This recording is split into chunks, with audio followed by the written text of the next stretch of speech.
Hello everyone, welcome to my channel and welcome to this video. This is the first video in my YouTube channel, and in this video we will be using this REST countries API, open API, to build a very beautiful application. So I have a design here. I did it in Figma, and as you can see we have some Appbar here with search functionality, some cart, and then we will be listing all countries. As you can see, this is more like a shopping or e-commerce website, but the reason why I'm using countries is, as you saw, that we have this API here, and that's why I'm using that and trying to sell some countries. Okay, I don't know who will buy it, but anyway. And then as you can see here, we have some sorting functionality, and then you can add it to cart. And then this is like each individual country. When you click, it will go here and it will have more information, and you can go back from there. So a little bit of React routing, and then this is the menu. This is a shopping cart, so we will be using this component. So when we have some items here, we will be showing items. If not, we will be saying our cart is currently empty. And then if you click hamburger menu here, it will open a drawer, and in the drawer we have some options to change our primary color theme. So that's all about the design, and I have here a little bit of to do. So how we are proceeding, I will of course make a chapter or section also in YouTube, but so this is create a React app with TypeScript. That's how we are proceeding, and then we will install a couple of packages. Then folder structures, router setup with some dummy data, dummy component, and then Redux setup, types, reducer, state action with some dummy states. And then we'll go with material UI installation and setting up, and then designing Appbar, drawer, then slowly component with some dummy data, and then we'll go with actual API data, and we'll render actual countries. Then add to cart action, reducer, and everything related to that.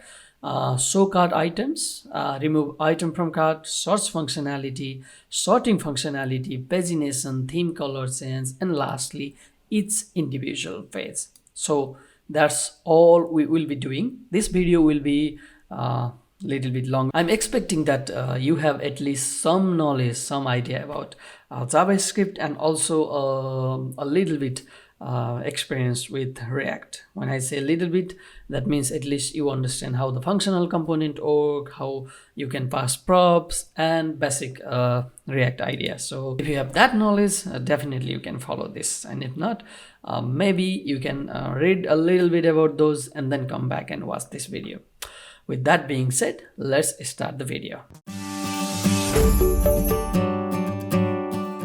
Okay, first thing first, so I am inside a folder, inside a terminal. This is item, and here I am going to create a React app, and the name will be country API. So if you are making, or if you are creating an app just with JavaScript, then this should be all good, but I'm going to use template and TypeScript. So let's see. Okay, so this is creating a TypeScript project, React TypeScript project.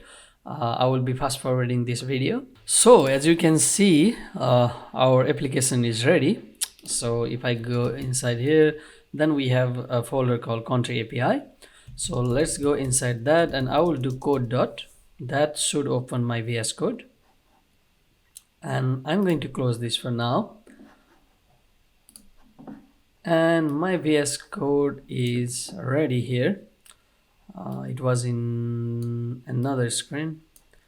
Let me decrease the size. Okay. Well, let's close this. So here we are inside a VS Code. So here we are inside the VS Code. It's the same file. And as you can see, the name of the application is country API, and it already installed TypeScript for us because we used TypeScript template. And so let's go inside our source file folder. So here we already have our boilerplate. let's start this project. So if I do an start, it should run our React application. So you can see here we have our React application running with this beautiful logo animation. I would like to delete everything from here. So let's do this, and let's just write country app. Okay, and then let's also delete basically everything from here except that React. And then I would like to still clean a couple of things. I would like to delete this CSS file. I would like to delete this logo, and then I don't know if I can delete all this. Let's try. If not, we will bring them back, and we don't need this CSS file as well. And at the moment we have our index, and so let's remove this and let's remove this. So our app is inside our index, and then in our application here we have the country app. So now it's giving me some warning. Let me try to restart this and see if this solves the problem. Okay, as you can see, we cleaned everything, and now our application is running. So with that, our first to do is done. So the next will be installing a couple of packages. So we will start with SASS. This is a better version of CSS, I would say, where you can use a lot of variables and many more. Then Redux, Thunk, React Router, and Axios. So let's go here. And for now, I'm going to clear. I will move this a little bit up, and now and add. So this is node SASS. I don't know if I need to install it globally. I might already have it. And then the next is React Router DOM, and then Redux, and then React Redux, and then what else we had? Axios, okay, and React Router. Well, we already have React Router. Okay, Axios, and we will also do Redux-thunk. So let's. All right, all packages are installed now, and if we need more, we will be installing or adding them later. So now we have Redux, Router DOM, Redux-thunk, and Axios, SASS, everything installed. So with that, our second part is also done. The next is folder structures. So let's go and let's start setting up some folder. So first and foremost, React is all about components. So we have components here.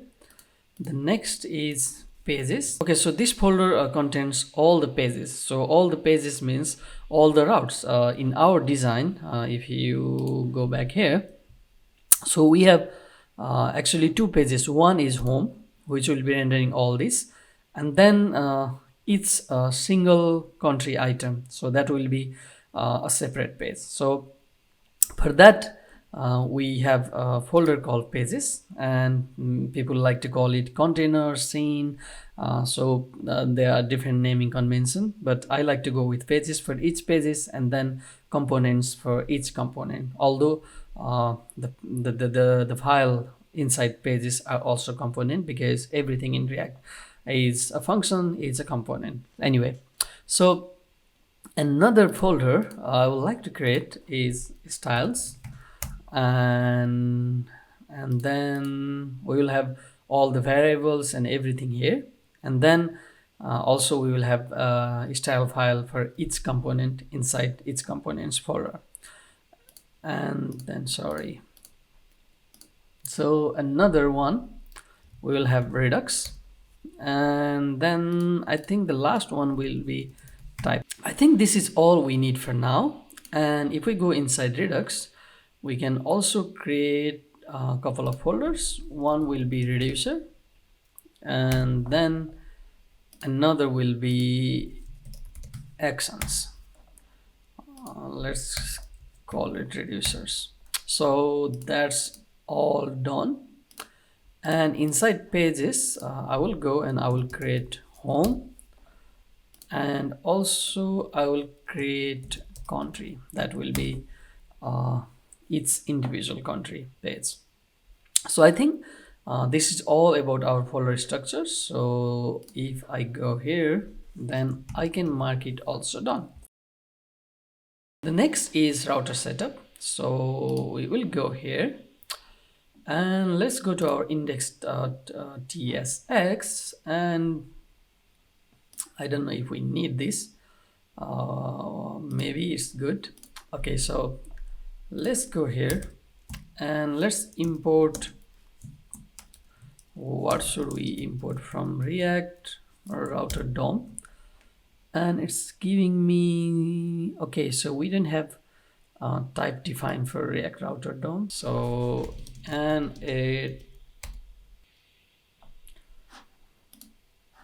okay, now that warning is gone. So we can browser router as router just for our easiness. And then do we need this React strict model? Maybe not. And then we can do router here, and then we wrap our application with this router. So what we did is we imported a browser router as router, and then we wrapped our application with this router. So now inside application we can use different routes, we can use suites and everything. So but we are not done yet, so I have to create a new file called route.tsx.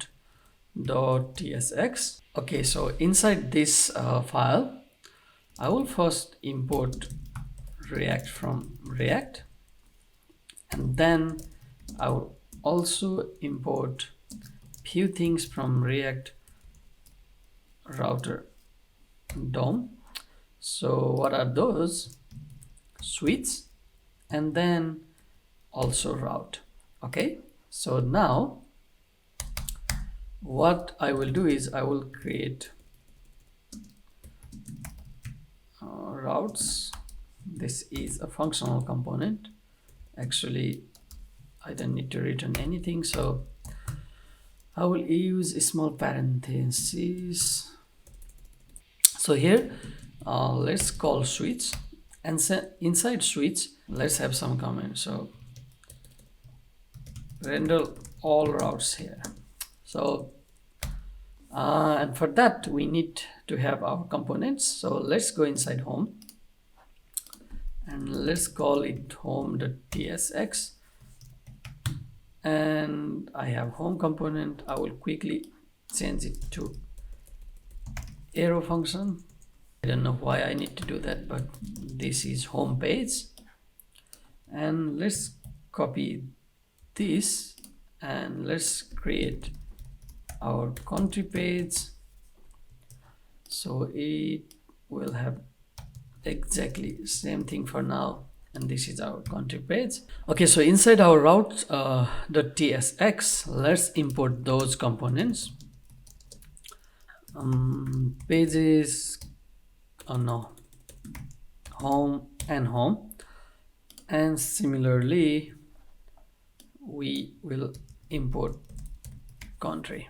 So now we have these two components or our main pages, home page and country page. So now we have these two components, home page and country page. Now we can use route, and so inside route we have something called path, and the path is actually the route, the URL that we will be entering. So when we have this slash, this is a home path, and we will be using our home components for this. Okay, so now I think if we go and start this, and if we don't have any errors, okay, at least if I remember, I forgot to save this.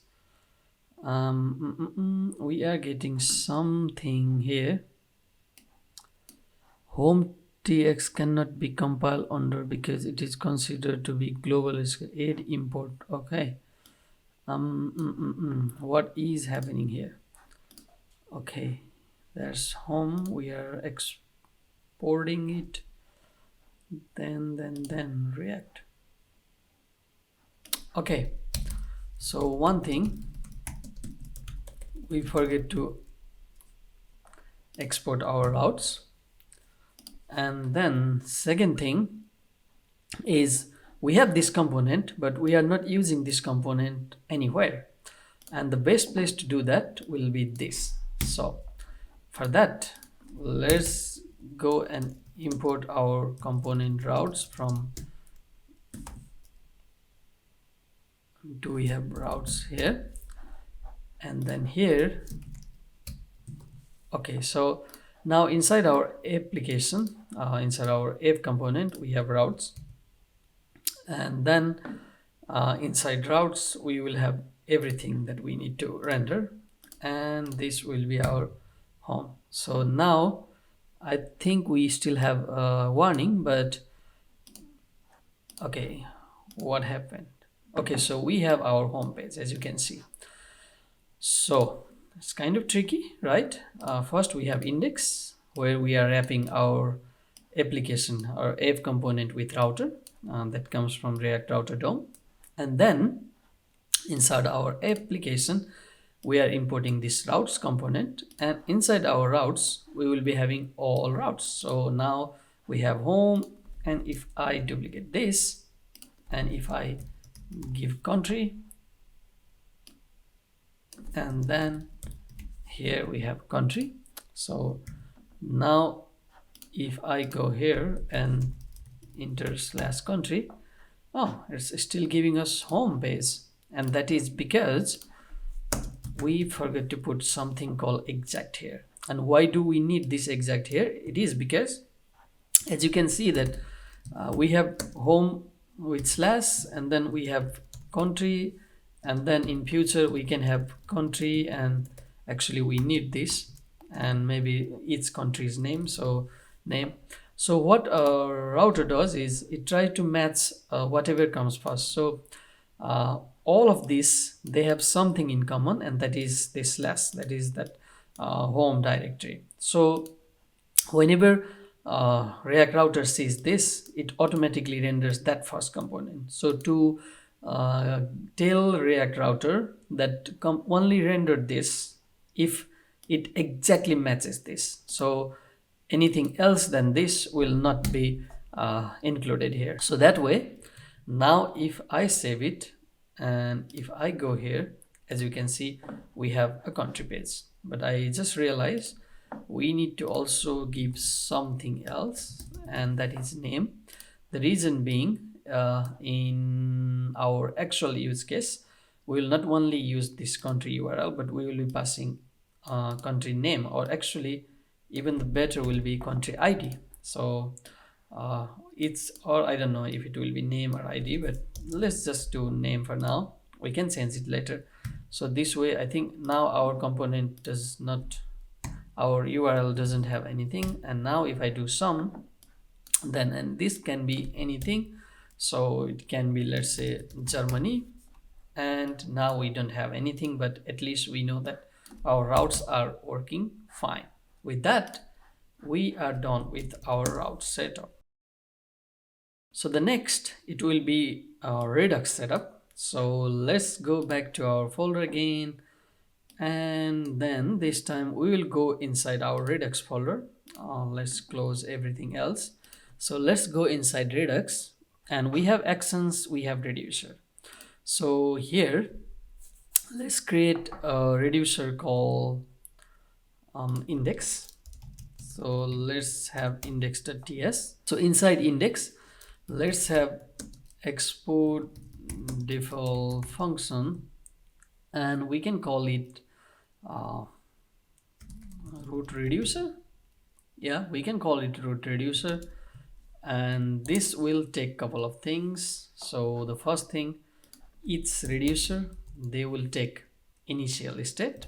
So let's do so that the initial state will be empty. Okay, let's just test name, so that will be empty.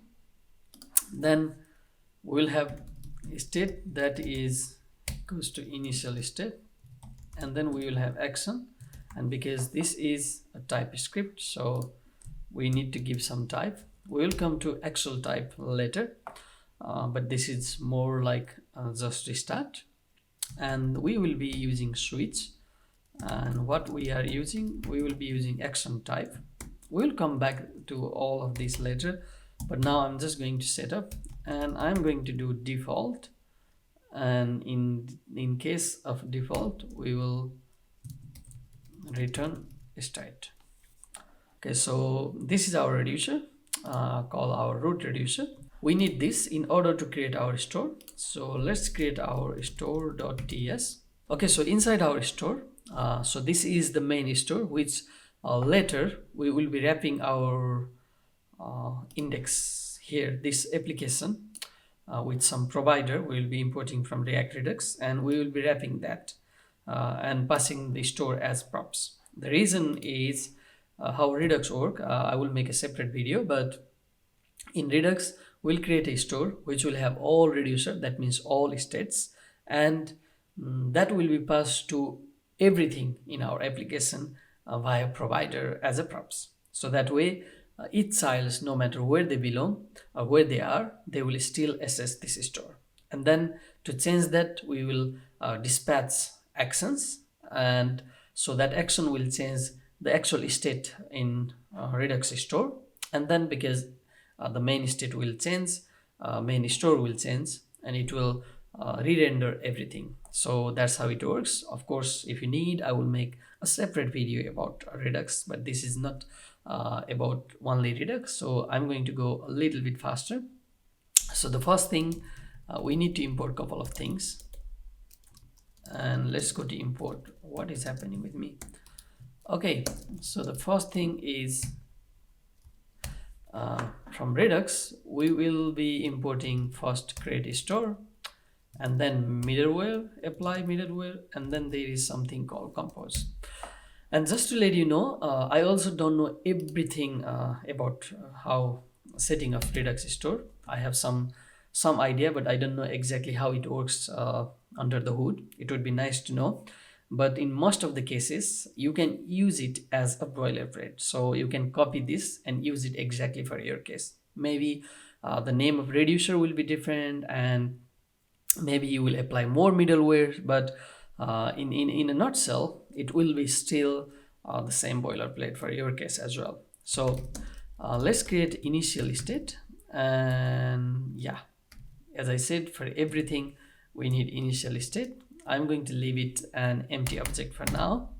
Later we can fill it with our actual format of our states, and also we can use actual something like this type definition. But for now, this is all we need because we are just setting up. So the next, we'll create a function which will be a default function, and it will be make store, and it will take some parameters, mainly initial state, that will be equal to our initial state, and this is our function. So this function will return store. So we will do a couple of things inside this function, and I will be honest, I will be copy pasting some things from a boilerplate. Okay, so before that, the first thing I would like to do is I would like to create something called middlewares, and this will be an array, and inside here we will be passing our middleware, and that is import thunk from Redux-thunk. So I will pass this.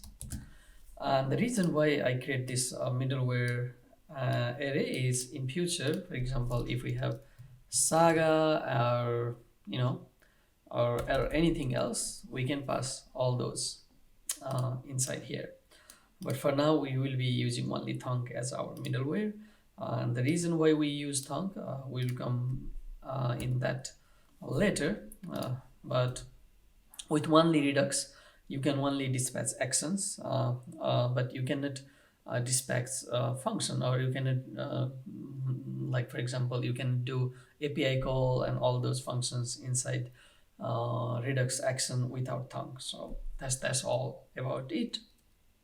And then let's create a store. Okay, well, before that I will okay, so the next let's create a store. So it will be store, and we will be using create store. And this create store will require a couple of things. First, it will require reducer. Second, it will require initial state, which we have it, which is this basically. And then the next will be it will have compose that we imported earlier. And this compose inside, we will be using something called apply middlewares, and inside there we will be passing everything from here. So as I said, for now, when we have Thunk, we can only use Thunk here. But since I would like to open the room for futures middleware, so instead of that, we will do some spread operator and this. Okay, it looks a bit messy, I know, but trust me, you can just copy paste it. Not it, because it's not done it, but I always do copy pasting for this reducer. So the only thing I know is this is a main store, and we will be returning this store. And this store we will be passing, we will be wrapping our main application with React Redux provider. So that's all I know. But there are a couple of things I will do. First, instead of using this compose directly here, I would like to use let compose enhancers, and this is nothing than compose. The reason why I'm using let is I will change the value, I will update the value of this. And then what I would like to do is, instead of using this compose here, as you can see, this is same, so I'm going to use this. And now I have to do some Redux dev tool setup, and I am going to copy paste this. You can also copy paste this. So, and here I'm using compose enhancer. So as you can see, this is for Redux dev tool, and if you have no idea what I'm talking about, then there we have this Google Chrome extension, Redux dev tool, and later we can see all our states, actions, everything here. So it will be much easier for us to follow. And for that, to enable that, we need to copy paste this, and we have this only enable if our environment will be development environment. So that is one thing. And then before we return here, there are a couple of things used for hot reload and everything, and that is also something I am going to copy paste from boilerplate, and this will be here. And let's comment this create Redux store. So now we have all these ready. The only thing missing is this reducer. So we need an actual reducer. So if you remember, we already have something called root reducer, and we have already exported from here. So let's import this, and here I am going to import root reducer from reducers. Okay, so now what we need to do is all this reducer here, I have to call it root reducer. Okay, so we will be passing that root reducer here, and then it's complaining something saying test name is missing. So here somewhere looks like test name is missing. So when I pass this, now everything is working. Okay, so we have our Redux store ready. Definitely this is not exactly the thing we are going to do, because later we need to have different reducers and we cannot just use index, so we will be modifying that later. But for now, as a setup, this is all right. So the next, we have to initialize this store, and for that we need to go to our index.tsx, and here we need to do a couple of import. So first thing, so inside here we need to do some import, so let's, and that should be done from React Redux. Okay, and if you remember, I said earlier we will be importing provider, and then what we will do, okay, so we will wrap everything with this provider, and for example all this, and here we have to pass some props, and that is a store, and that store we need to get from somewhere. So from where are we going to get a store? We will get that store from our make store, that is in our Redux and store. Okay, so we have make store there, and also let's do a little bit initialization. So let's say store is make store.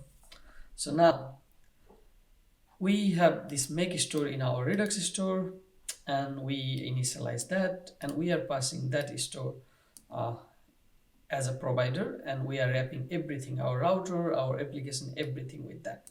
And with this, if everything is working fine here, which looks like, because we are not getting any error, then if we go back to our application here, and if we refresh, now you can see that our Redux dev tool is also activated, and here you can see we have this test name state.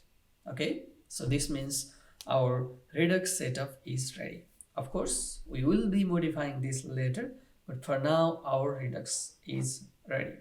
So you can copy paste this. You can basically copy paste our index TXX, and you can copy this store just like you want. Just remember, you need to have this same file structure, same name, and maybe initial state will change later, but other than that, you can copy this. You can also copy this, like store. You can also copy this, and then you can also copy this, and if you have more middlewares, then you can add them here by separating with comma. That's all. So with that, our Redux setup is also done. So our Redux setup is done. The next is types. Actually, I will be doing both of these together because somehow they are related to each other. So let's go to our VS Code, and we have a reducer here, a reducers folder, and types. So first thing, I will create something called types.ts. Well, you can call it index.ts as well. It's same. Well, let's call it index.ts. I think that's better. So the reason is, I think I will not have any types here, or maybe just the app state, but everything else will go to their individual files. So before we go to types, we have to go here in reducer, because that will make more sense. So first thing, let's go here, and I will create something called country reducer. Okay, so what is this? Well, all all the datas and all the mutation and everything related to fetching countries. So if you see here, we will be fetching all countries from this URL. So as you can see from this URL, we get all countries. It's pretty long list, but anyway, we will get all countries. So this is the first one, and then the second and third and so forth. So I want to save all of these countries inside countries array, and that's what our country reducer will be dealing with. So as you can see, in the beginning we just had index.ts and it had initial state just test name, but that is not going to take us anywhere. So in country reducer, what I would like to create first, I would like to create initial state, as I everything in reducer, everything in Redux, especially store and state, they always need initial state. So in our case, so our initial state will be, so the countries, as you saw here, this is an array. So the main thing is array, and each country inside is an object. So now this is here, and I will have also something else, that is loading false. The reason is, when I am fetching countries, it might take some time before we will get all those countries and our API request successfully done. So in that time, I want to show some sort of loading. I'm not sure whether I'm going to do it or not, but just in case, it's a good practice. And then I will have also errors. So while fetching API, if we get any error, then we will update that in error. So this is all about our initial state. Actually, this is all we need for our country reducer. So in this case, I am going to make something called export default function called country reducer. You can name it as you want, and this function will take something. I think you have already guessed. So the first thing will be state, and this state will be same as initial state, and then we will have action. And at the moment, I'm going to give action type any.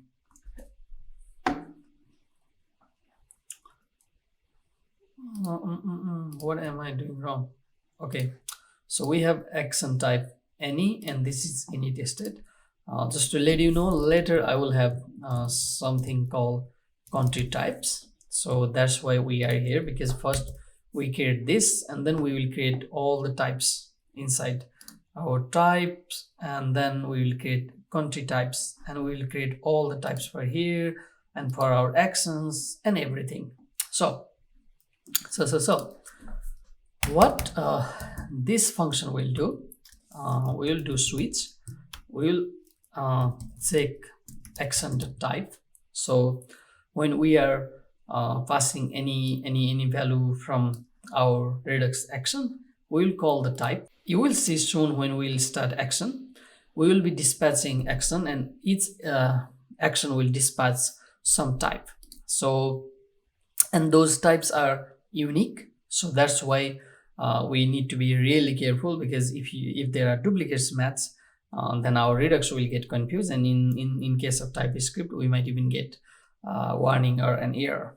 So we will be doing switch action type, and then we will have different cases. So the first case, well, let me first create default case. So we will always have default, and what default will do, it will always return the state. So that is our this state, whether it will have a data or not, but that will be the state.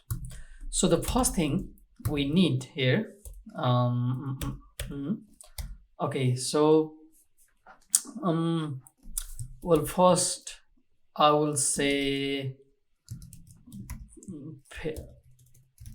fetch country loading true. So what is this? This is, so we will have a case where there will be something called fetch countries, and when we will have this case, all we will do is we will return rest of the state as it is, but we will only update is loading to true. So then when our API fetching starts, we will dispatch this type. And then the next one, so this will be if fetching is successful, then we will do fetch countries success. And in this case, what we will do, we will also do basically the same thing. We'll take state as it is. This is just a way so that we don't mutate anything else than what we want. For example, in this case, we want is loading true. And if we don't use this spreading, then it will change our entire object and just have this value. And we don't want that. So that's why, but this is more like a JavaScript thing. So, and then what we want is we want is loading false, because we already have it success. So we have data, that means we will already have data. So we don't need that, and we can show it false so that our loading button, or if we have any loading icons or something loading there, then it will be turned off. And then the next will be our countries, and that countries will be action.payload. So when we are dispatching action from our Redux action, we will be passing action type. So that type will be whatever here we have. So that type can be fetch countries, that type can be fetch countries success, fetch countries failure, remove country, or anything. So that is up to us that how we are handling it. And then we will be passing also payload along with that. So we will be passing action type, and we will be passing some value with action, so that will be payload. If we have everything good in our success, that means our error is empty. So that's all. So the next is if fetching has any errors, then we will have another case, and that case is fetch countries failure. And here we can have return, and we'll take state as it is, and we will update this value with payload. So if you see here, we were passing payload as countries payload if it was success. If not, we will be passing error message here, and it will update that. All in this case also we need to do is loading false, because either our API call is successful or not, and if it is successful, then we have the data. If not, we have error message, and we might show this error message to user. And I think this is all for now. So we have our reducer pretty much done. Okay, we don't have types yet. We'll come back to that. But now let's go and also let's create actions. So first thing, I will create index.ts. We have index that will export all our actions, so that we don't need to import each individual action file. We can just import index, and then that will have all our action. So now here I will call something called country action, and inside country action, so we will have a lot of different type of actions. So first thing, it will be so fetch all countries. So what it does,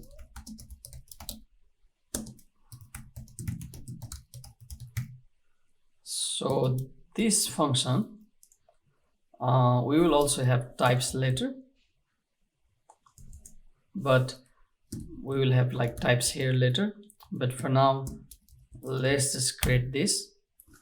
Well, we can even do something like any for now, and we will be replacing this any with actual types.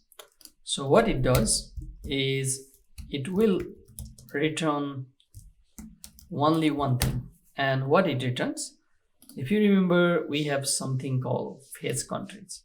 So it will return this, and all it does is just change our loading to true. So type, remember, we are returning type, and type is this.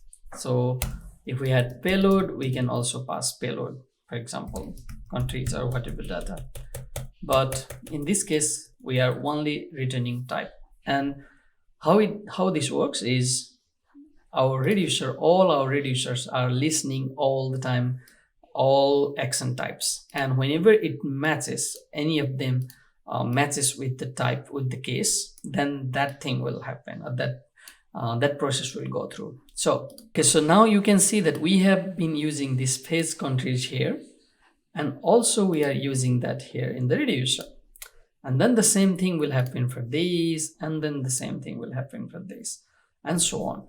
So this is not that good practice. And that's why inside types, we will create something called country types.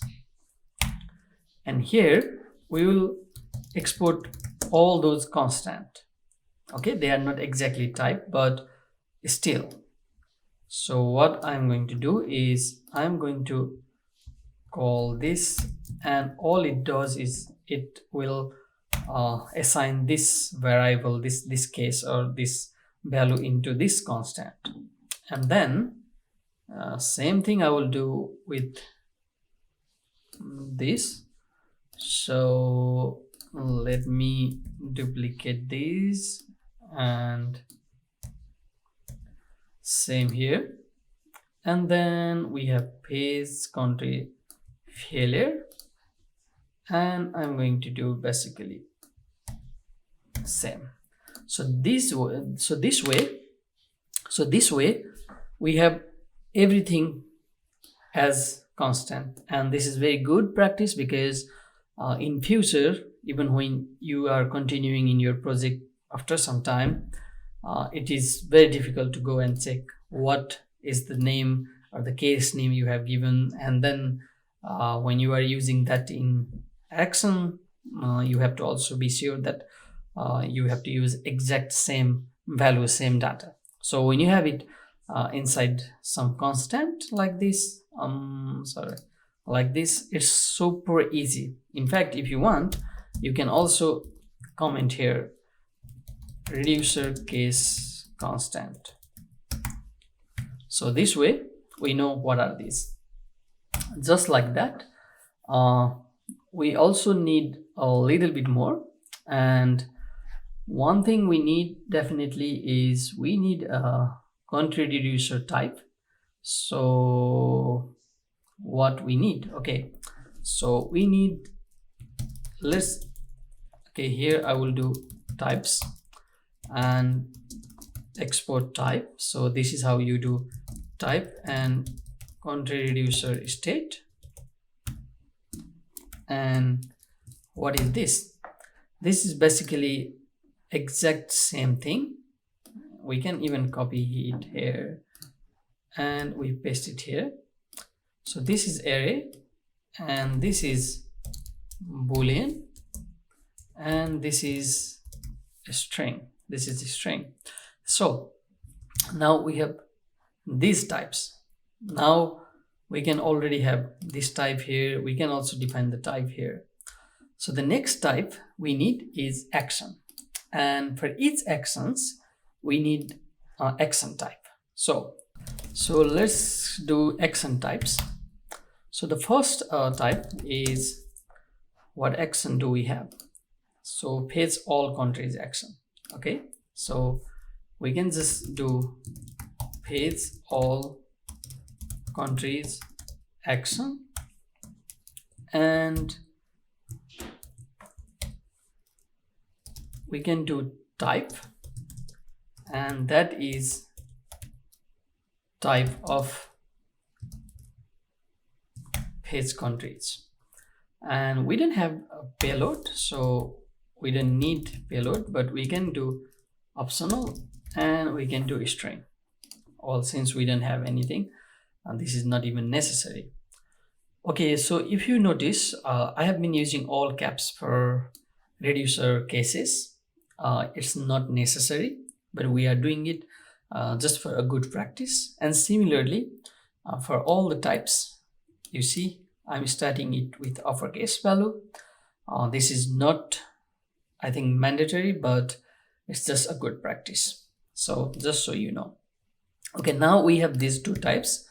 What I'm going to do is I'm going to index.ts inside types, and I'm going to export everything from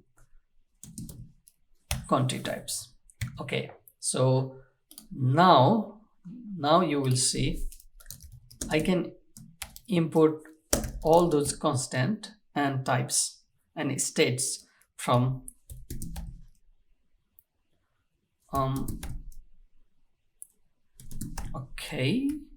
types. So what I need first, I need country reducer state, and then I need page countries, I need page countries failure, I need page countries success, and I need page all countries. Actually, I don't need page all countries action. So that's all. And here I am going to put that type, as you can see, and the same type also goes here. Okay, that's all good. And now if I remove this, we will get some type warning, and it will say that we are missing something here. For example, error is missing, and if I undo it, then the warning is gone. So this is very good, and this is the benefit of having types. So next, let's change this to constant value. So same thing here, and also same thing here. So that's all good. Then let's go to our action, and here also we need to import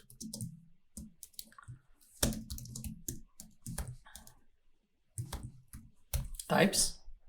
So what we need page countries success, page countries failure, and page all countries action. So now you can see here I can do page all countries type. Okay, so now we have that type, and we can replace this with our constant variable. Okay, so now we already have some setup with types, and we will be proceeding further. So as we go along, so the next action we will be building will be page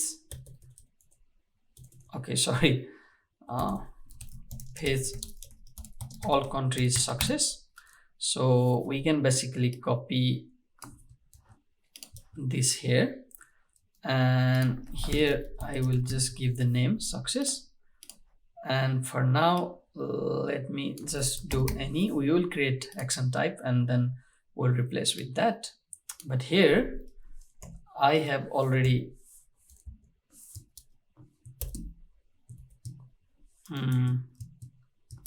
success.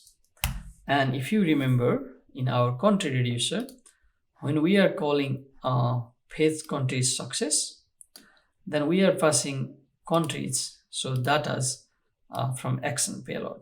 Okay, we will be taking those countries as an argument. So, and here in payload we will be passing those countries. Okay, so now we are done with our page all countries success. The next will be our fetch all countries failure. So basically same failure, and then I will be changing this to also failure, and instead of passing country data we will have error any, and because we don't know, or it can be string. So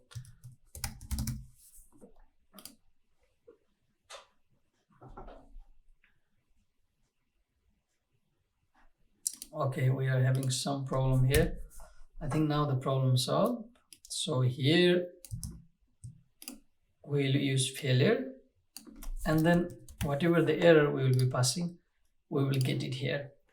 So now you can see all the cases in our reducer. The first case, second case, and third case, they all are now dispatched with actions. So usually I don't do all these three separate functions. I do all of them inside one. And so when I just start it, I will dispatch this, and then if the API call is successful, then I will dispatch this with payload, or if we get any error, I will dispatch this. So usually I do it all inside one function, but I'm just doing it so that it's a bit easier to understand. Okay, so now let's go and create more actions type. So this is our one action type, that is fetch all countries success. So let's go to our country, and here okay, so fetch all countries success and fail all countries failure. And in the success we want success type, and payload will be array. Okay, and because it's array of country, and this payload will be string, and this is failure. So now we have all these actions, and as you can see we have more and more actions going on. So I want to combine all of those actions inside something called country actions, and all we will have is we will be having fetch all countries action, or fetch all country. Okay, I think it's good that we give them name action, so it's easier for us to recognize. Fetch all country success action, and then fetch all country failure action. So this way we have also our global type that includes all of our actions. So now what we can do is inside our country action we can import all actions. Actually, let's try country actions, and I'm not 100% sure if this will work, but let's try. Then it will be easier for us. Okay, this works, and also this works because it's a part of country action, and this works. So if I don't pass it here, I think I will get error, because it expects that because it says that this is the case, and if there is a case, then it expects that we will have payload. So this shows that all our actions are working properly, and all our types are also working properly. Same thing here. So if these countries will not be array, and if it is a string, then we will also get error warning saying that those properties are incompatible, because it expects array. So with this, we know that our type definition and everything, they are working pretty good. We have all our actions for country. Okay, we don't have our final fetch countries action, which will be dispatching all these functions depending on the situation. But other than that, we have our types ready and we have our actions ready. So at least for country. And now we will go inside our index types. So here we will have global app state. So we'll call it export type, and we will call it app state, and app state will be itself an object. And here we will have country reducer, and this will be our country reducer type. So we will also import from our country type, and that will be not this country reducer state. So country reducer state. Also, I just noticed that we need to do some modification with our root reducer, because currently we are just getting index, but that is not a good approach in long run. So we need to have our index reducer. We can have the same function name and everything, but one thing we need to definitely think about is, let me do something. So we need to import something called combine reducer from Redux. So combine reducer, and what this does is it will combine all reducers. So for example, at the moment we have country reducer, but as our application grows, we will have more and more reducers. And as you can see from here, we are only exporting one reducer, and this is not a feasible way. So for that, we will import all our reducer here. So for example, our country reducer from our country reducer. So later we will have more reducers, but for now this. And then let me delete this because we don't have anything here. And actually, let me delete everything. So now I will call it, what was it? Just forgot. Okay, root reducer. So I will call it a root reducer, and then I will use that combine reducer. So inside combine reducer, I will combine everything. So for example, country reducer. So now we need to export our root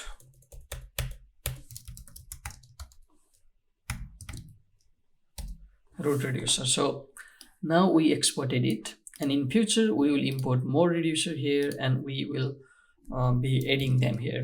If you notice, this is same as this because they have basically same name. If you want, you can also do country and then country reducer, but if you do so, then in future when you are using this reducer, you need to remember this name. But if you remember, in our application type, we are calling it country reducer. So to sync it with this app state, I'm also going to call it country reducer. Why? It will be useful later when we are importing our state in different components. So now, as you can see, we are getting some complaint here. So our initial state can be blank, that's fine, empty object. And then here, now I need to do this, and then something is still missing. So I've been dealing with a couple of errors and warning. The first one is this one. So since we combined our root reducer and exported it as a combined reducer, I still had this initial state. So I have to remove this because we didn't need any initial state for this file. That's the one thing. And then second thing, I'm getting warning, or actually issue is something here in our actions index tx. So The reason is this is an empty, so this is an empty index file, so probably that's the reason we are getting error. And in order to solve this, what we need to do is we have to do export everything from country action. So if I save this,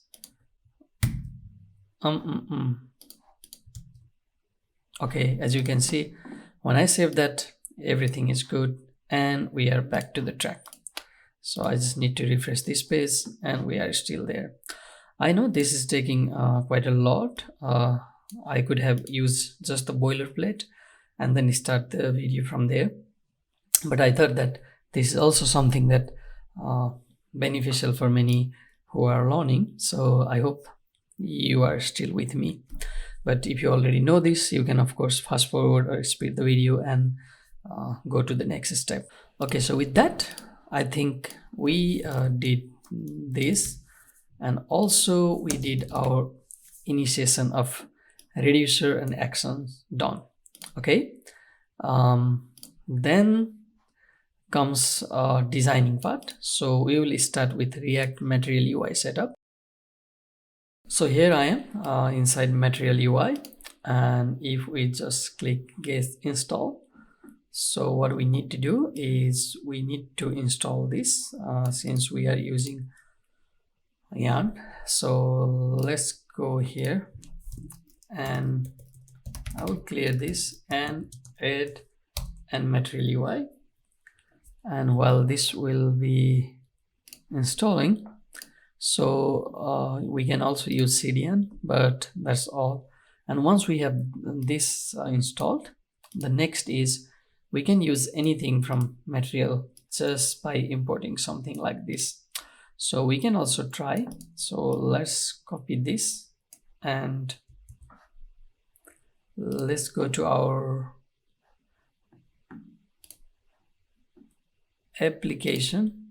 No, we go inside our pages and let's go our home, inside our home, and here, okay, sorry, I will import this here, and then I will have a button there.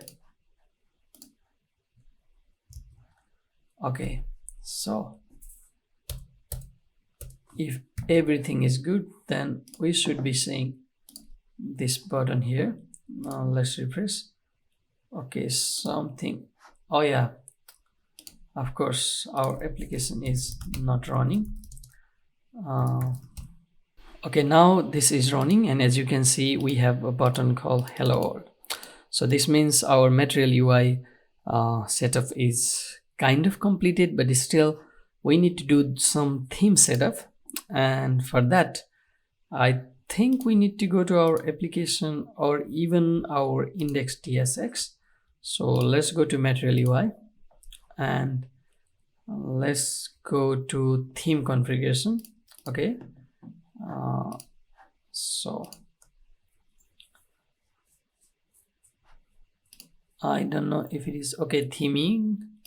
So if I go inside customization and if I go inside overview, so as you can see we need to wrap our component with something called theme provider, and then we have to pass the theme, and theme here is done by create theme. So let's go and do this.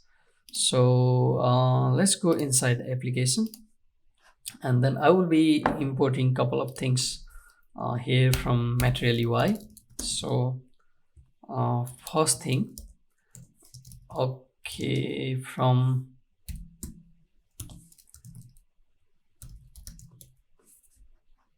okay, it's just a minute, and then another we'll use from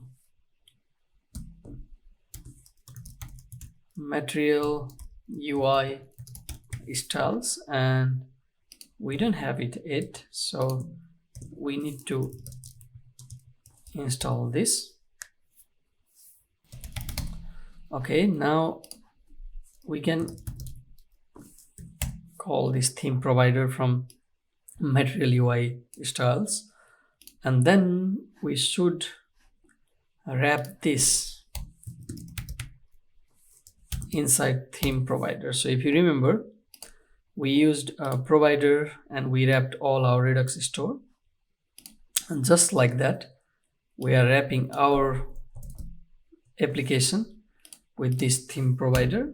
And here we need to pass some props, and that will be theme. So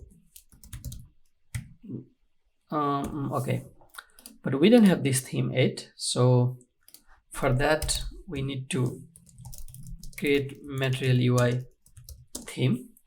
Well, if we don't do it like with theme provider, we will already have default theme. We don't need to do this at all, but we want to override it. So const theme is create theme, and inside theme we can pass a lot of things. So I will copy paste something from some boilerplate, and then we can modify it as we like.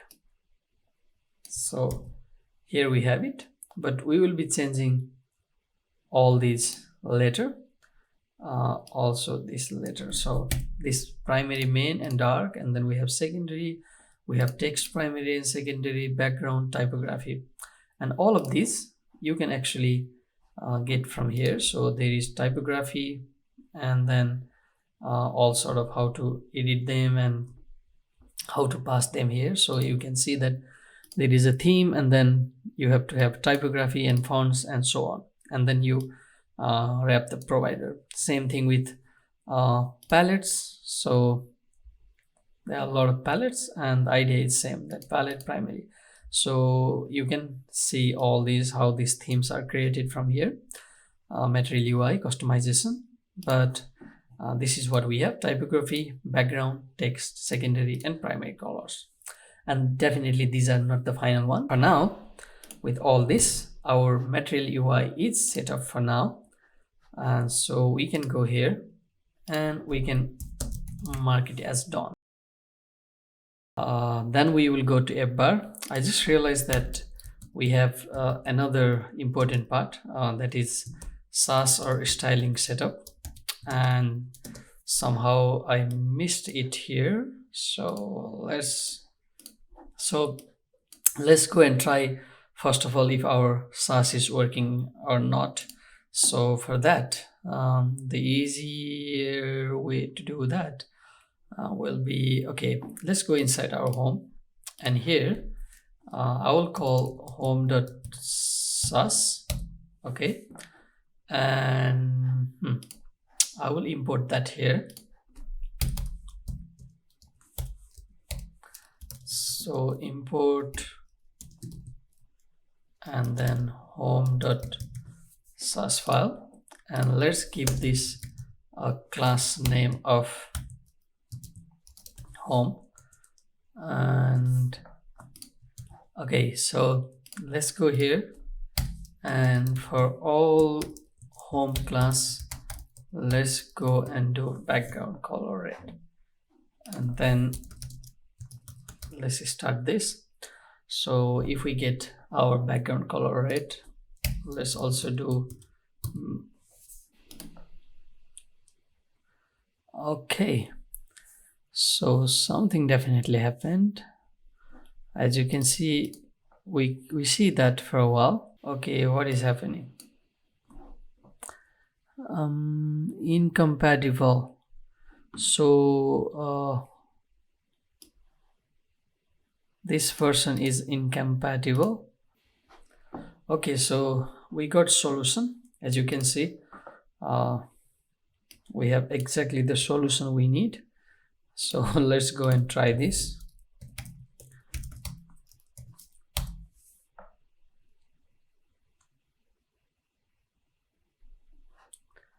And then we will go. Okay, so first we are removing our current version of SASS, not SASS, and then we'll be reinstalling it. So now we are reinstalling it. Obviously I could have fast forwarded this, but I just want you to know that this is how I do every day. So Google and Stack Overflow, they are very good friend of mine. And there is also edit. This error comes from this. So, but there is also workaround. Okay. So now let's try if that will fix it. If it does, then we are good. If not, then we have to find some other ways. Okay, as you can see, that fixed our problem, and now we also know that we are getting our SASS running. And for example, if I just go here and do color white, and if I save, it also refreshes our, so we are also getting our SASS watcher running. So that means everything is good for now. Anyway, so this is not what we want, obviously, so I'm going to remove this, and that will also remove everything here. So now let's go to our styles, and inside the styles I'm going to create something called base.sass. So this consists all basic setups, colors and fonts. Okay, so first thing, I will also do one more import, and that, okay, one more, that is reset. So what this reset is, you can basically copy paste this. I also copied it from somewhere, I don't remember from where, but you know, all it has basically all those margin, padding, and a lot of those default. It takes it to default, so everything will have margin 0, padding 0, focus outline none, and as you can see, a lot of other things. So that's pretty good. First thing, I will be importing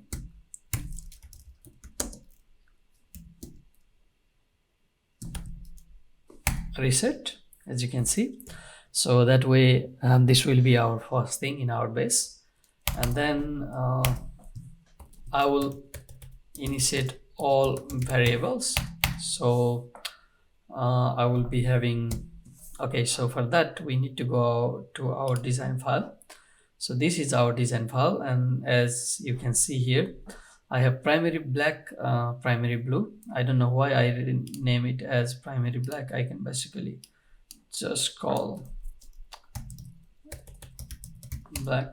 So I have primary blue. I can just call it blue or primary.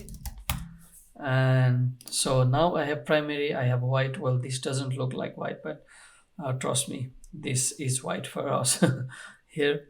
So from here, let's copy all the values, and then I'm not sure if I can export all of them, but anyway, I'll go there and I will initiate all the variables. So I will have primary, and then, okay, this is not primary, but okay, so now I have all those colors, what we had in Figma.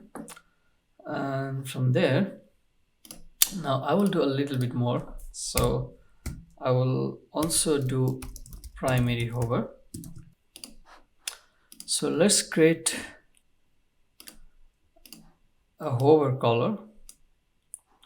So this will be this, and then I will make it a little bit darker, something like this. So now we can have this. Okay, so we have our primary color, primary hover, and all the colors. Next, I want fonts.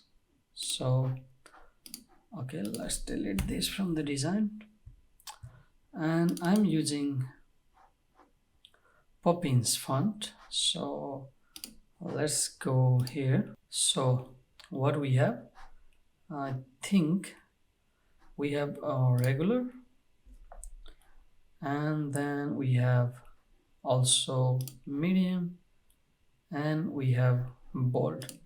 So we have 3 of these, and we go to import, and as you can see we have this import here. So I'm going to import this here, fonts. Actually it's just one font, but in future if we want more we can add.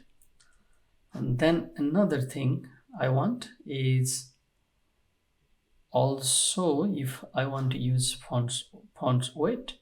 So here font weight, and I'm going to assign a variable called font weights. And so I have regular, and that's 400, and then let's see 500 and 700. So, and then I have medium, that's 500, and I have bold, that's 700. So now we have these font weights, and I will use some function here since this is SASS, so we can use some function. Let's put all functions here, and I'm going to use function weight, and then we will have weight name, because that's basically here. And then depending on whatever the weight name we will get, we will return map kit.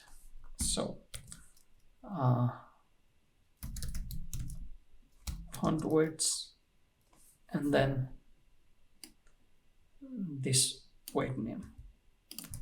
So basically if we use that function and regular, we get 400. Of course we can also use direct hard-coded value, but let's say if we decide to change fonts to something else, and that font has medium as 600 or something else, then we just need to change it here and it will be changed everywhere else. So our SASS styling is also done. For sure we can have mixins and other things here, and then we can have one main that will export everything, but for our purpose this is good enough. So now our next thing in our list is Appbar. So let's go and see the design of Appbar. Okay, so this is our Appbar, and it will have a search component, and then cart, and also some cart update, and hamburger, and also a logo. So in Appbar, so let's go, and where are we going to render? Let's go and create our first component, and the component will be called Appbar, and we will have appbar.txx. Okay, so this is our first component, and we can also create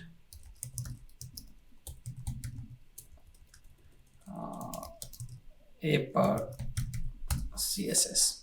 Okay, so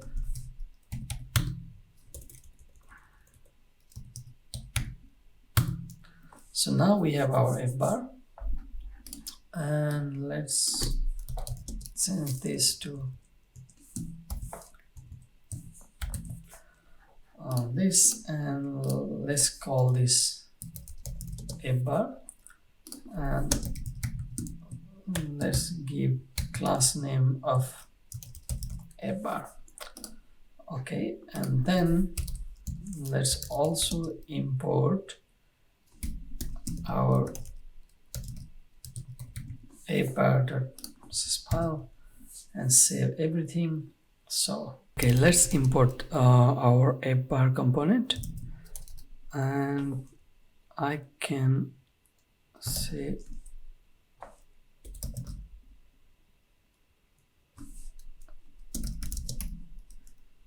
Appbar from components and Appbar. Okay, Appbar is declared but its value never used. Let's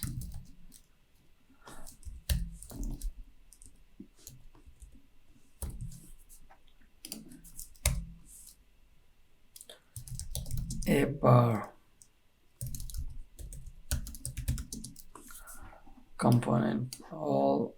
Let me go, and so now we have our Appbar. And okay, so if we go back to our application, we can see Appbar. That's good. Now let's do some styling. So let's get back to our Appbar component, and we have a class name called Appbar. So we can go here,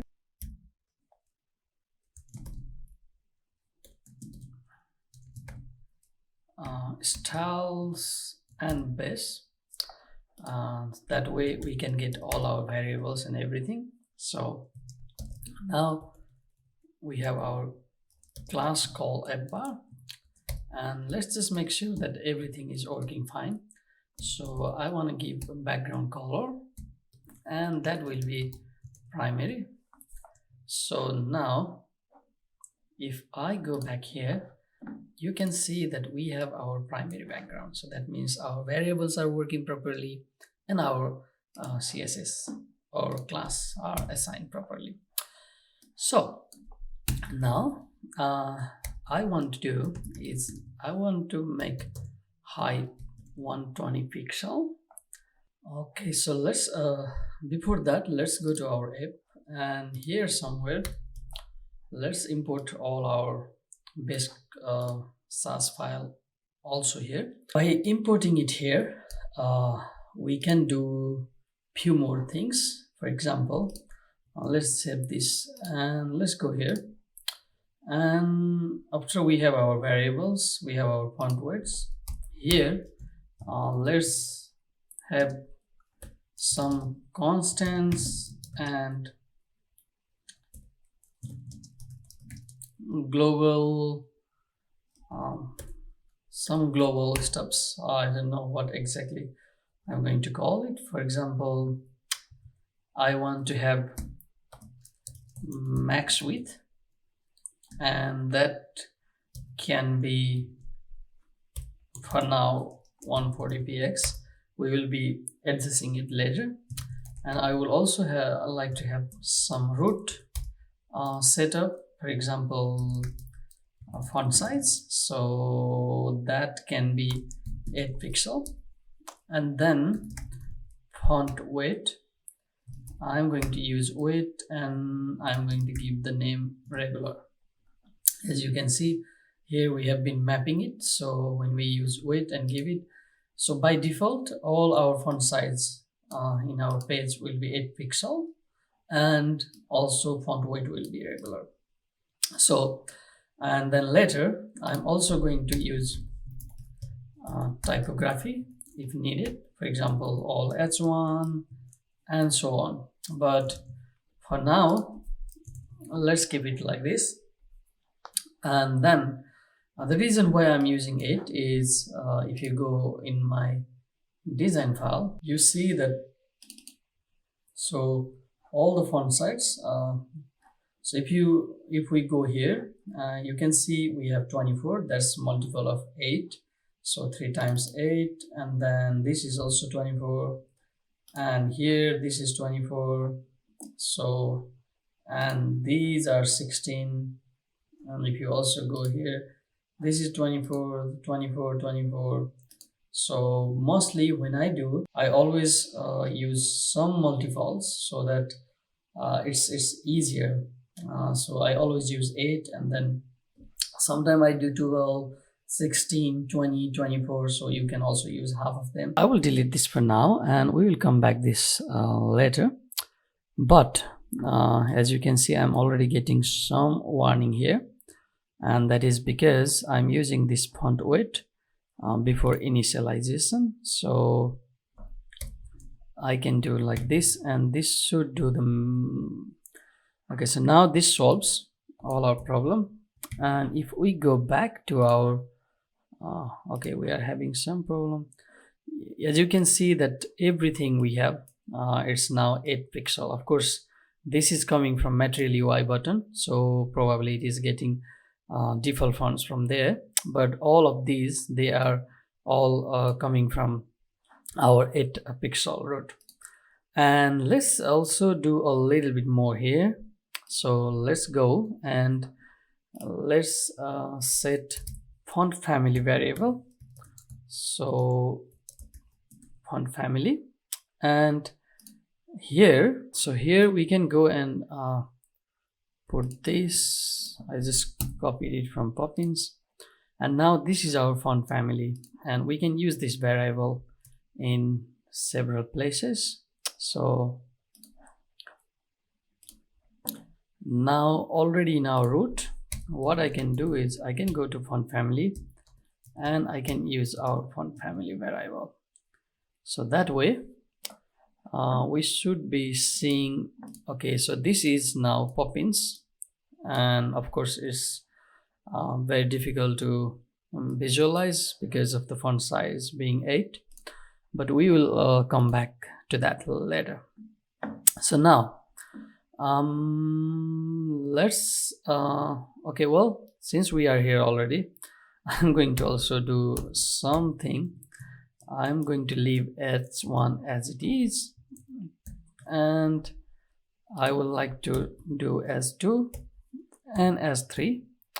And S2, I want to do font size 3 rem, because you can see from root we have 8 pixel, and then font family,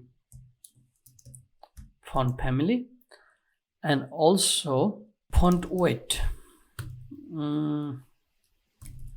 Well, for now let's write regular, and we will see how it works. So now let's go back to our Appbar. Sorry, we were supposed to do Appbar, but I went on and on and on. I think this is how the development process is. So I wanted to show you as I do, because I think then it makes more realistic picture. Okay, so now you can see we have our font size fixed, at least for our Appbar. So now finally, let's get back to our Appbar design. So how I'm going to approach is, first I will have a wrapper or a content area, and that content will be a global class, so that will have maximum width. And then inside there I will have left component, middle, search component, and then I will have right component, where I will be having all these buttons and these icons and everything. So let's go and let's call Appbar content, and inside here I am going to have Appbar content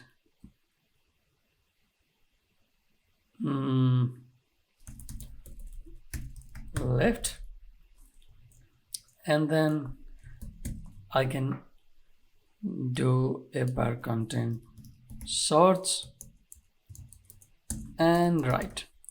So we have 3 divs inside our Appbar content, and here I can also give something called container. So we don't have that class 8, so let's go to our this global, and here I can give a global class called container, and the whole idea of this is it will take maximum width and margin will be auto. Nothing has changed it, but we are, I think, in a right direction. Let's write that. Here we will have our sorts and right side items. So let's comment this out and let's copy this, and we can say this is source box area and this is our logo area.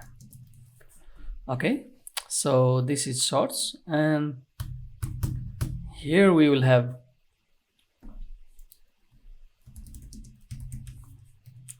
okay. So now inside Appbar content, let's go here and we can do display flex, and then you can see we have a logo, we have everything with each other. That's fine. What we can do is justify content space between. Probably not the best approach, but as you can see now we have this right, we have in the middle, and we have country application. That seems pretty good. So let's decrease it to 80px because that makes more sense, and this is all good for now. So now we go to our Figma, and although this is Montserrat font, but I will be exporting this. So I would like to export this. I will go here and let's export it as an SVG. Okay, so now let's create a folder inside public directory, and then inside images, let's import our image from our desktop. Where is it? Okay, so this goes here, and this is an SVG. So in future, if we want, we can change all the steps, but for now we don't need. Then inside our Appbar component here, let's open image tag, and this will be a variable. I'm going to close it. Let's give country API text image, and here I need to pass URL to get env from public URL, and then plus I think we have images and country API logo.svg. I don't know about the size, but okay, we don't need image here.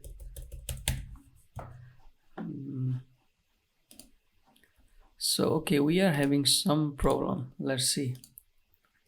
Okay, images country API logo.svg. So let's check the name quickly. If we have, okay, logo black. Okay, so we are missing that, and this looks good, and we have our logo here. It's pretty big, but we will adjust it in a while. So the next we need a couple of icons. We need a hamburger, we need this, well, this we can style, and we need a cart. So now we are here inside material UI icons, and let's search cart. Okay, this looks pretty good. Okay, so we need to import this one.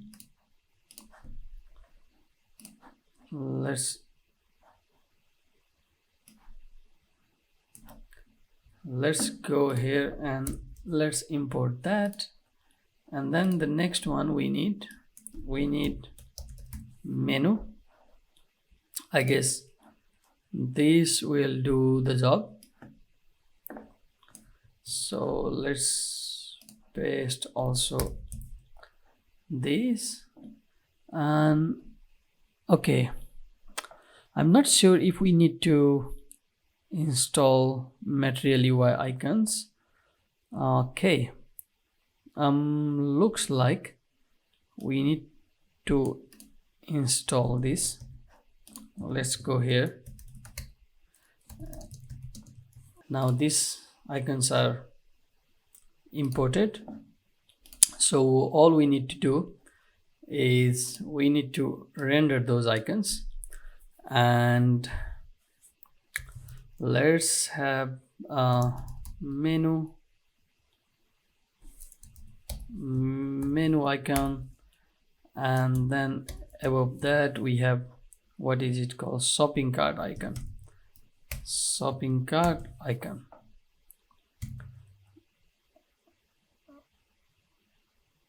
Okay, so as you can see, we have our menu, we have our shopping cart. We'll definitely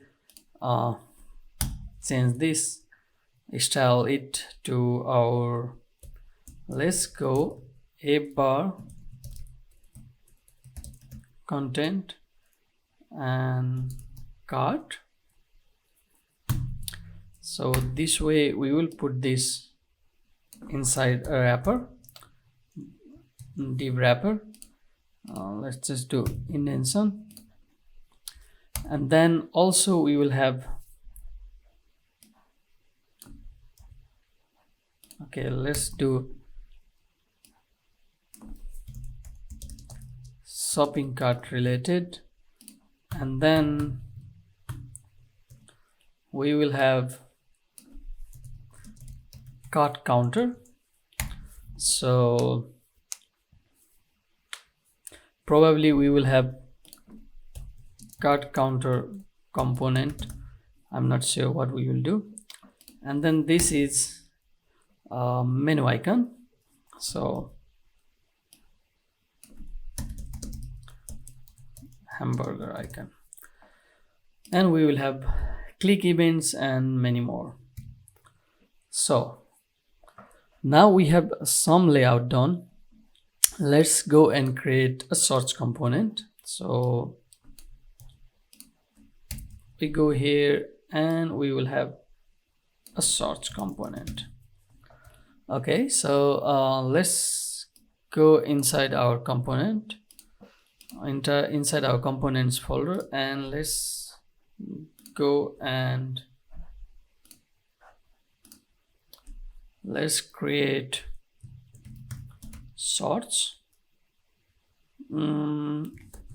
and source.tsx. Okay, so here also, if I do like this is sorts. So we have our sorts component, and let's give it a class name called sorts box. And inside sorts, let's go and see our design. So we have sorts field and we have sorts icon. Okay, so for our text input field, let's go and let's take this standard from material UI, and we go and we will copy this text field and we will paste it here, and then we will go and actually take this, and then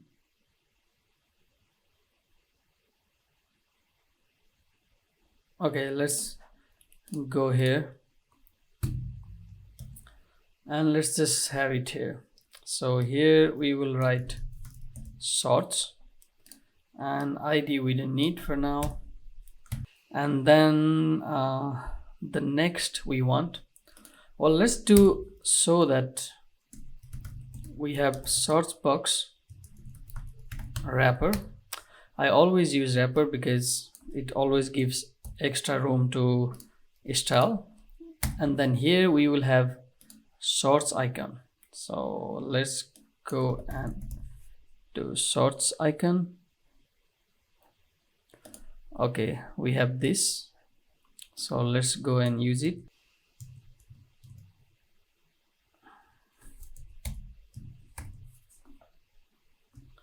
Okay, so now let's go and import this source component into our Appbar component. So let's go and import source from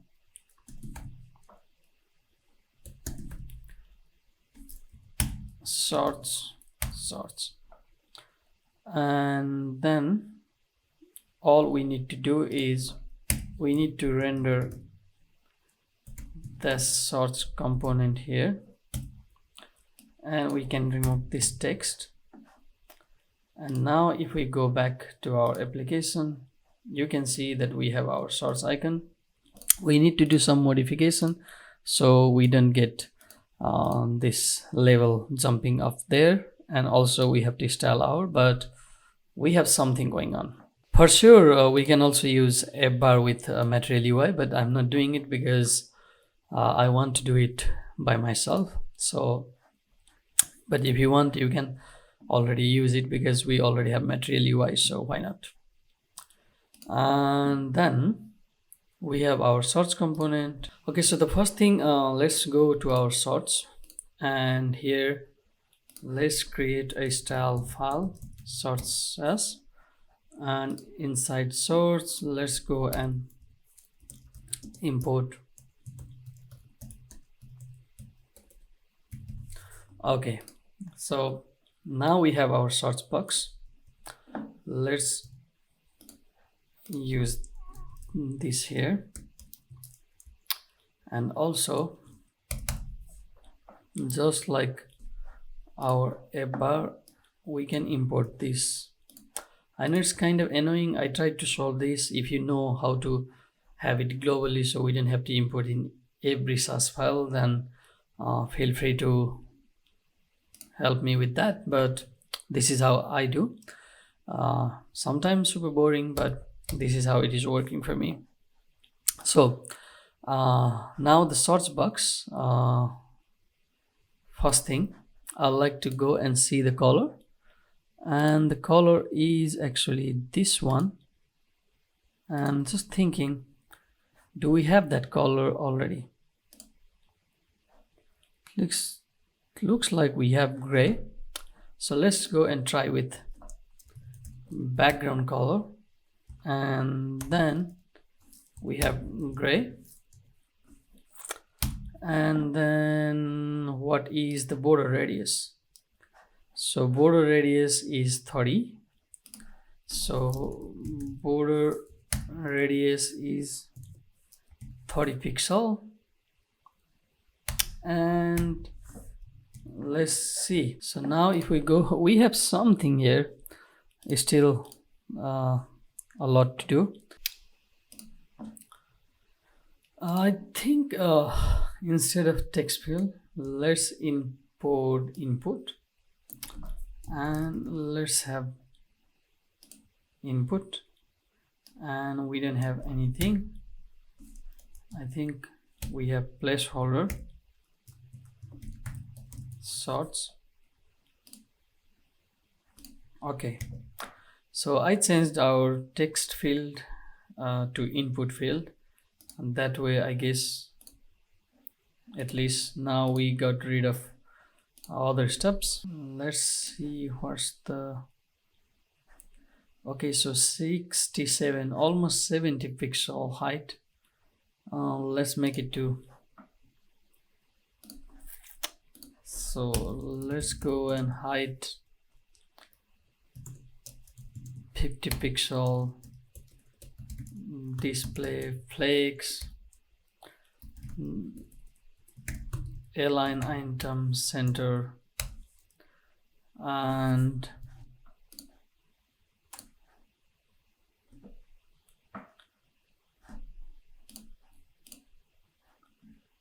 so okay, and we need to do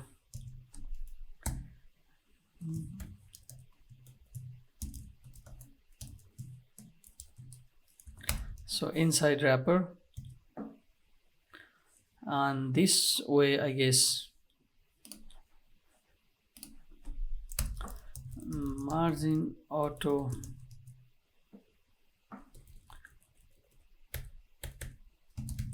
let's do display flex here also, and align item center. Then let's have padding top to bottom 1 rem and side 2 rem, or actually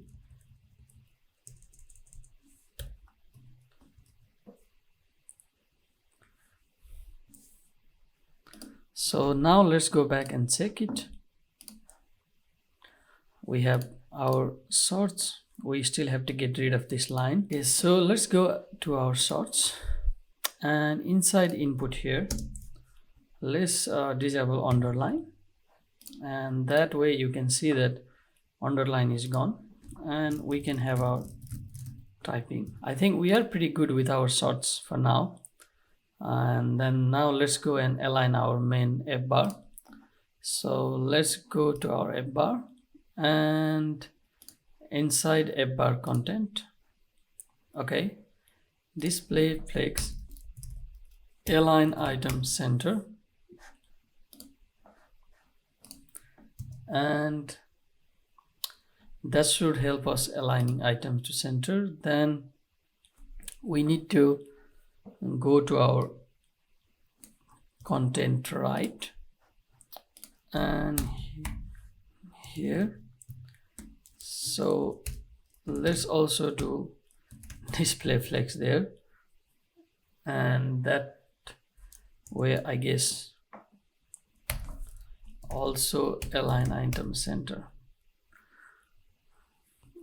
I don't know if we need to do any display flex here and do align item center. That's, I think we already have it there.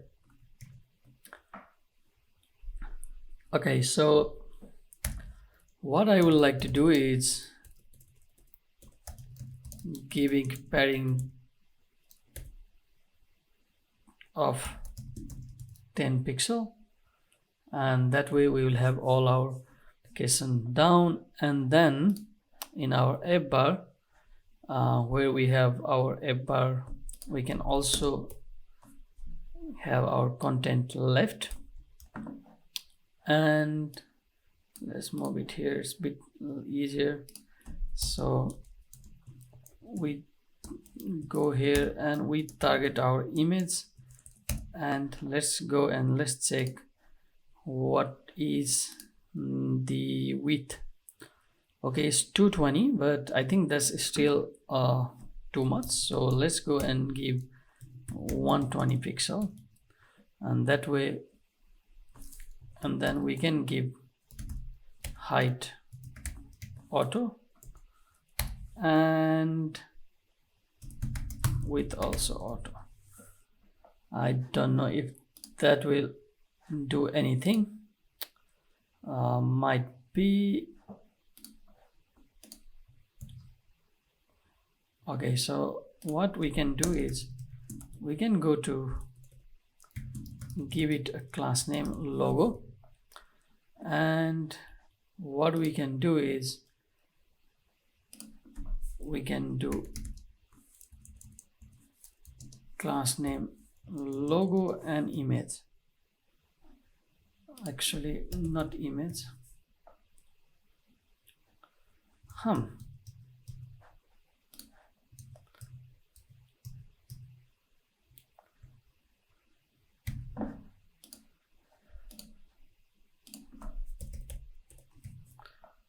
Okay, so now if we go back,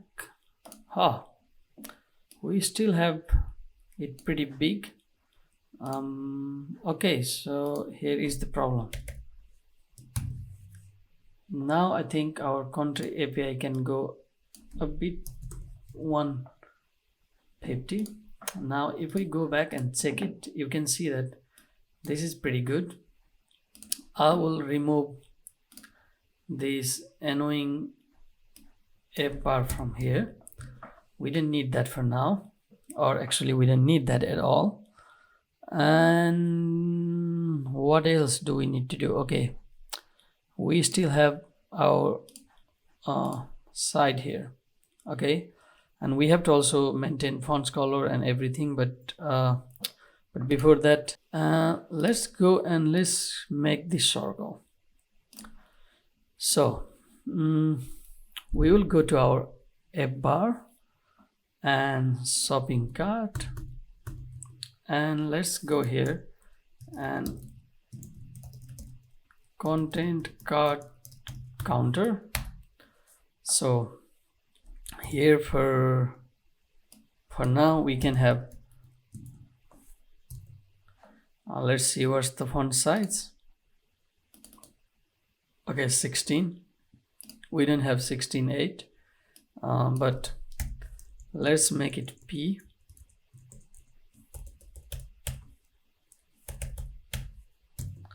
Okay, let's have it 10 here, and let's go and start styling our counter. So, and we need to give it here. Then width, let's go and check the height and width of it. So 36, so 36 px, height is also 36. I think that will not work.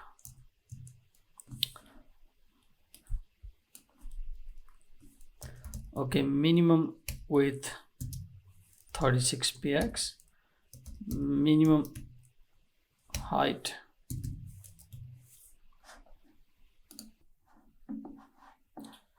okay, so this is our counter. Usually if you are not sure about the value that goes, so now we have 36 px minimum width and then the minimum height. The reason why I'm doing it is if like at the moment we have numeric value 10, but let's say we have 100 items, then it needs to increase. So for that reason I'm doing minimum, but there can be one problem because of this. Sometime width will increase and height will not increase. So for now let's just have width and height like this, and we can adjust them to auto later with some aspect ratio.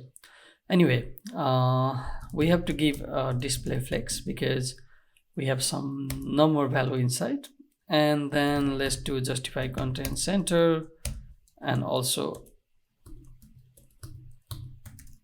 align item center, and font size inside will be 2 rem. Let's just,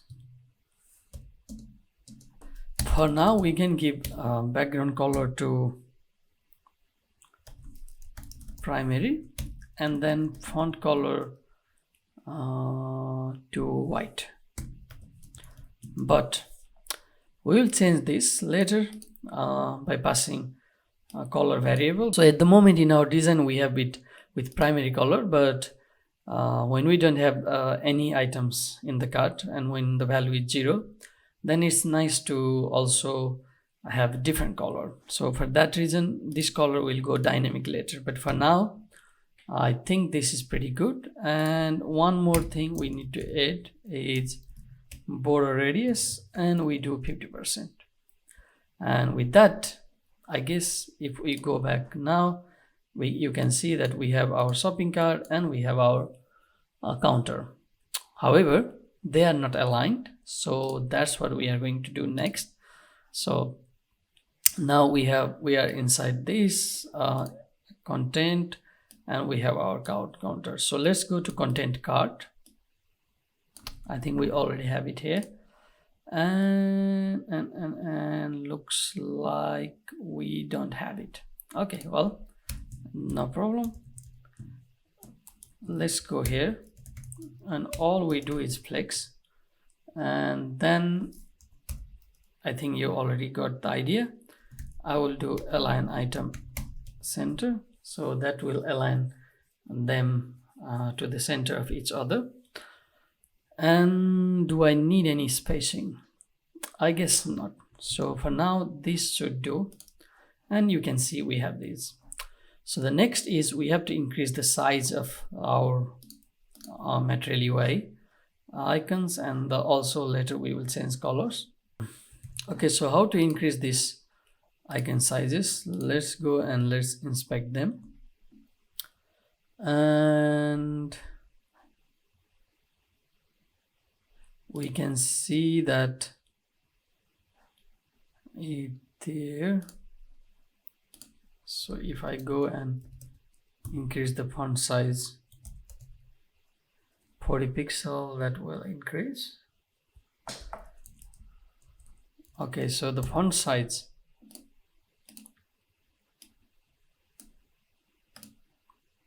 let's copy this. Let's close our debugger, and let's go to our app sidebar right here and increase the font size of icons. So now I go here and I will give it 40 pixel, and I'm not so sure if this will do the job.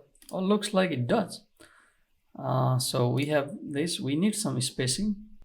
So we have 40 pixel here and 20 pixel between them. So let's go and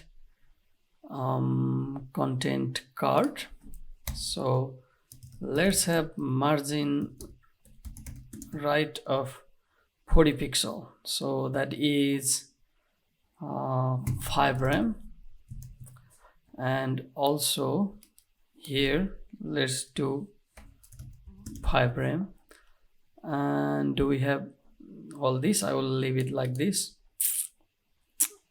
And then here we can have margin left of 2.5 rem.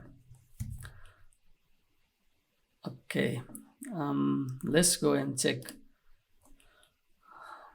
I think this is pretty good, except the font sizes and everything, and we have all this weird thing, but other than that our app bar is almost ready, and we need to do some color changes here. And for that reason, let's go here, and here we can do color, and then we have black. Okay, so I'm not sure if, okay, let's try with red color so we know. Okay, so let's see. Okay, so that means the colors are actually now reflected. And also I guess similar thing we need to do also in our shorts. And if we go inside wrapper, if we do the same thing, okay, we don't do the same thing. So if we go inside shorts, then we have it inside our wrapper shorts icon.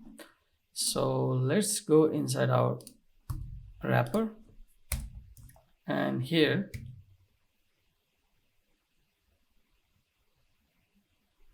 okay, the reason is we need this. Actually, okay, so here we are, and we need to close this. I think now the problem is solved, except our icon size is pretty big there. And let's go and check it.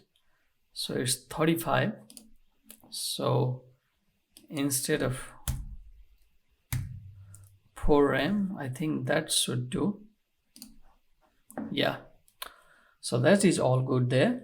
Now we need to also change font size and everything of our input. So I think if we go and copy this, and if we go in our base, and we can have some overriding material UI styles. So if we go here, then I guess here we can do font family to whatever we like, that is our font family, and default color we can give it black, and font size also default we can give it 2 RAM. And I don't know if we can also give it important just in case, and important and important. And as you can see that we have our Poppins font loaded here properly. Now we did with our Appbar. That looks pretty close to our design, and we still need to attach our drawer and everything, but that comes in our next to do. So our Appbar is done. So next we will be doing drawer, and for drawer let's go. Okay, well, so for drawer okay, so let's go to this material UI drawer component, and as you can see there is this drawer, and it requires a couple of parameters. Anyway, so there's also a very nice example. It's pretty big. Okay, so you can see here there are different type of drawer. Well, actually it's a same drawer but coming from different sides. And let's go here, and this is our time for creating another component, and this time the name of component is sidebar. You can call it drawer, but I'm going to call it sidebar. So this is our sidebar component. Okay, that's good. Like always, I am going to do this, so bear with me. By the way, how is it going? You can comment. As I said, I would like to make video in the same way as I develop. So no shortcut, no fast forward. You can always increase the speed by YouTube, or you can skip some parts. But if you wanna be with me here in the same process, same speed, then you can be with. So this will be our sidebar, and here I will be importing drawer from material UI. So let's go here and import drawer from, as you can see, it's already showing us the possible option. I would like to actually do like this. That way we are importing only drawer, so we didn't have to deal with everything. And so I will be okay, so this I would like to call class name of sidebar, and inside here we will be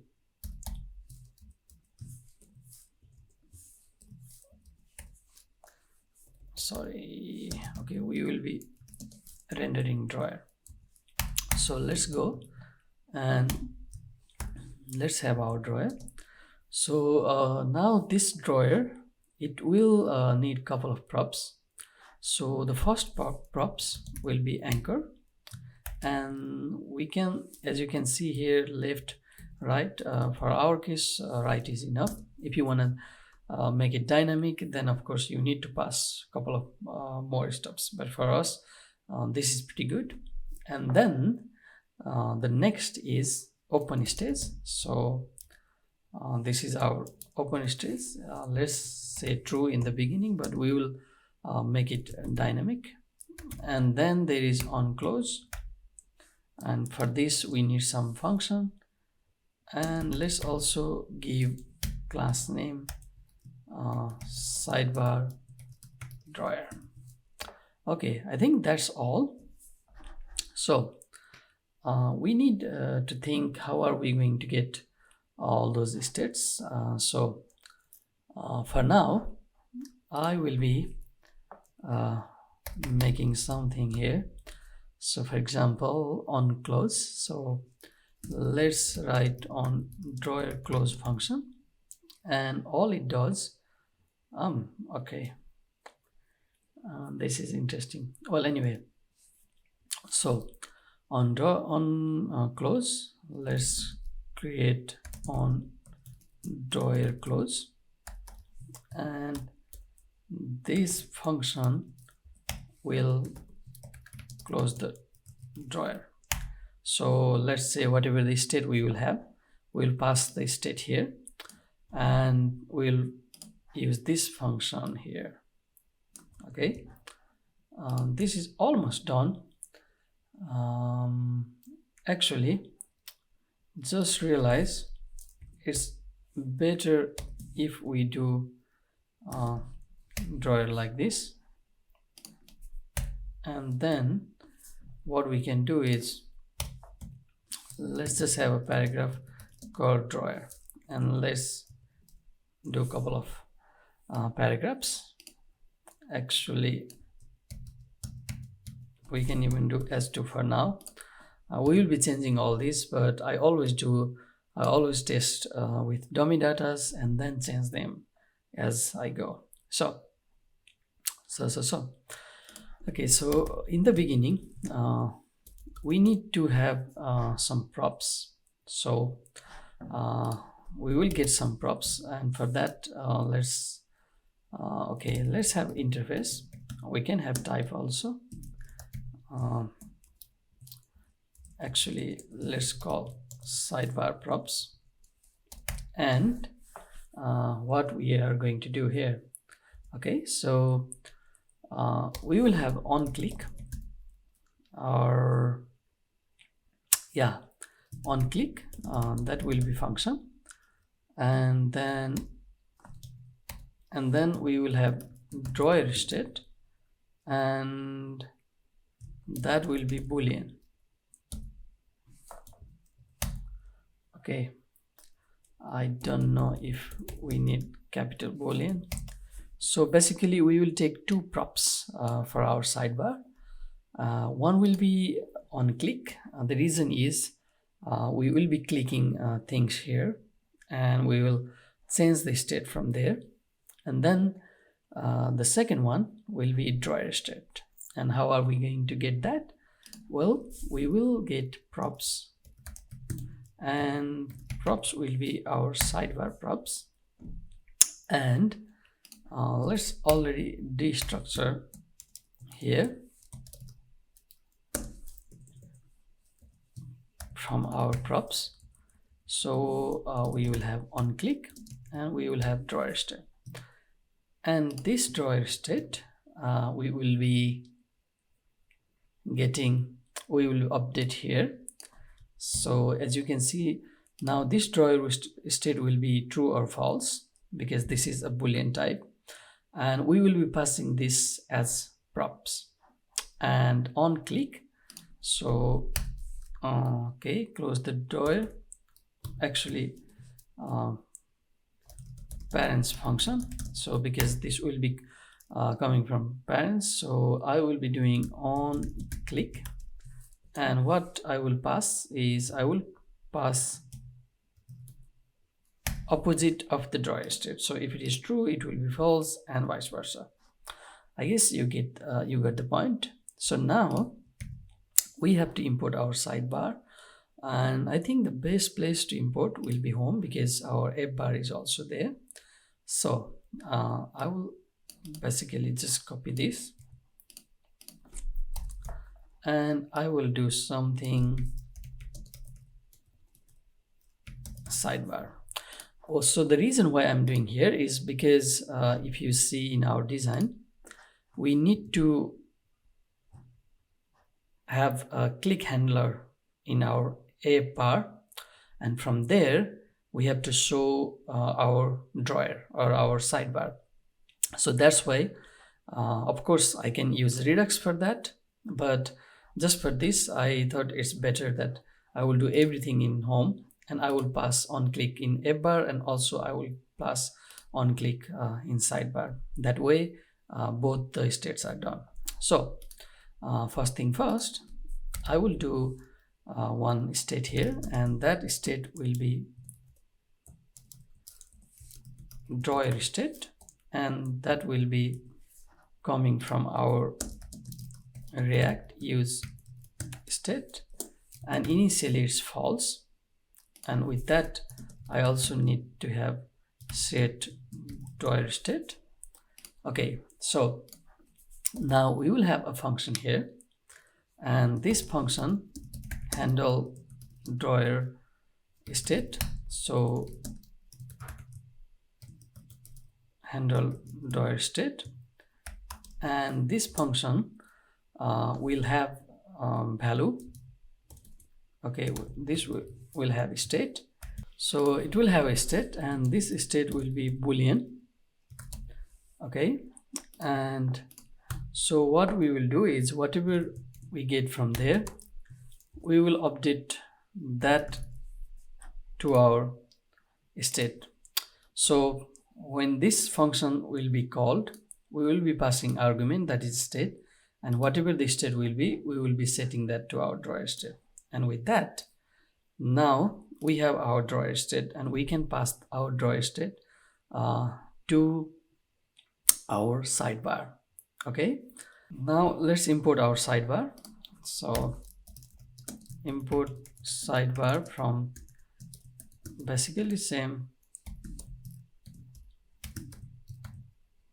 sidebar, and here we will have our sidebar, and our sidebar will require a couple of props. So the first thing is on click, and these props will be handle drawer state. Okay, so and then we will also have we have drawer state. So drawer state, and this is nothing other than drawer state. So now our sidebar has this, our sidebar, and if you go to our sidebar, and we are getting these props on click, and that on click we are passing whatever we pass. So what is this on click? This on click is same as handle drawer state, which, and what we are passing from here, we are passing the opposite of drawer state. So that's all about it. And then so this is basically we are passing a function to children, and children is calling that function and passing argument. So kind of props dealing. Okay, so the next we have to do something similar in our app state. Okay, so let's go to our Appbar, and here also we can have interface called Appbar props, and at the moment we have on click, and that is function, and then also we have drawer state, and that is Boolean. Well, the reason why we need a drawer state here is we want to do basically the same thing that we did here in sidebar. So what we can do is we can basically copy this and go to our Appbar, and here,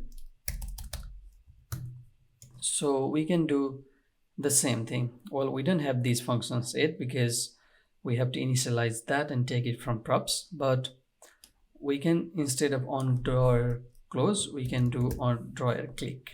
So that way, when we click the drawer, it does the same thing. It will call the parents function and pass this argument, which will be the opposite of whatever the current drawer state it is. Then here we do same thing, Appbar props, okay, and then here we do basically restructuring of our props. For sure, when we have props, we can also do props dot, and you can see drawer state and on click, we can do that, but it's always good to destructure here. So on click and drawer state. So now we have on drawer click, we have on click and drawer state. And where can we use this on drawer click? Well, we can use that, in our menu click. So we can have on click here and we can pass here. Now you see, when someone clicks our menu or those hamburger menu in our Appbar, it will call this function. And what this function does is this function will call parents function, and initially we will be passing our drawer state. Initially it will be false, because if you see here in home, we have it false, and we will be passing it here. We haven't passed it, so we have to pass it here, and then that will pass. So the opposite of false will be true, and it will go to the parents element. So let's go here, and we need to do a couple of things. Actually, all we can do is basically copy and paste whatever we have from the sidebar. With that, I think we have some problem. Okay, let's see what's the problem. Okay, so on click does not exist. Let me do some refresh and let's restart our server.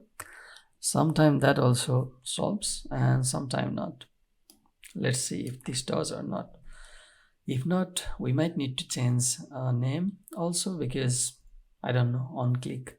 Okay, so the reason why I was having problem was because I wasn't saving this Appbar, and now I saved it and we didn't have any problems. So let's go here and let's refresh our page.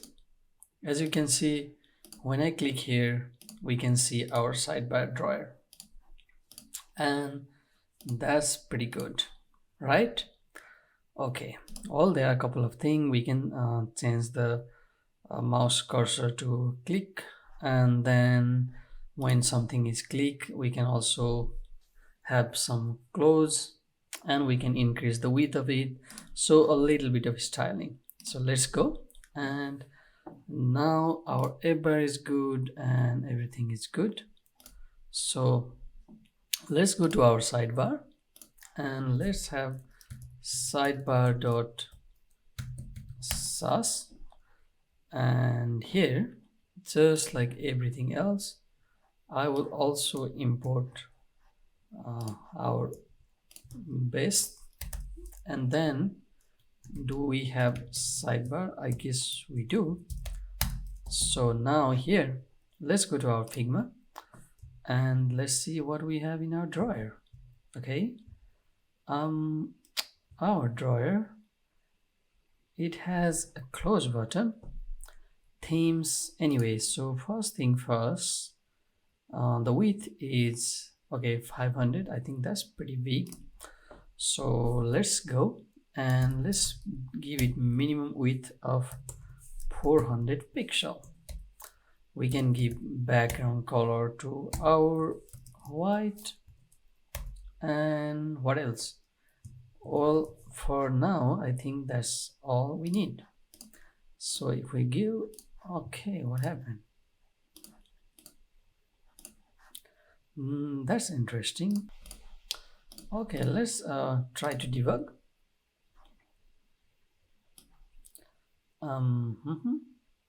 Okay, so let's debug this component here, and okay, so what is happening? Okay, so this is drawer, this is tab index, and where is our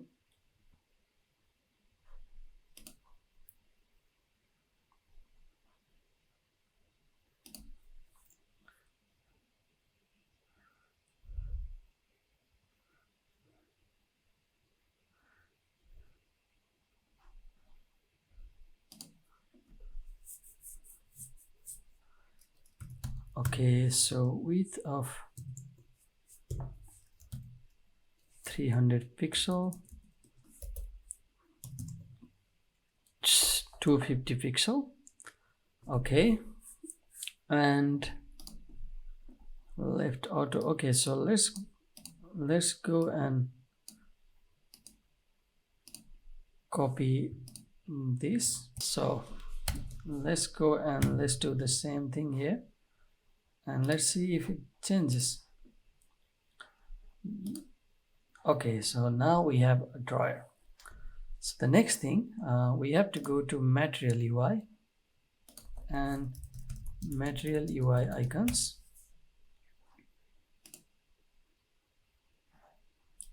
and I have to find something called clothes, and I will copy this one here, and I will go here, and then in our sidebar here somewhere inside our drawer. So let's have drawer content. So inside drawer content, let's see our design first. So we have this clothes, we have also some margin, and then we have all our themes. So we can have our menu.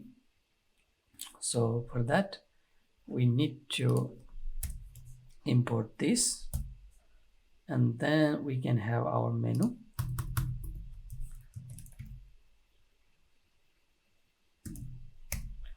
And I will also give it a class name sidebar close menu, and we don't need that, we can close it here. And then we will have our rest of the things for sidebar. So themes and other stuffs. So we can do sidebar, and we can give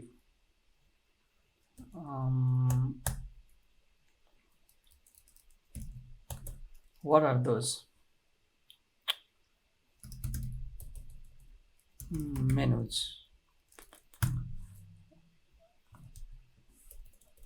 Let's call it navigation, although we didn't have navigation, but let's still call it. And I will give it a title called theme here. We want to move this towards the left or right actually, and have some margin or padding, however it is. So the first thing I would like to do is we go inside our drawer content. Okay, here, sorry. So let's go, and if we go to our Appbar SASS, we have padding top 10 pixel. So let's have a similar approach also here. So I can put here padding top 10 pixel, and then I will have display actually text align.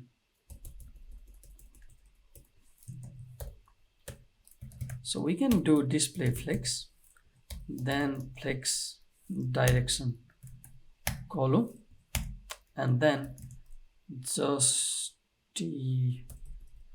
align items flex end, and let's see what happens. So this is exactly what I wanted. That's going good. So I want some padding, so let's also give here padding to the right around 100 pixel.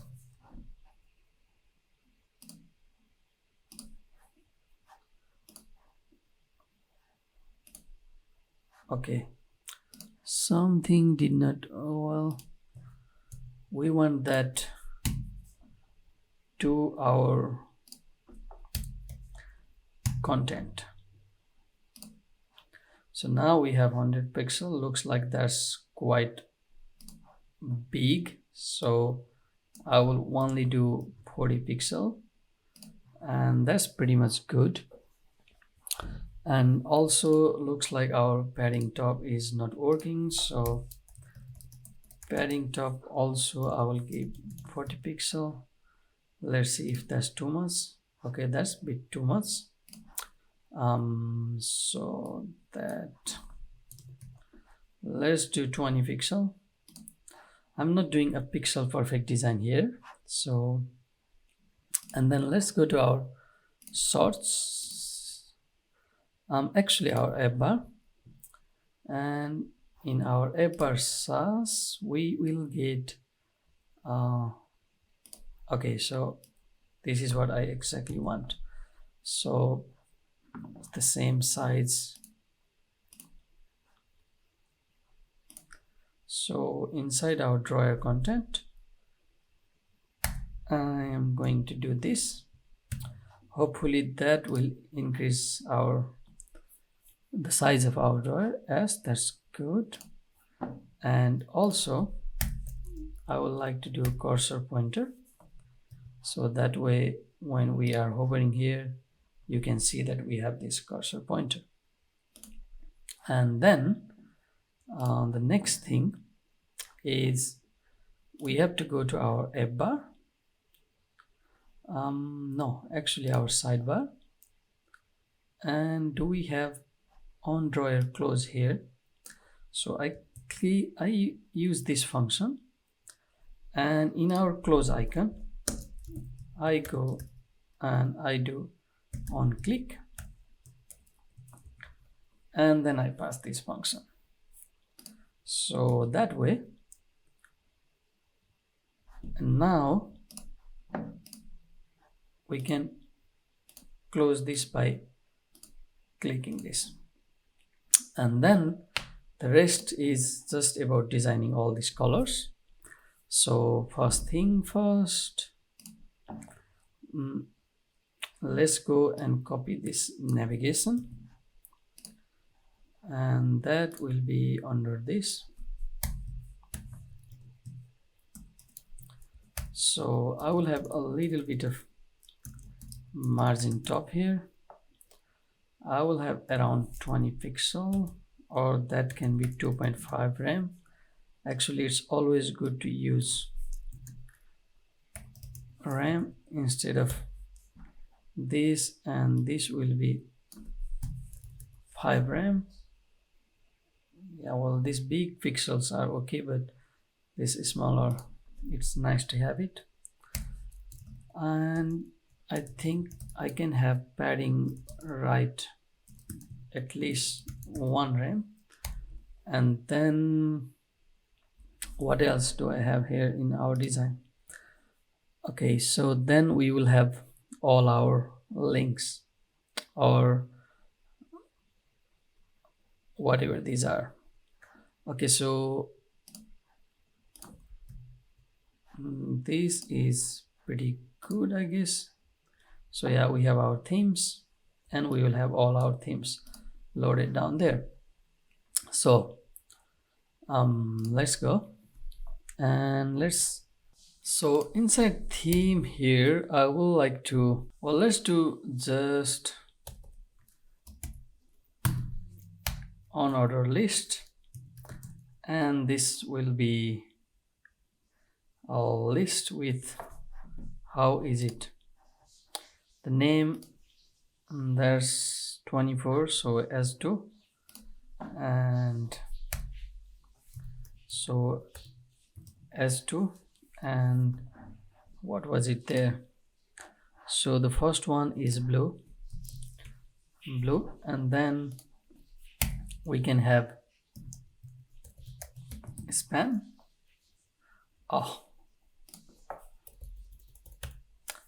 and let's give it a class name of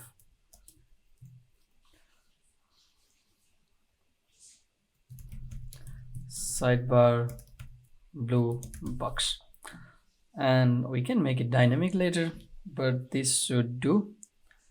And now if we go back to our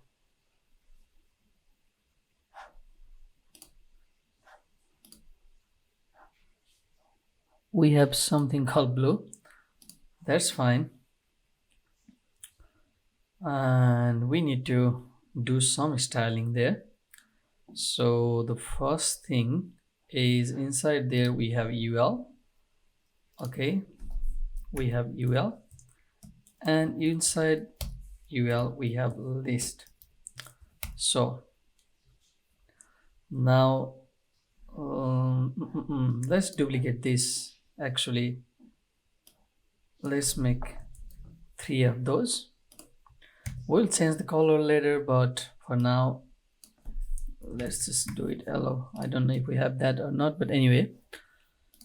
And then so how we want them to have 70 pixel, and margin bottom, that's almost 9 rem, and we can have display flex and align item center, and what else, and then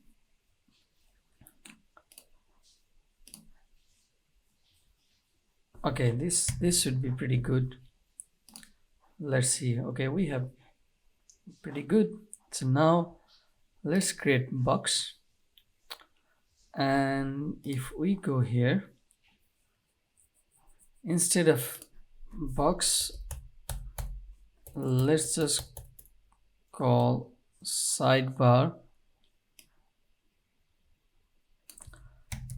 Let's change them, sidebar color box or nav box, whatever. Let's just put color box. I'm very bad at names. And then we will be giving color. For example, for this we will be giving blue. And so now all we need to do is we need to style this color box. So let's go, and inside our here, okay, we have a bit more than needed. And so let's see how big our color box are, 104 and 60. So width is, let's do 80 pixel, and height is, let's do 50 pixel, and we can do margin left 2 rem. So let's see what happens. Okay, of course they are moving to that side, that's good, but we don't have any color, so let's give background color by default to our primary, just so that we can test them. As you can see, they are pretty okay. And I guess I need to do something here. Justify content, and that should be flex end. Okay, so we need some margin there, and I don't know why that's going there, but anyway, what we can do is margin top to rem, and we need bit more there. How much we have in our design? 62. So something like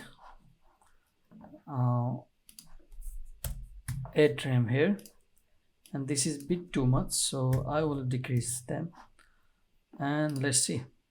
Okay, looks like pretty good, except I don't know why it went there. And that is, where do we have our theme? Okay, so the navigation, what is it with our navigation? Padding, right? I don't know if this will do. Let's see. Okay, that's good. So you can see we have all. So if we want, that's the blue color, we can copy. Well, blue is basically our primary, so we don't even need to think that much. But if we have primary, then background color is primary. Well, let's just write it blue, and then let's replicate it 3 times. So what are the colors? So green,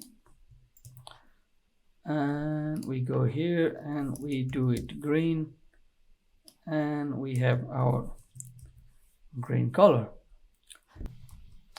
Okay, so with that, all we need to do is we need to do green and pass green here and red here, and this is red. Now if everything is good, okay, we have the color, but we don't have the color values. Interesting. And why is that? Well, I exactly know where's that, or maybe I don't know. Okay,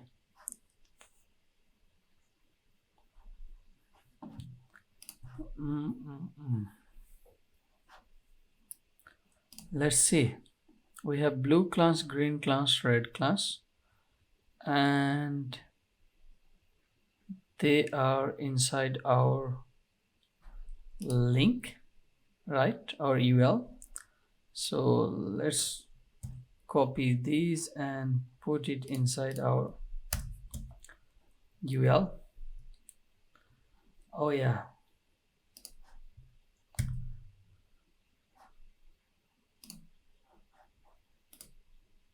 and you can see we have our drawer done.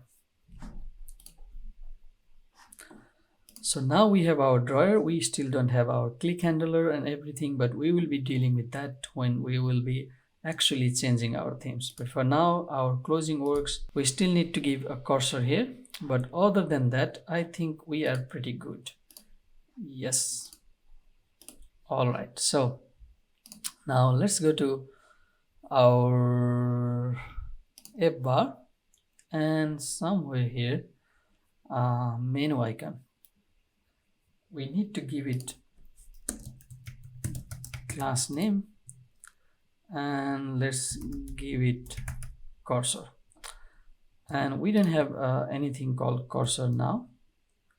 So what we need to do is, let's go to our base and let's write general style overrides. So now when we do cursor, all we can do is cursor pointer. Okay, well, let's do this cursor pointer, and then we go back here and we give it cursor pointer. So this is almost like writing our CSS library. So you can see that we have cursor there, we have cursor there. So everywhere we want cursor, or even here later if we want, we can change it. For example, let's say we want basically the same thing in our shopping cart item. Then you just pass that class there, and this will be also cursor, this will be cursor. Okay, so with that, our drawer component is also done. If we go to our design, then we have all these country cards. For sure, we have also sorting, but we have our country cards and we need to render them. So that is what we will be working next. Okay, so let's build our next component, and that will be our, you can see our application is already getting bigger and bigger. So we go here, and here inside we will have country card component and country card tsx. Okay, so let's go here, and that is good. And as always, I think you already know now, I somehow always like to change it to an arrow function. Why? I don't know. I just do it. And also I always give class name immediately, and this will be our country card.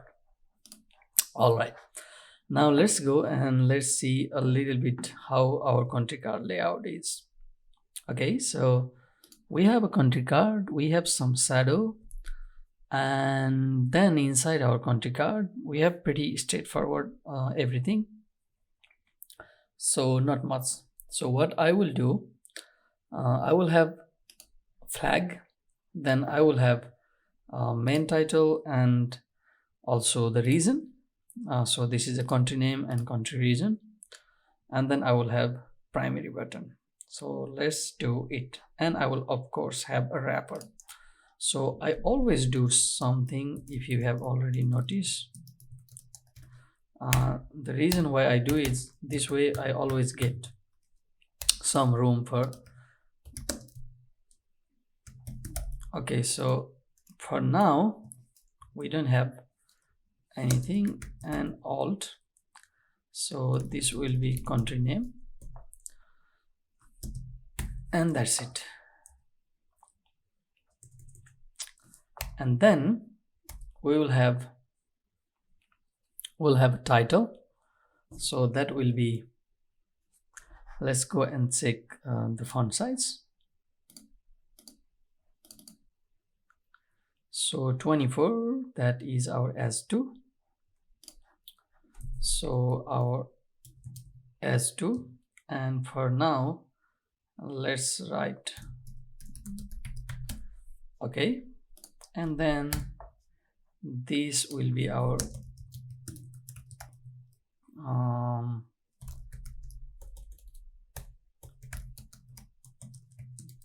country card name, and let's replicate that, and this will be our country card region, and the region is now Asia. Okay, that's good. And then we will have a button, and we will be importing button from material UI, and we will go with button. We'll remove this, we'll remove this, and button label will be, what's the label? Add to cart. And what else do we need?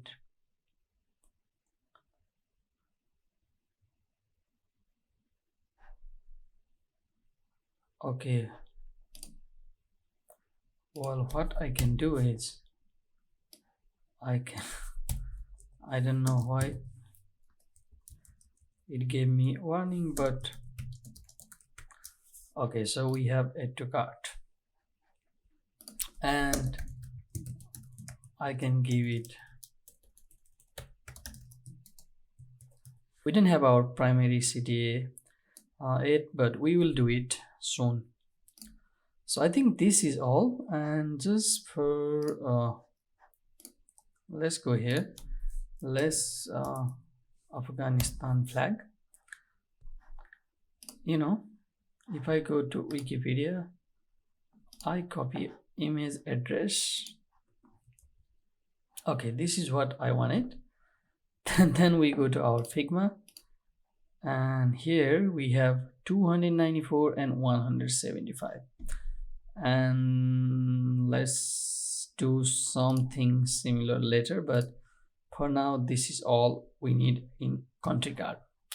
Then let's also create country card.sass file, and before I forget it, let's import it immediately.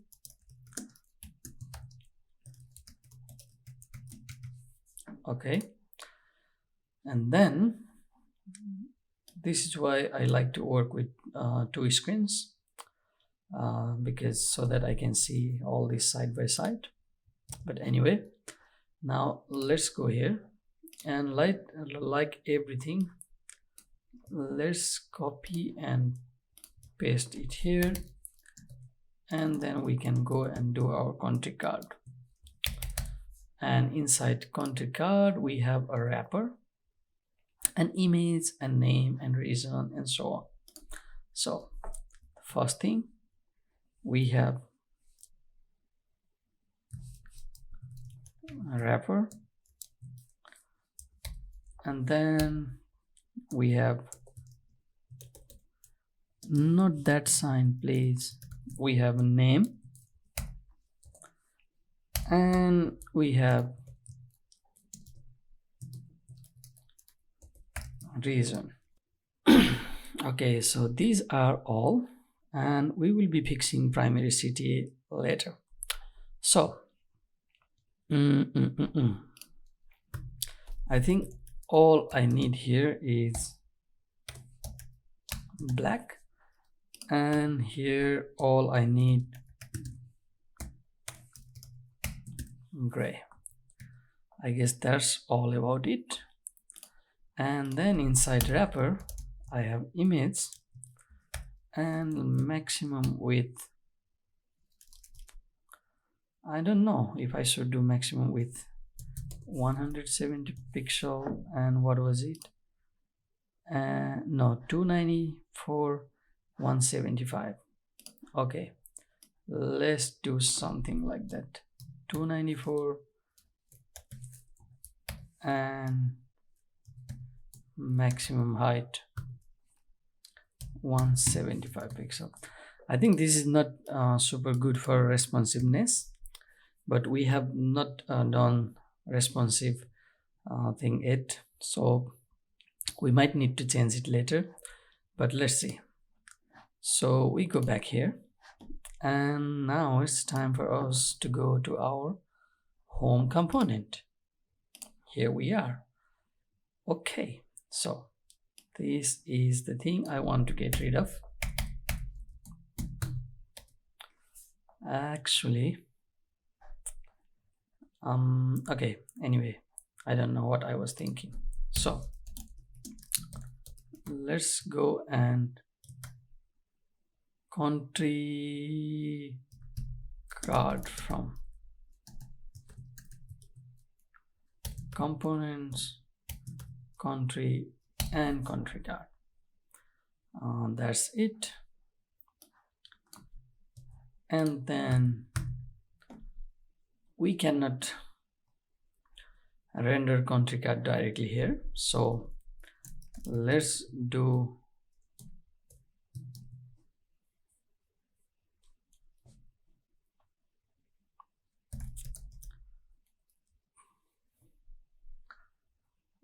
something called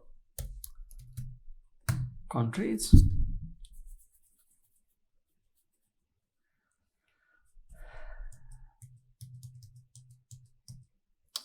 Okay, I'm not so sure if so. If you see, we have our home component that has Appbar and sidebar, and then we can have everything inside here, inside home, or we can also create a separate component. But for the sake of simplicity, I will go and I will actually like to bring it here. So inner contents, and here I would like, so everything, all the cards and everything we saw will go here. Let's go and use our, okay, well, we don't have formatter yet, no need. So now we can render country card, and at least let's do it 4 times. Okay, this is going to be interesting. Button is never use, and that's fine. And then we will go back to country card.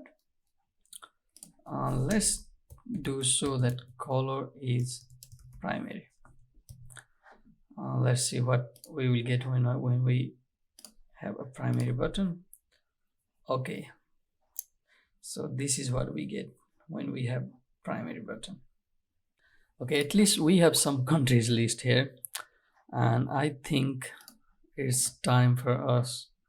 I will remove this from here for now, and let's go back to our design file and let's see. So from our flag, it's 47, so that's almost 6 RAM, and here is 20. So let's go back to our country card, and here in our image, okay, let's not do it here, let's do it in our margin top, that's 6 RAM, actually 5 RAM will do the job. And here I will do margin top, and that is 2.5 RAM. Okay, so that should do the job, and let me save it, and let's go back and see, and we are pretty good. Somehow this is not visible, but that's fine. And then the next thing, our button, so it's 54. Okay, so around 6.5 RAM. So margin bottom, okay, so that's good. Now let's go here, and the size of our country card width is 365, and let's go here and let's see, it's all kind of not, so we have 40. So let's go here inside our wrapper, and let's have padding of 5 RAM, and then we go to our country card, and what we should do is we need box shadow. So how are we going to get box shadow? If we go here and if we inspect, then we can see that we can copy this box shadow, and let's go here. So that's our box shadow, and background color is actually,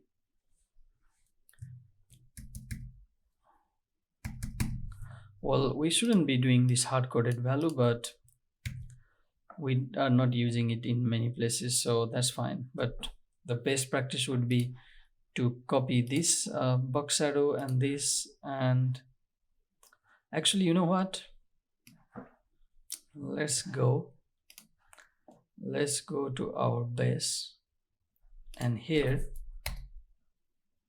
let's have this value as box shadow. Then I can copy this and I can go here and I can paste this, and also we can go and, well, this is kind of bad practice, but let's go here and do. Okay, so then we have our main white. We should, and instead of this we paste this. So with that, let's go and see, can we see any box shadow? Doesn't look like. Anyway, let's go to our home. Somewhere in our, I don't know where it is, but we have some thing going on.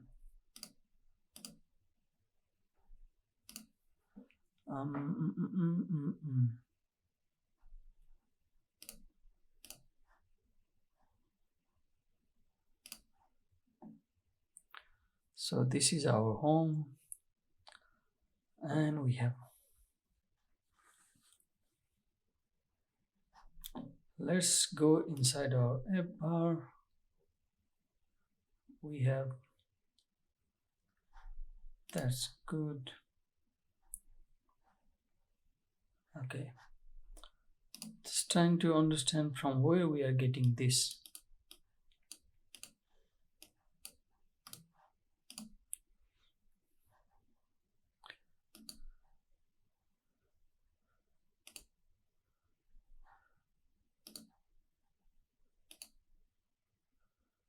Okay, that's coming from our sidebar. So let's go to our sidebar, and somewhere there we have background color and padding that needs to be removed, and voila. Next thing is this color. So somehow we don't have this color yet, so let's copy this and let's go to our styles and base, and we have black light, we have white, we have gray. What color this will be? This is, actually we already have black light. Okay, my bad, sorry. So here, instead of gray, I should be using black light. So that, yeah, that's pretty good now. Okay, so the next will be our button. So let's go to our base here again, and let's go somewhere here, buttons style. So the first button will be, let's give all our button class button, and inside there let's have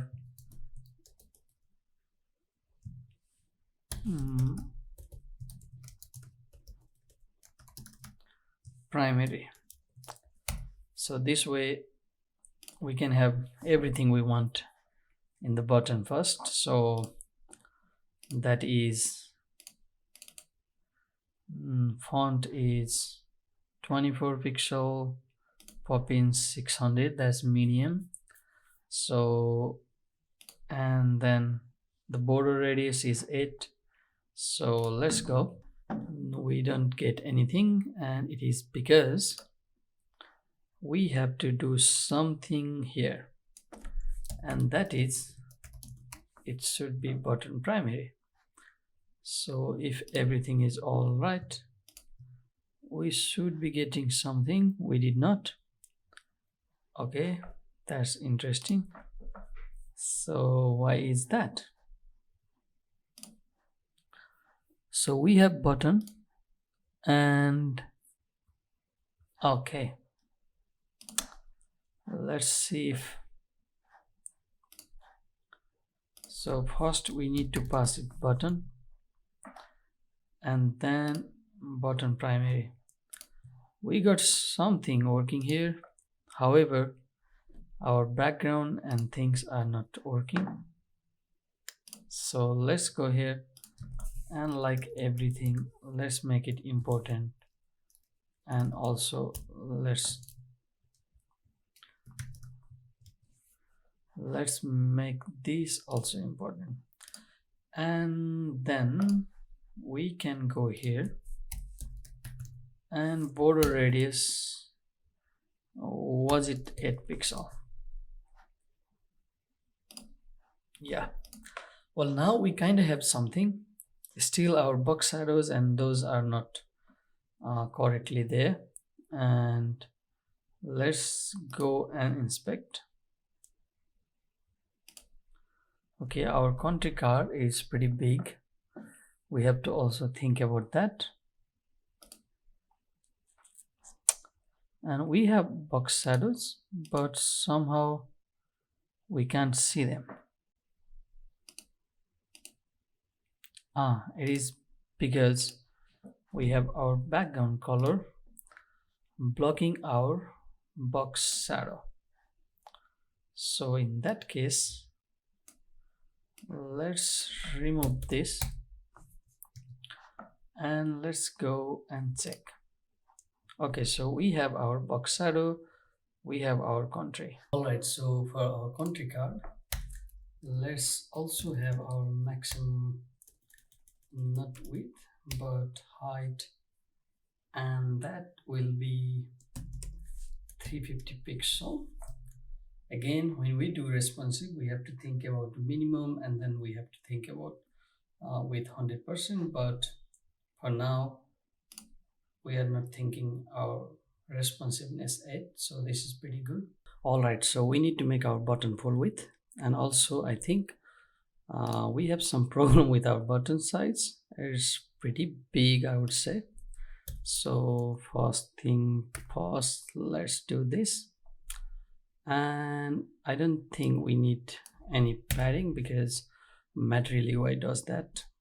And we need to add important here. And also let's do some transition, and we can do for all, and that can be 0.2 second. So this way, when we have transition of 0.2 seconds, later when we do remember hovering, then we can have our background color. Basically, if you remember, we have our primary hover, and I think that is all. So now we have a little bit of hover, maybe not. Okay, it is because you might have guessed we need to also do there. Okay, now we have a little bit of hover color and also some sort of transition, and we have this click ripple effect from Material UI. However, one thing we are still missing, and that is our button is not of full width. And although I did inline block, or I also did block, somehow this did not do much. And I think the way to fix that will be we wrap our button here with country card, and then I can do action, and then all our button component, we can move it here, and let's go inside our here, and so what did I do? Okay, seems like I zoomed in, and then here, was it actions? No, it was just action. And here, let's do with 100%. So that still did not do our job. Okay, I don't know why.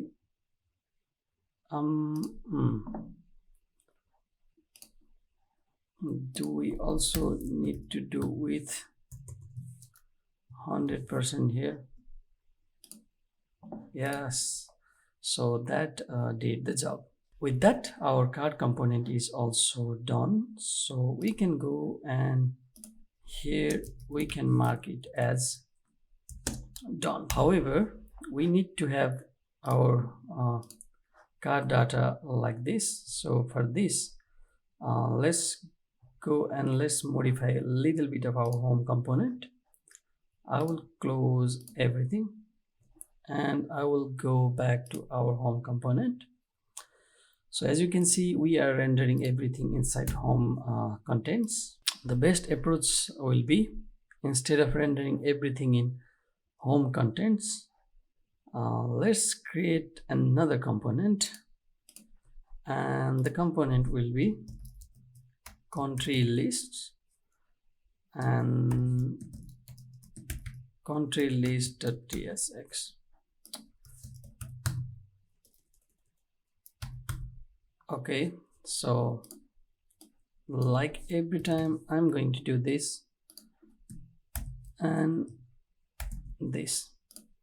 So now let's import our country card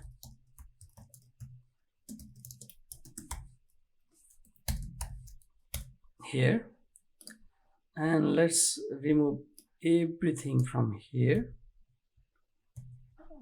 and let's paste them here, and here let's have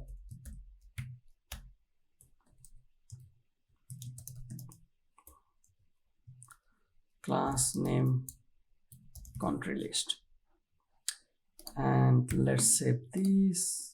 Let's remove country card from here. Instead, let's do country list, and here inside our inner content, what we can do is we can actually remove this, and let's render our country list. So inner content, country list, result, everything. So basically everything you see here, even the sorting and pagination and everything, will go inside that component. That way we keep our home component clear. And if I do this, and if I go back and if I refresh, then you can see it's basically the same thing. It's just that we have now this in our separate component. Okay, and I will also like to do one small thing. It's not necessary, but still I want to do padding right to rem, padding left to rem. As I said, it's not necessary, but just doing so we have some space here even when the screen size is small. And now let's go and okay, so inside our country list, I am going to copy our country card and go and paste it here, and I will change it to country list, and definitely I'm going to change it to country list, and everything from here will go away. So now we have SASS file and we have to import it here. Okay, so that's all good there. Now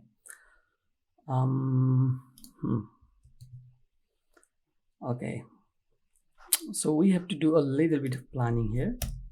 So first this will be sorting, then country list, and then pagination.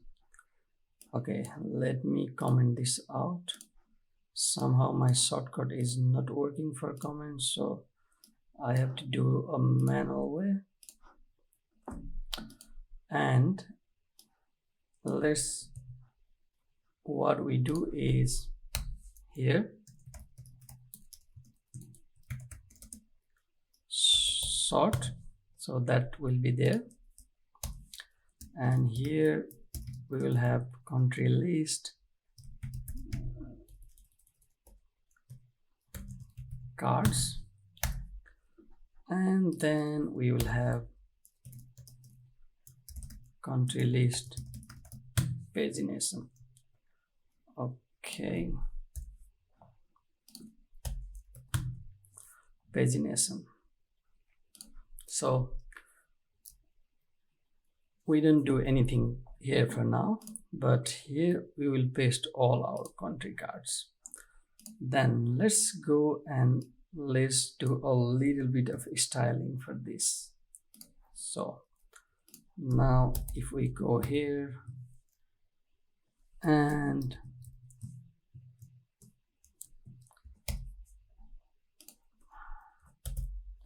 so first thing first, we need some sort of,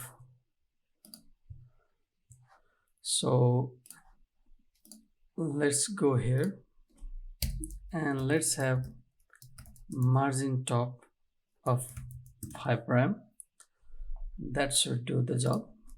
And then let's come here and let's do flex, and this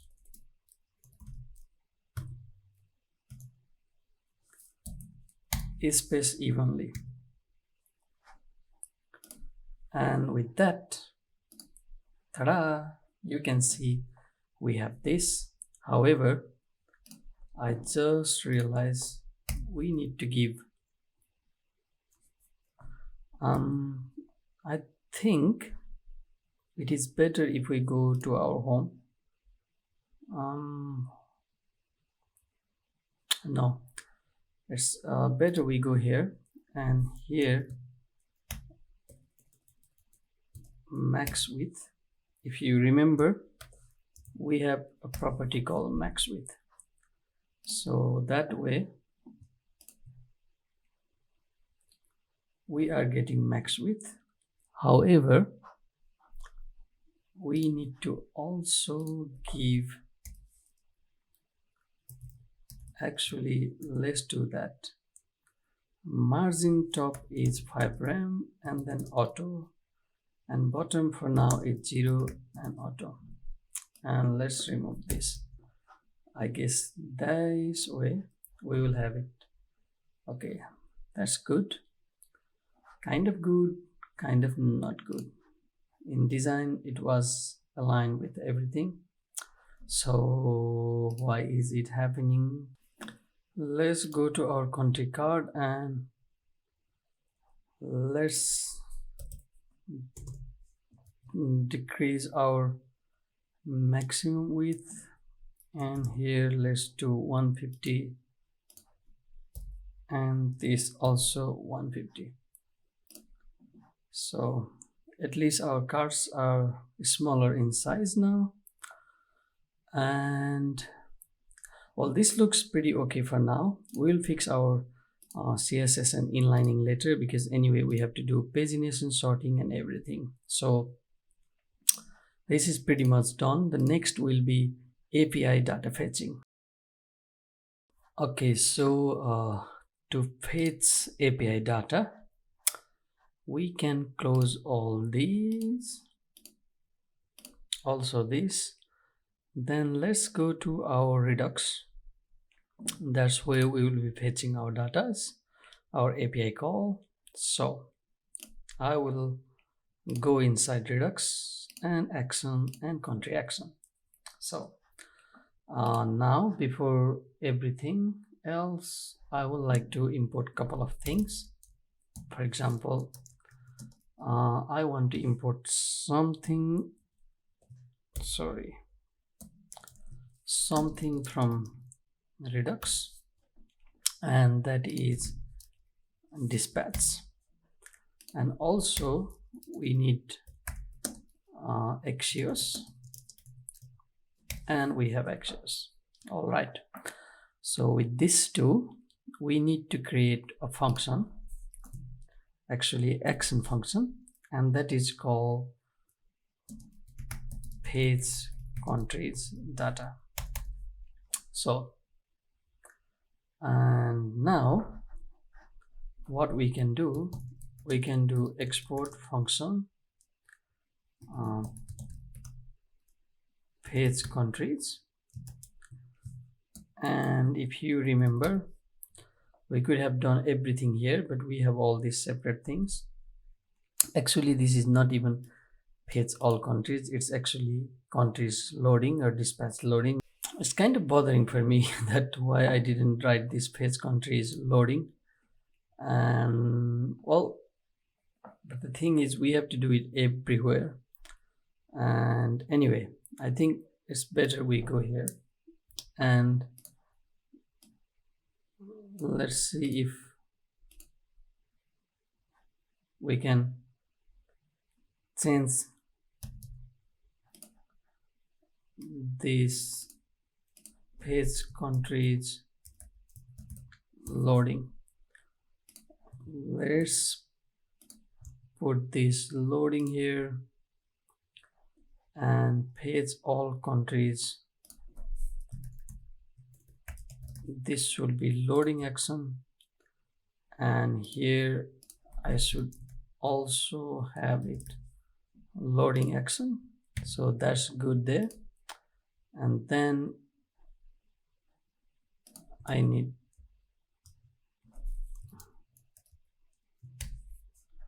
loading.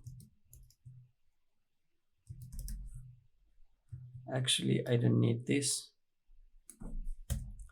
because it already added there, because all this does is it just loads, and I should do page all countries loading, and that way this makes more sense. Then I think I have some problem. Okay, page all countries loading action, and then actually we are not even using that action at all, so let's remove it from here. And then we need to also modify a little bit in our reducer. So we need to have loading here, and this will be also loading. Now this makes more sense. Sorry, I did not think about that yesterday, but it makes more sense now that this is just for loading, and this is success, this is, and this here we can do page all countries. Yep, and it will return dispatch. So then we will do Axios call. So that is Axios dot we will do get, and URL will be we will go here and it's all. So this is the URL. So let's put that, and this will return promise. So dot then, of course we can also do async await, but this is enough. We will have response, and when we will have response, let's do something with response.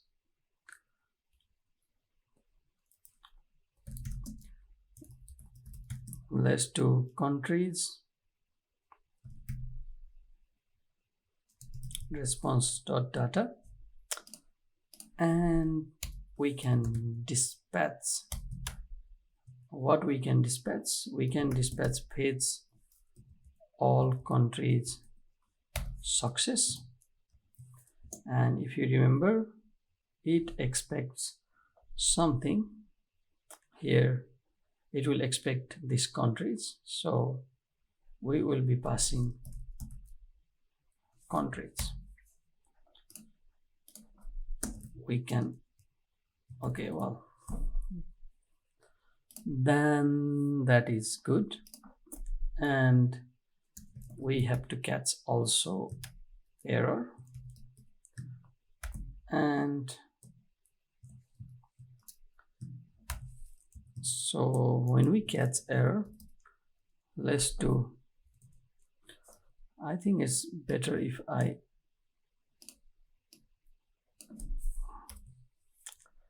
okay, so when we have error, then what we need to do is we need to fetch all countries failure, and if you remember, we are expecting error, and that will be error from there.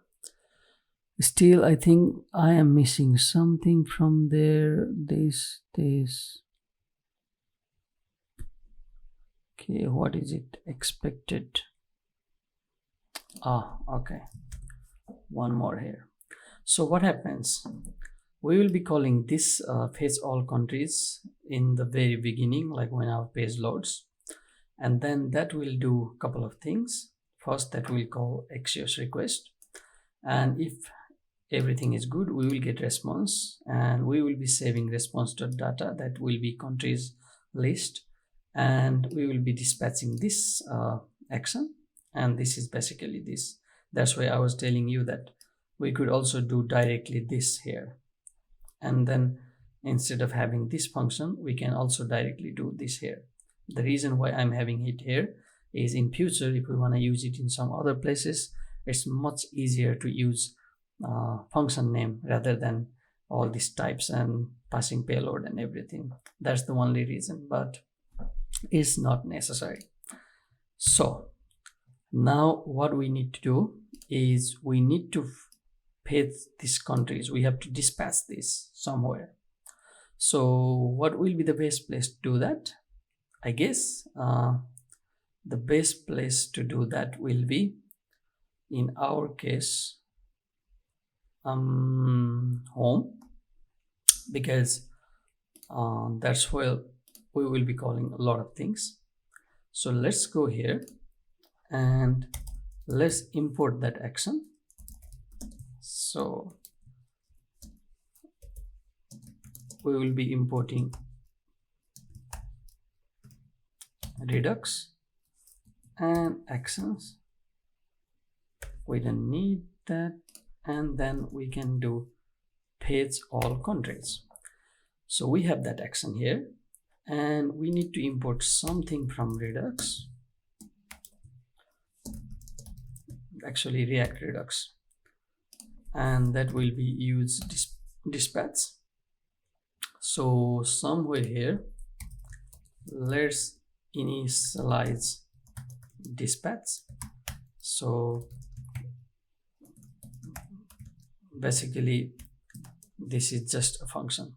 Now when we have dispatch, we can always dispatch this action, and because this does not require anything as arguments, so this is very good.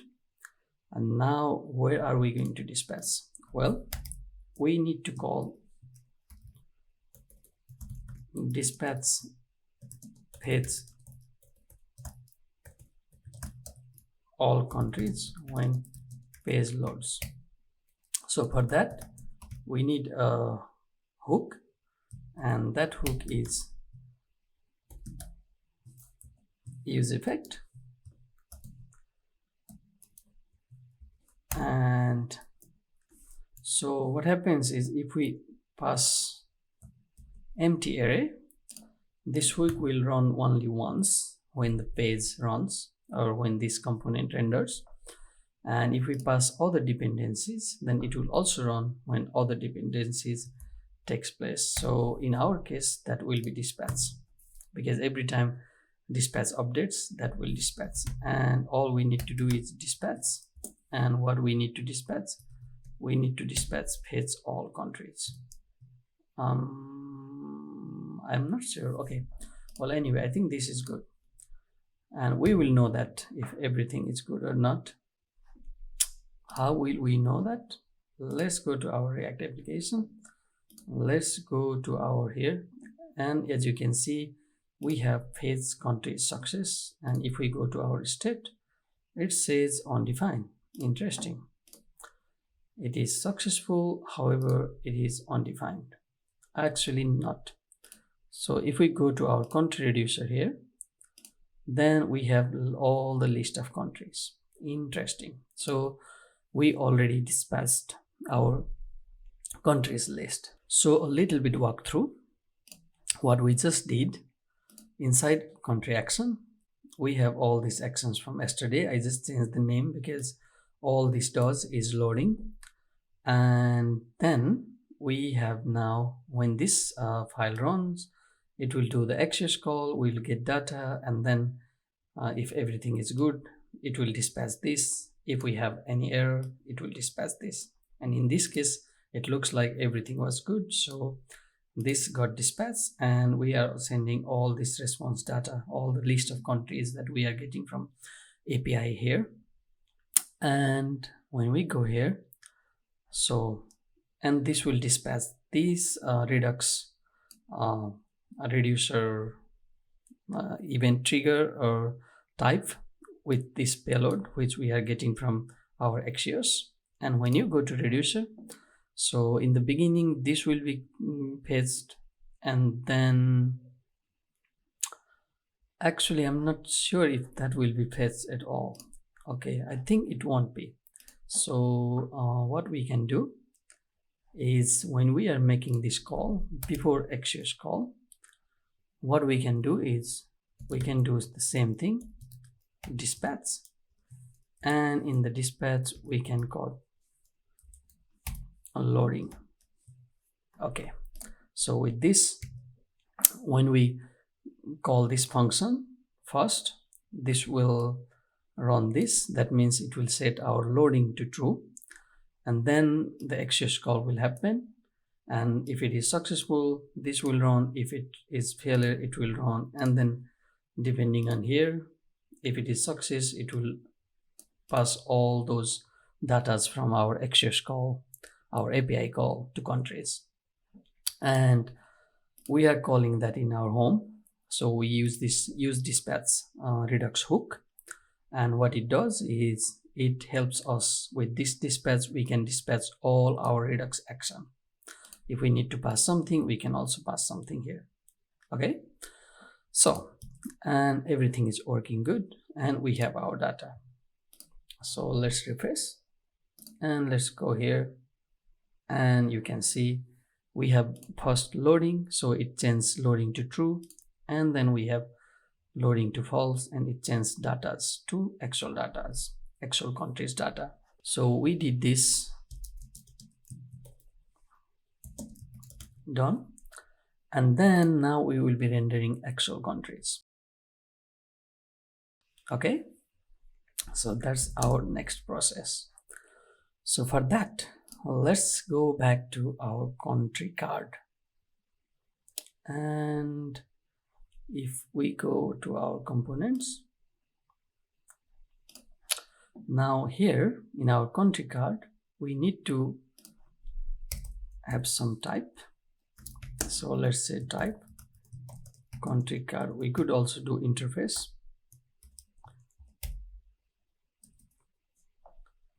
and here we need image URL, that will be string,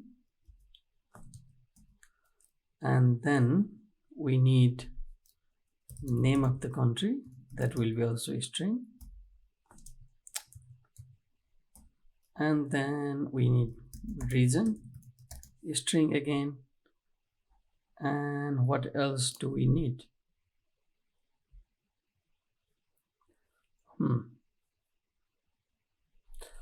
For that, let's go back here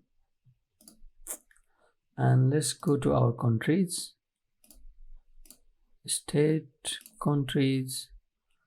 We have lots of countries. So the name, it looks like we don't have ID.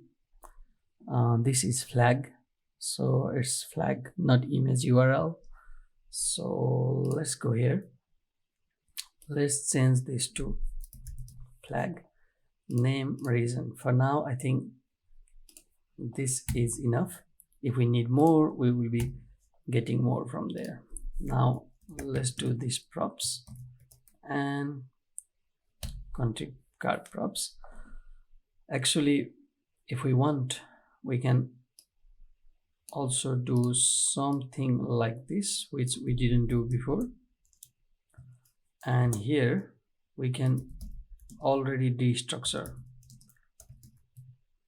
Remember, before we used to do props and then we used to destructure there, but now we can already do it here.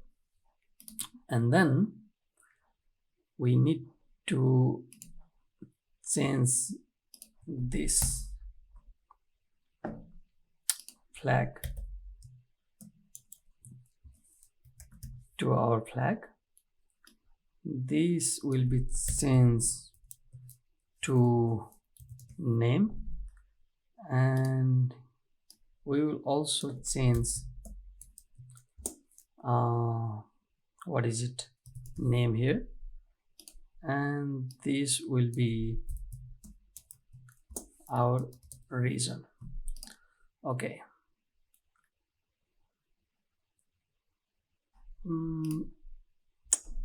Just in case, I will also pass whole country object here,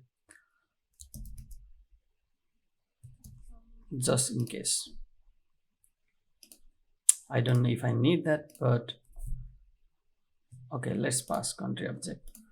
And now if I save this, we will have problem, because in our country list, where it is here,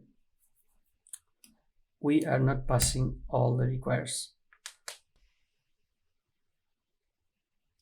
So we will have name, and we will have region, and also we will have flag. Okay, so you know what we should do? Instead of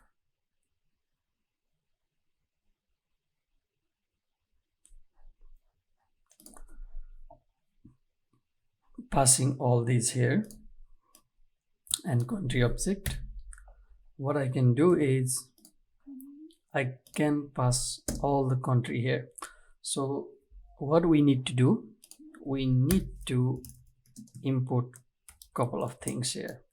One is dispatch from React Redux, and another is use selector, and also I will be importing our page country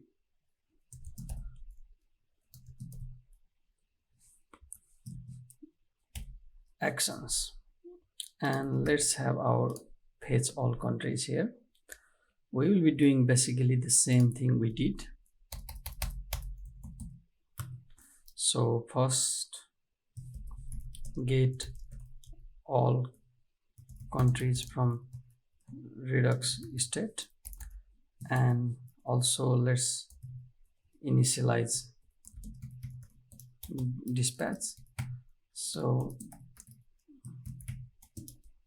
okay, and page all countries, this is basically the same thing we did earlier.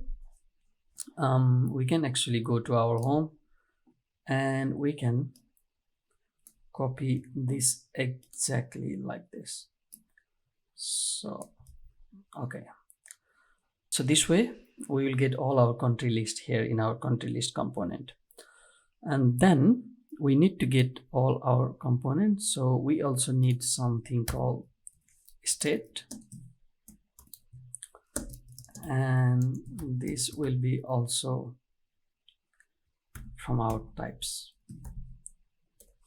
Okay, in our types we have something called app state. Okay, now how can we get our country list state? For that we need to do countries, and okay, for that we need to get countries from something called use selector, and this is also Redux hook, and we will have a state, and that will be our app state. And now you can see the magic of TypeScript. Country reducer, and inside country reducer we can have countries. Similarly, we can also have our loading status, and all we need to do is loading. Yes. Okay, so now we have our is loading, we have our countries. So what we need to do inside here, what we can do is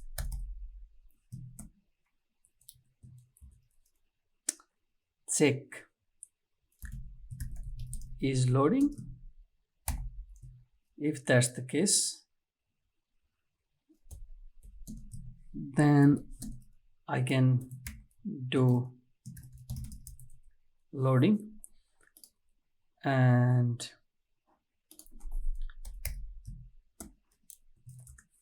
if not is loading and we have countries,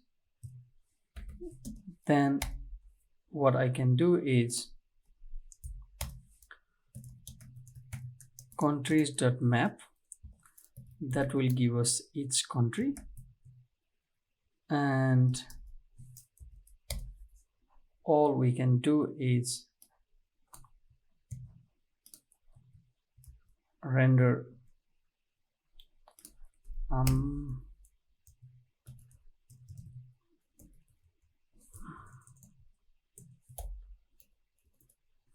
let's just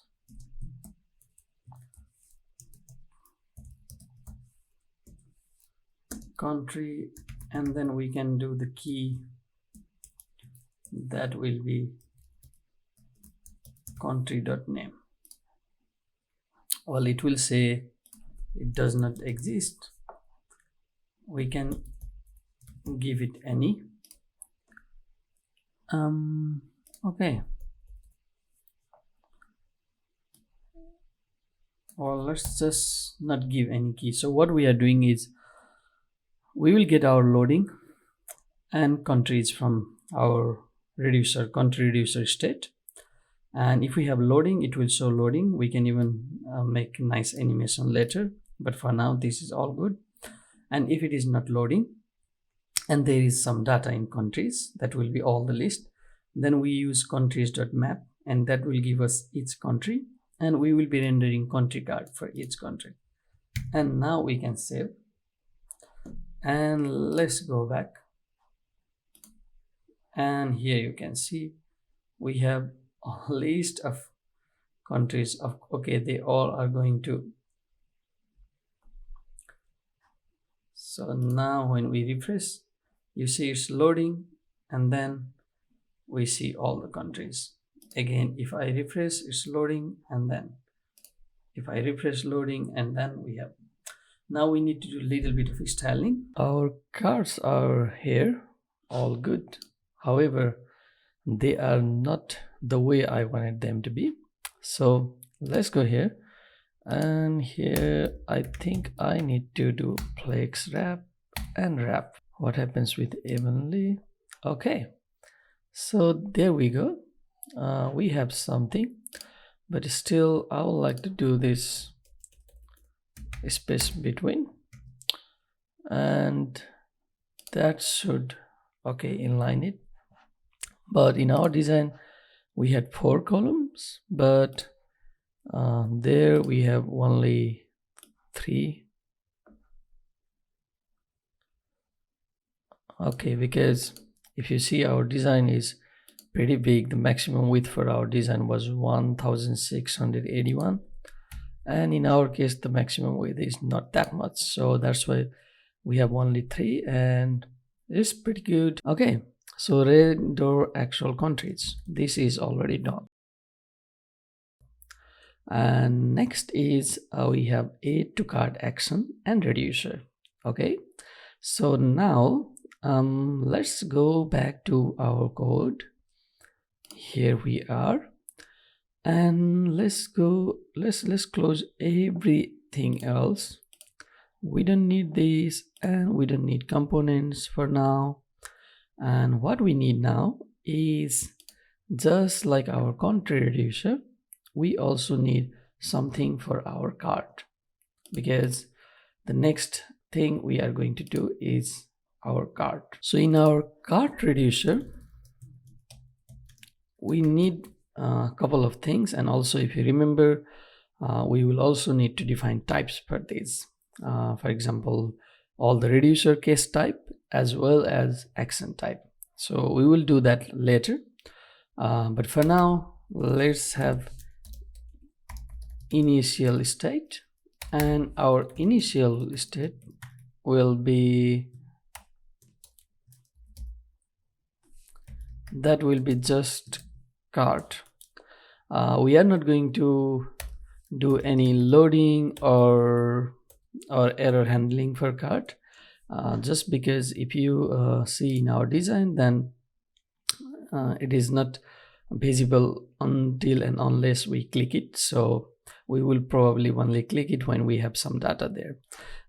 Kind of lame excuse, but still let's not do it. It's nothing big anyway. All you need to do is just copy the same style from here, but I will be having only cart. And then let's go and let's create cart reducer function, and here we will have export default, and the name of the function will be cart reducer, and this will be a function. And just like every reducer, it will also have a state, and that will be our initial state, and it will have action. And now I will be giving the action type any, but later we will change this action to our cart reducer action, and this initial state, so this state we will change later also to our cart reducer state, and also here. So we'll define types later. Okay, we are still getting some problem, so let's see what it is. Okay, export default function, we need to do probably something here. So the first thing we need to do here is we need to have switch, and that will be based on action type. Okay, I'm getting some problem. Did I not spell this right? Okay, now the problem is solved. So there are a couple of things we will be doing here, but the first thing will be we will be adding country to cart. So we need that, and again add country to cart. We will be making a constant for this and other type declaration later. And in this case, when we have this stage, let's go and new country, or we can also name just as country. We will be getting it from action payload, and then when we have this, we will return what we will return. We will return our state, although we don't have anything at the moment except cart array. We will still return or we'll do this thing so that in future if we add anything else, then it will not mutate them. So, and for our cart, all we can do is we can have everything else and we can add country here. So this is our not country, sorry. Well, actually let's just send this to country variable. So what happens, if you remember, when we dispatch our action and call reducer, we'll dispatch two things. One will be action type, and then we will be also passing payload there. So the payload will be country object. We'll be passing whole country object, and that country object we will be, if our this case will match, in that case we will be spreading our state, and then inside our cart array we'll be passing whatever we have in our cart. That means if we don't have anything in the beginning, it will be empty, and then there will be one extra country, and then so on. So basically it's more like almost doing same thing as cart.push, and we are passing country here. And then the next case we will have, that will be remove country from cart, and then that case will have also similar thing. So the first thing we will be getting also country from payload. So let's do our temp cart. And what is our temp cart? Well, our temp cart will be everything as we have in our state.cart. However, we will do some filter, and what we will filter is, when we filter, we will have each country inside, and we will return all country which is not equals to our country here. Or let's just give this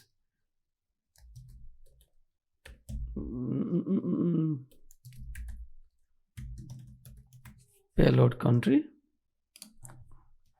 and then we do so what this does, this will create a new array called temp cart, and that array will be modified version of our state cart array, and there we will be returning all country except the country that we want to remove from our cart. So that way our new this temp cart will be an array by removing the country that we want to remove.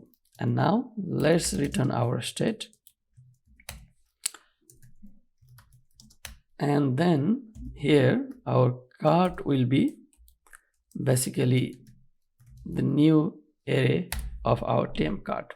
So this way now that country which we want to remove will be removed, and then last will be our default state.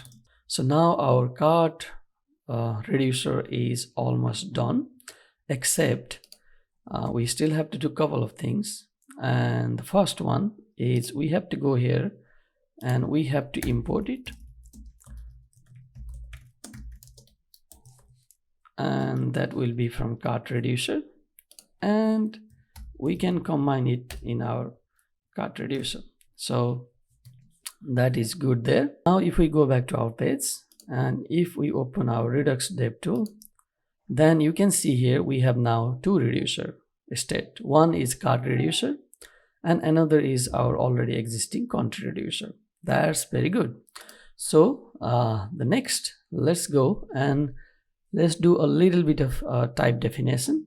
So we can actually copy and paste this country type and call it cart types.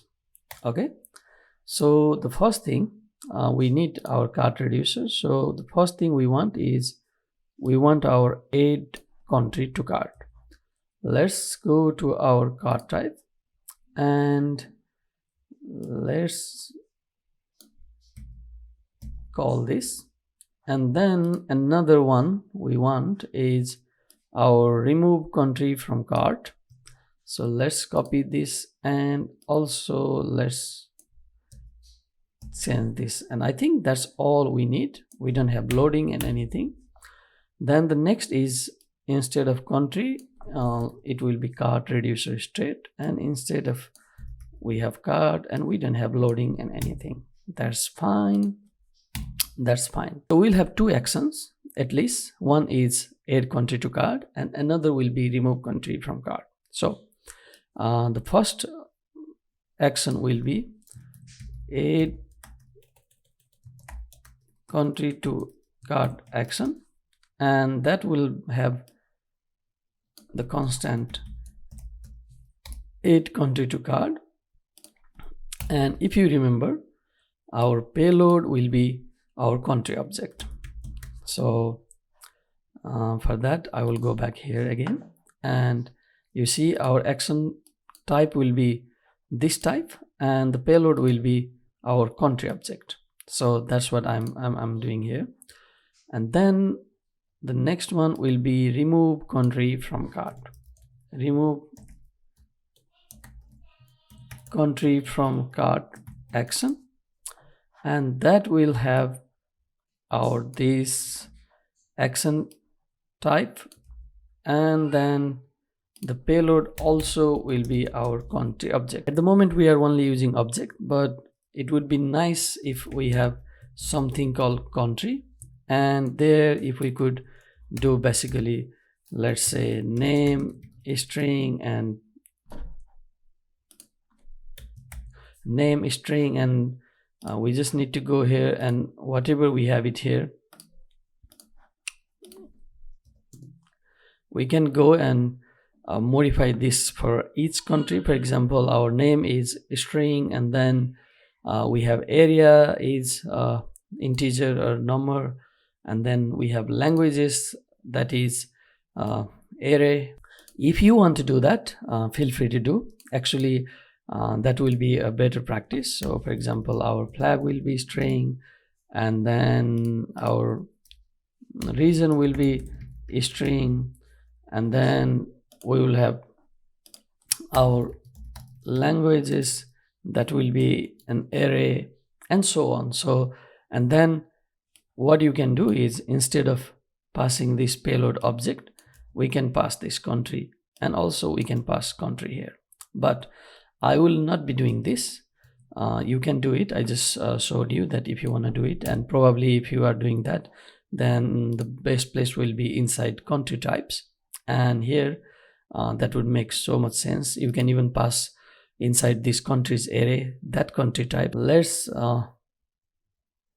pass these actions as our cart actions, and I will be removing this part from here, and then this will be our cart action. So I think with this, our types definition is also already working. Okay, well, I need one more, and that is export type cart reducer state. And if you remember, this is nothing more than array. So now we have all our types definition completed. Then let's go and let's import our cart reducer from cart reducer type from our cart types, and also let's export everything from our cart type. And then here we will have cart reducer, and we will call cart reducer state. Okay, with this I think our type definition, at least for now, is done. So what we can do now is we go back to our cart reducer, and here we will import couple of things from our types. And types, so the first one will be add country to cart, second one remove country from cart, and third one cart actions. Okay, now what we can do is we can remove this and change it to our constant variable, and also we can remove this and change it to our constant variable. We also need one more thing, and that is cart reducer state. Now if you remember, this is our initial state and this will be our cart reducer state, and then also this will be our cart reducer state. Actually, if you want, you can also give it to our function, and that will be also our cart reducer state. And now we change this type from any to our cart action, and okay, cart actions, and that's pretty good. So we are getting some problem here. Object is not assignable to type array. Interesting. And I think it will be same problem also here. Okay, so we have some problem here, and it says that object is not assigned. So in that case, what we need to do is let's go back to our types. So let's do one thing. Remember what I was telling you before? So let's go and do cart country type, and that type will be just object. And here let's pass cart country. So this only says that the cart will be array, but inside we will have cart country. And actually this all we can do cart country, and also this all we can do cart country. Even though we have empty object, that is still fine. And if you see now, our warnings are gone, because it understands that this card will have these types, and that is all good here. Because if you remember here in our card types, here in our action, we are saying the payload will be cart country and our cart will be array of cart country. So now our types understand the relation between them, and that is all good. So the next we will be dealing with will be our actions. So let's go here. We can basically duplicate our country action, and let's go here and let's change it to card action. And then we don't need Axios, and we also don't need dispatch. And let's remove all these imports, and let's change it to things that we want. So we need, first one is add country to cart, remove country to cart, and then cart actions. Okay, that's all we need. And then we don't need all this. Okay, let's delete all those. And now export. So first thing is add a country. What is happening? Country to cart. So that will be add country to cart, and we can use cart actions, and it already shows that we need some things there. And we will need country, and that will be object. Actually, we can also take a country type from there. Let's see if we get error.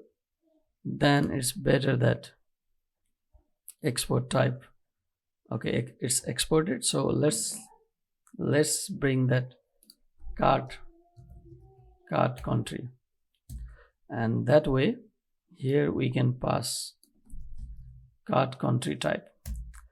So the first one is our type is add country to cart, and our payload will be our country. So the country we will be passing when we dispatch this action.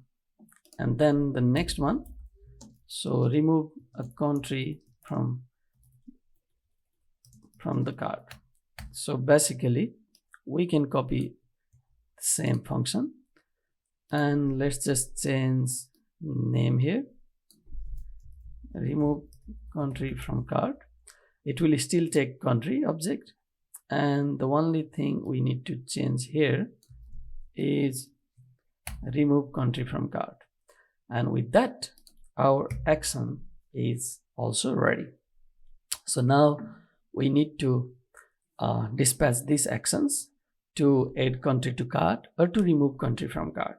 That's all good. So now if we go to our to do, then okay, so this is done. Okay, so the next one is show cart items, and before that we need to somehow, okay, we are getting some problem here again. So we have to attach our add to cart action to this button. So let's go back to our country list. That's where we have our country object. For sure, let's close all of these for now, and let's go to our component, and here we can also do the action here.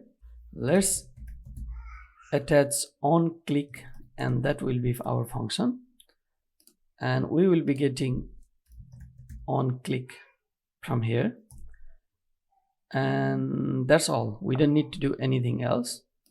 And then what we can do is in our add cart we can call it on click, and then all we need to do is call that on click function we will be getting from our props.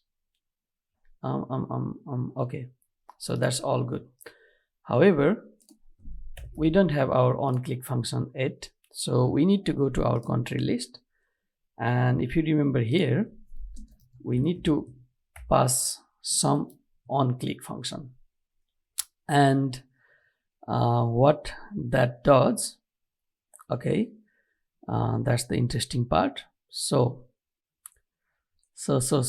what this on click does is it will call that function. So we have our dispatch here, we have everything.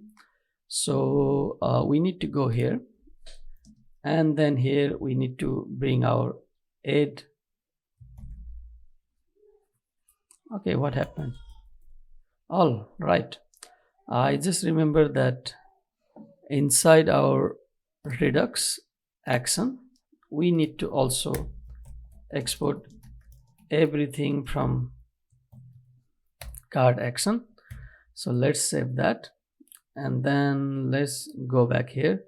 Now we should be getting add country to cart here, and when we have that, so the function we will be passing here will be dispatch, and then what we are dispatching add country to cart, and that will be expecting object, and that will be this country object. So whatever the country we are passing, that will be there. And if this is all good, let's save, and also let's save this. So if you see that we are passing on click function here from parents, and so the children will trigger that, and that when we click this button it will fire this on click, and that on click is nothing else than this function here. So for sure we can also create a separate function here and do it, but what this does is it will dispatch this add country to cart action, and it passes whatever the country. So we are getting each country for that our country card by mapping our countries array. So if that's all good, then let's go back to our action, and now if we see here state, we have our cart item empty. So if I add this, then our cart item should have something, and this is still empty. Okay, That's interesting. And why is that happening? I don't know. Let's go and check our console and let's click something. At least we are not getting any error. Each child in a list should have a unique key props. That's fine, and we can do that. So let's go to our country card, and somewhere here we can do key and we can do name. So I think that should solve that problem. So let's refresh. Okay, we are still getting that thing, but why our add to cart is not attached? Let's see. So okay, I'm not calling this function. I'm just giving the name of that function, but I'm not calling. And actually, I think I don't need to even do this at all. Probably this should do. So I was confused between those two. Okay, I'm having some problem. Well, let's do what I was doing before. At least that is not complaining. Okay, so now let's go. And if I click something here, am I going to see something? And we got it. That's all right. So now let's go and import Afghanistan and then Andorra. So when I go here and we go to our state and we go to our cart and we have all those three items. So all and Afghanistan, Andorra. That's good. So our add to cart function is also working. The next, which was actually in our list. So we are adding things to our cart. However, we are not doing anything here. And that's interesting because we need to handle this number and so like as we add something to cart. And for that, all we need to do is we need to go to our and let's import few things from React Redux. Okay, so the first thing is use dispatch, and for now I think that is good enough. We don't need not use dispatch, sorry, use selector, and for now that's good. Then let's also import our state from our types. So types, and that will be our app state type. So inside here, let's go inside here and let's bring carts. Okay, so what we do is const cart all. So the cart will be, we use selector, remember, to get data from our state. This is a Redux hook, and our state will be our app state. And now this will show us what we have. We have cart reducer and we have cart. So now we will be getting cart from there. And then now when we have cart, if we go down somewhere here, and we can, what we can do is, if we have cart, then we can do cart.length. Okay, now let's go and see if that's working as we want. If we refresh, this is 0. You add something, it shows 1. You add, it shows 2. You add, it shows 3. However, when we click here, we don't see anything because that's what we have to design. But now at least cards are adding properly. That's good. So next thing we need to think is how to design this cart menu item. So that is what we need to think of. So I'm here inside material UI menu, and this is a menu. So let's just take this, and what we need to do, we have menu items and we have menu, and then I don't think we need even menu items. And how menu works is on click handle click. So there is an open state and on close and menu. Okay, so all I need to do is import this menu item. Okay, and let's go here and where are we going to use that menu? Well, for now I think we will create a separate menu component because that makes more sense. But for now, I am going to have menu here. So this will be menu. To do make separate component and make a separate component. So let's go here and let's import menu, and then we will have our menu, and inside menu all we will do, we will map our cart.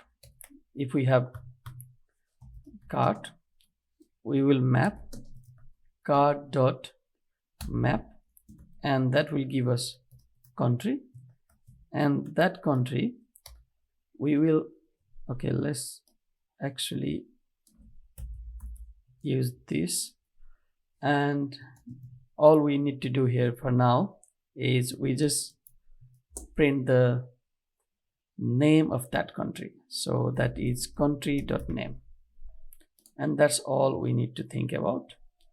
And of course it will complain. So if we just give the type name any,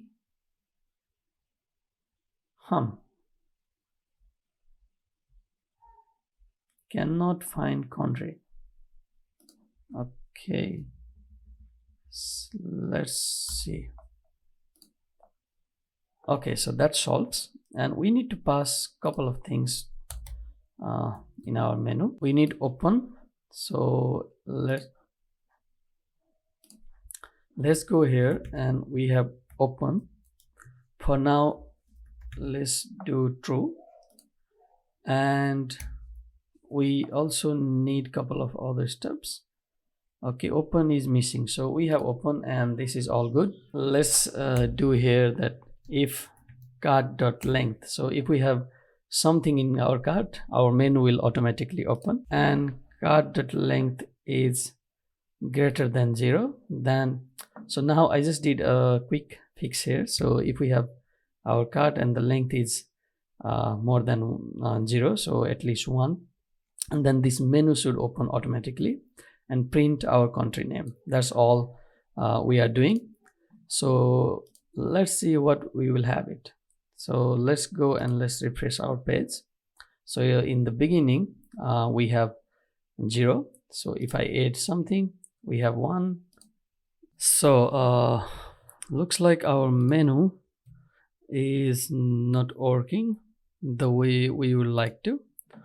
So I think what I will be doing, I mean, I can see that there is menu somewhere.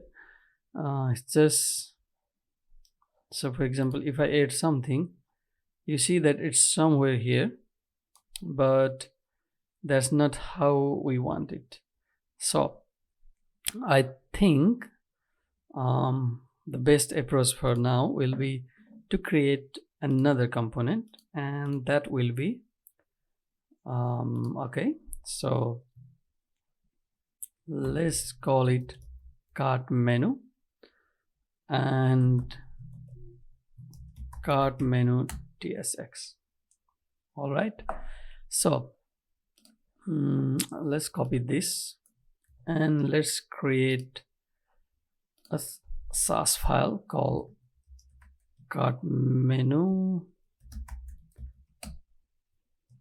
Okay, and then inside here we do this, and then as always, before I forget, here we will be rendering menus and do everything here. So let's give it cart menu, and that should be class name, and that's all. Okay, so now well, we can already initiate cart menu here. We don't need to do anything yet. So let's go here, and what I will do is I will completely delete everything here inside menu, and also I will remove these from here. And what I would like to do is import our cart menu. So let's go here, and from our cart menu and cart menu. So now we can do is we can call our cart menu, and we already did this. So okay, so this is good. However, at the moment it does basically nothing, and actually I'm not sure if I want to do it here. Okay, well, let's do it here, and we might need to change the positioning and all. So now what I want to do is I want to go here, and okay, so let's copy everything from here. When I say everything, I meant everything. So let's go, and inside our cart menu I will paste everything here, and then I will modify few things to match it. So the first thing is everything inside this div. Okay, so I am going to cut it and paste it here, and then so that's done here. And then there are a couple of things, for example these. So I will delete these, and I will paste all those functions and everything before return. And lastly, I need to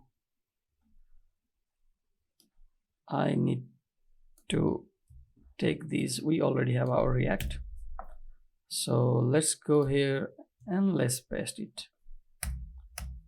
Okay, so I think now we have everything. So this menu should be working. Okay, so let's go to our, okay, so as you can see, it added this one, and we have our menu. So at least we got the thing we wanted. Of course, we will be modifying everything here. So now let's see how this works. Okay, const open is boolean, and that is anchor element. So handle close and handle click, we don't need that. And there is handle close and everything. Let's keep everything like that, and let's create some props here. So type cart menu props, and what we will get from here, we will get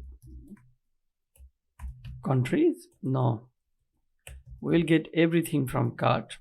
Remember, that's our array. So the list of items or country we will be adding, and then I will also like to have on click, and that will be function. And I guess for now that should do.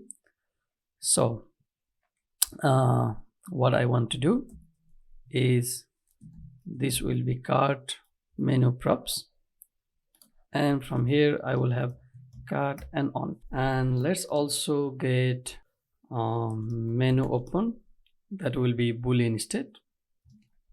And then let's also get anchor element, so we will have this. And let's assign those. So menu open will be boolean, and then our anchor element will be this. It will be type of null or HTML element. So with that, we got everything we need from there. So the next we want is we need to actually cut this and go to our Appbar, and somewhere here in our Appbar, maybe here, cart menu open related state and functions. We might need 2 functions. So let's go and let's paste it here. So now we have handle click, and we have set anchor element and everything. That's good. And this we can call it menu open. So now we need to pass those here in our menu item. So first thing, let's pass our cart as cart, then on click, and that will be our, what is this, handle click. So I will change this to handle cart menu click, and I will copy this and I will paste it here. And then okay, well, we'll fix that later. Then another we have is menu open. So this will be also our menu open. And then last one we have anchor element, and we will be passing our anchor element from here. So now this is handle cart menu click. Actually this is close, but so on click, if we go back here and handle close, what we will do is we will call this on click and pass it null here. And then here we will have anchor el, that's good. And open, we will have here menu open. And then I think the only thing is this is cart, and we are not using cart 8, but cart is an array. That's good, but somehow we are having problem here. And what it says,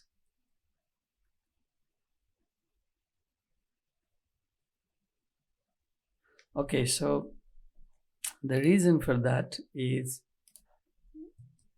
we can do this, and that solves, because it's array with objects inside.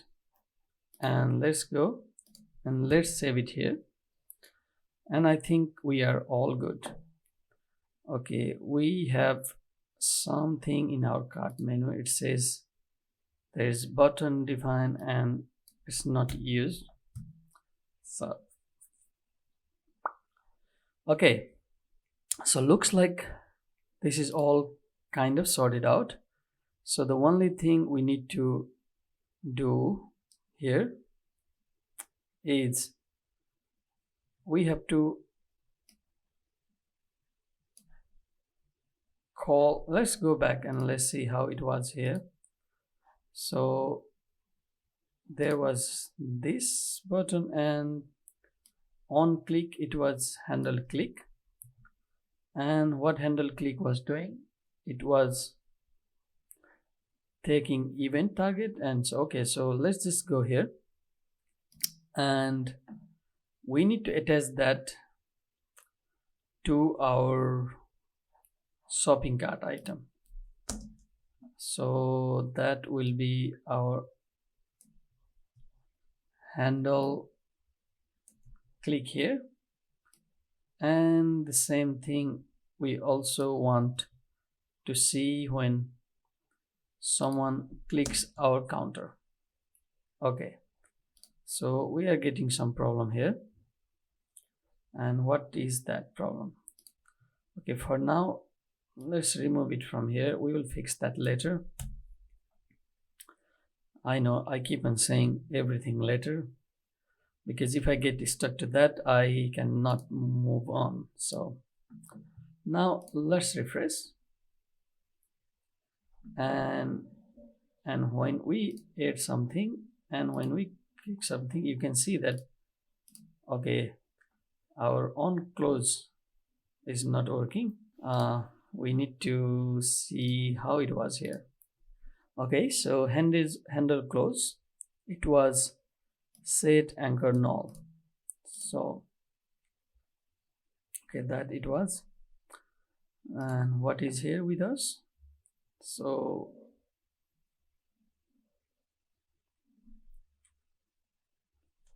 okay, let's do that const handle. We can actually just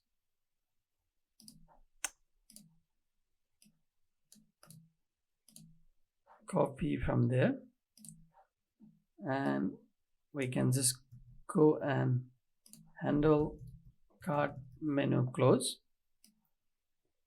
and let's copy this, and somewhere here we can have this menu here, and then when we go inside our cart menu we have on click, and we don't need to pass any null from here. So I think now if we go here, it closes, it opens, it closes, it opens. That's perfect. Now we have our menu done. So the next thing we need to think is let's remove these menu items, and that means we also don't need it from here. And then we already have our cart items, so that's not a problem. So let's go to our Figma design. So this is our cart design. So we have a flag and country name and delete icon, and we have to dispatch delete action from here. So let's go and let's start designing our cart item. Just thinking. Okay, I think let's go here and let's give it cart menu and menu. Let's just do menu here, and then inside here let's go and let's see what is the width. I know it's a bit bigger than we need, 751, but I think 500 will be pretty good for us. Max width 500 pixel. Let's do with 100% this time, and background color we need main white. Okay, Oh, what happened? This is funny. We got something here. You know, when something doesn't work, then you have to go and use your old friend. Okay, the reason why we have that empty is because we don't have anything at the moment. So let's have a couple of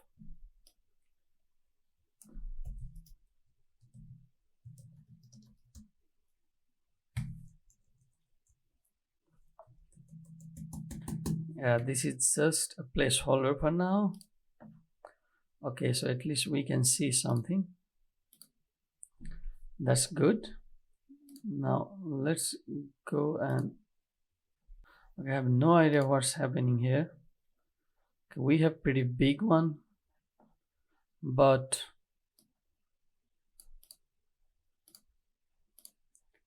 size is good, but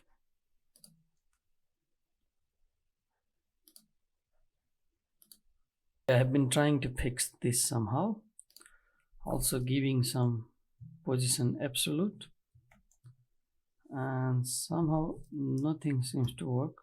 Okay, this works.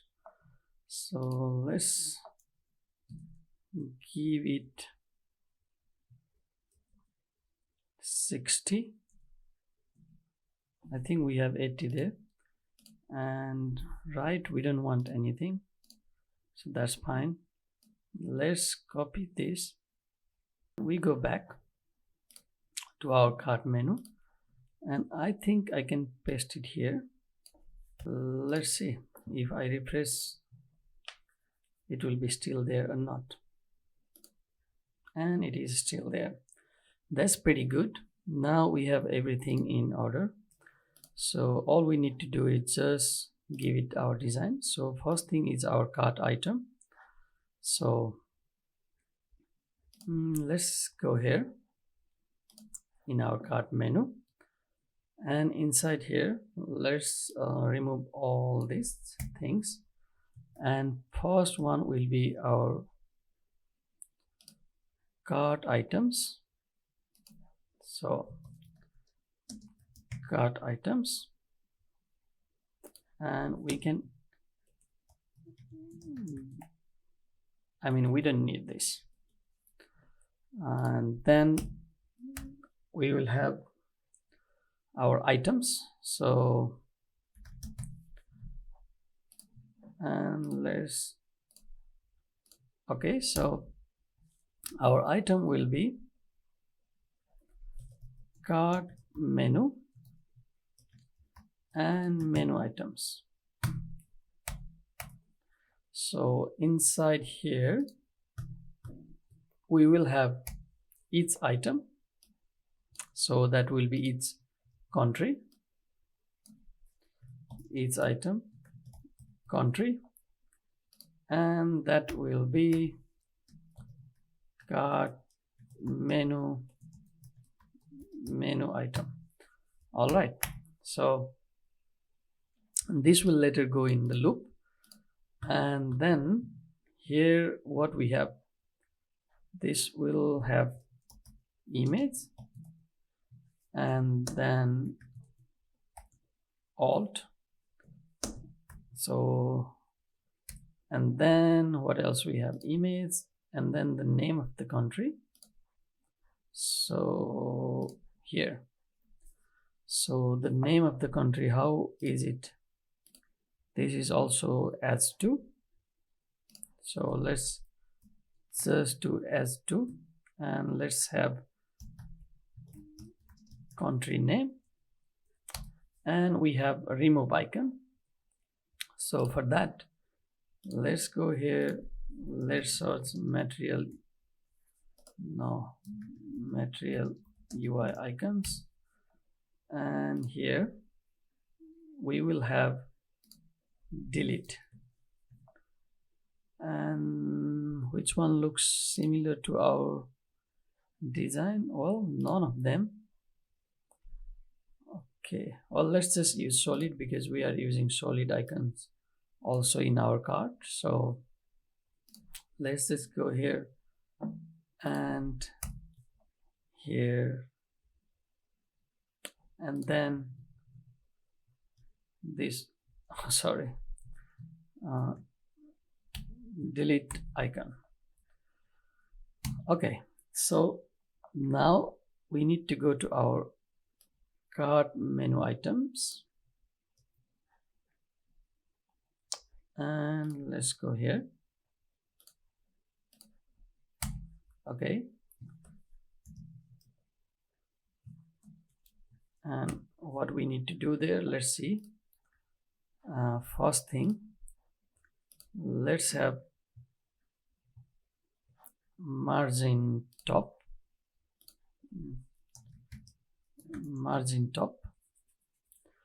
and that will be also, let's go inside our menu, and here we have S2. Let's change S2 color to black light,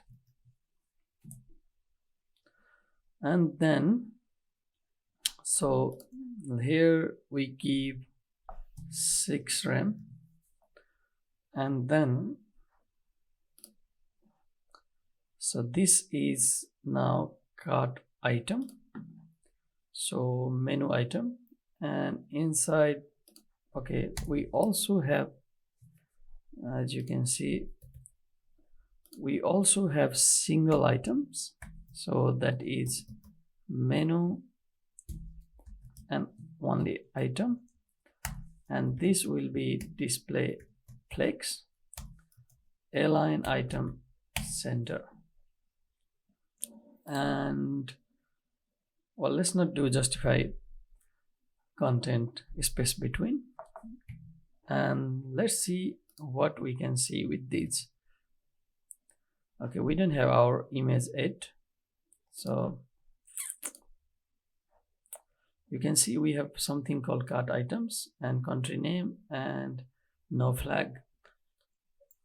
All that's okay. We still need to do a couple of things. So first thing first, here in our menu, if we go and if I say 49, so let's have 48. So let's do it here then, and that did. So we have our cart items, and now we need a flag and all these. So let's go here. So inside our cart item, menu item, we have image, and I will give it flex 1, and then we have our S2. By the way, let's also give our S2 the same color as it is there, and this will also this will have flex 3, or actually even 2 will be enough. Then let's give it class name cart menu delete icon, and let's take that here and here. So for this I give flex 1, and now if I save this and if I save this, and if we go here, you can see that we have flag, we have this, and we have this. Okay, they are still not properly aligned, but something there. And now if I go to our Appbar, okay, so what's the color of our delete? It is gray, so basically same black light. So here inside. Okay, I need to get something from our Appbar. Okay, it is because we don't have that. Color black light, and I think it's not that big.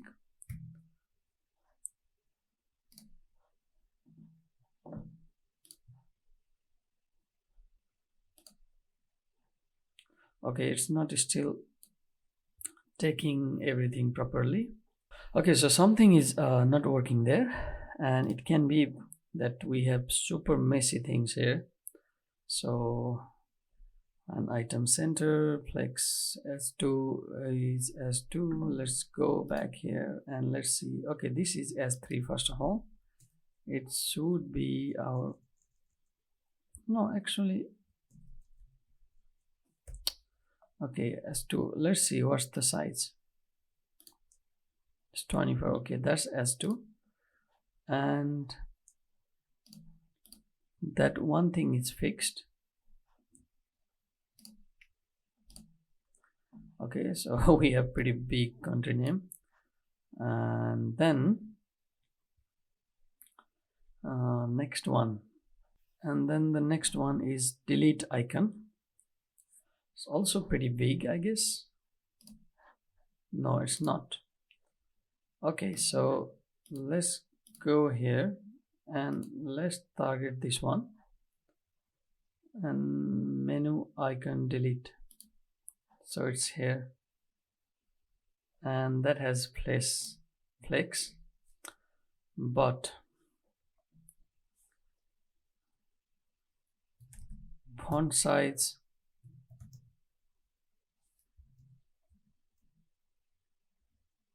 okay, 4M, and then color will be, okay, so basically all I need to do is inside delete icon. I don't need this.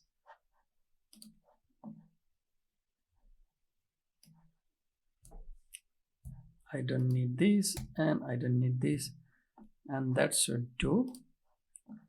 Okay, so we have delete and that, and let's, well, since we already know it, let's do it, but we have a separate class for making cursor pointer.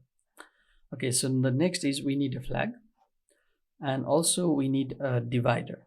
So, and what we can do inside here is we can have border bottom, that will be 1 pixel, and color will be black light, and it will be solid,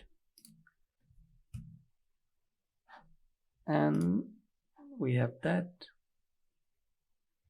And then let's give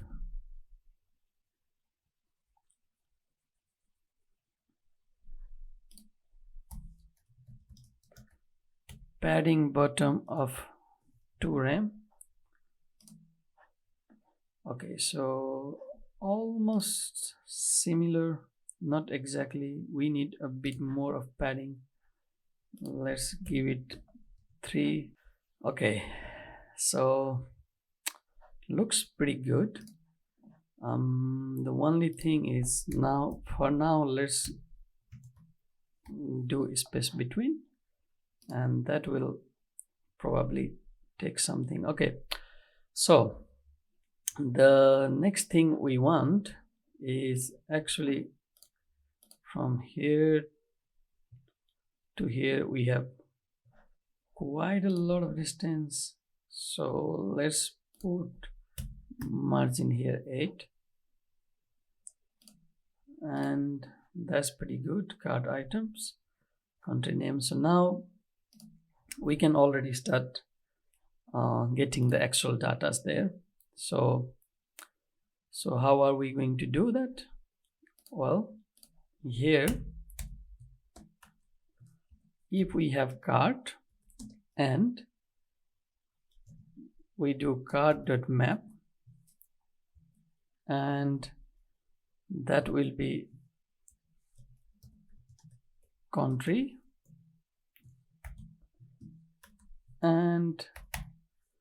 we will call all these inside here, and this will be, if you remember, country.flag, and here we will have country.name, and this will be also country.name. That's it. And if we don't have anything, what we can do is, let's say if not cart.length is 0, so no, actually if we have cart length is 0, then what we can do, we can do some sort of rendering. So we can do cart menu empty, and at the moment let's just write no items in the cart, and later we can also do some styling there.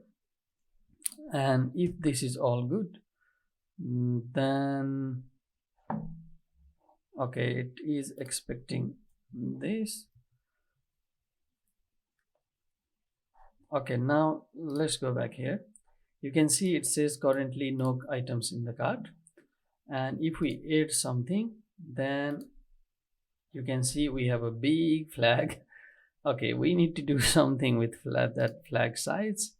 So it's 122.73 pixel. Okay, so 122.73. However, let's do maximum width 100 px and maximum height 60 px. That way, I hope, yes. So we have it there, and let's also have a little bit of margin right, 1 rem. So now we have that, and we have that. So as you can see, we have our country, and if you add another country, and we have another country. Okay, we need some margin top, and then we should be good. So margin top 1 rem. So okay, not good, let's do 2.5. That's around 20 pixel. That's good. And we need to also do something that if it is last child, well, then let's not have that border bottom. So if it is last child, then border bottom none. So this way we don't need to have border for the last one, and I guess that's all good there. So if we go to our to-do list, show cart item menu component, this is also done. So next we will be removing item from cart. Okay, so now let's close this. So now when we click, we have this button here, but it does nothing. So let's go to our cart menu, and here what we can also pass. Okay, so where is it? It is in our Appbar, and we have, do we have use dispatch and everything here? Okay, it does not have it. So let's go here in our cart menu, because I was thinking that if I will pass that function from there, but we can also do here. So let's go here and let's import some thing from React Redux, and that will be use dispatch. And with that we also need our action, and that action will be from Redux actions, and that will be remove country from list from cart. Okay, now we need to initialize our dispatch first. So count dispatch is use dispatch, and now all we need to do is here on click we will have arrow function, and here we will have dispatch, and inside dispatch we will have remove country from cart, and that will require our country to object, and that will be this country. So basically the same country we are mapping, we are passing there. If we go here and refresh our page, initially we have nothing in our cart, then we add items to cart, and now we have 3 items, and if you remove, that's gone, if you remove, that's gone, if you remove, that's gone, and it says no item is in the cart. This is 0. So remove item from the cart is also done.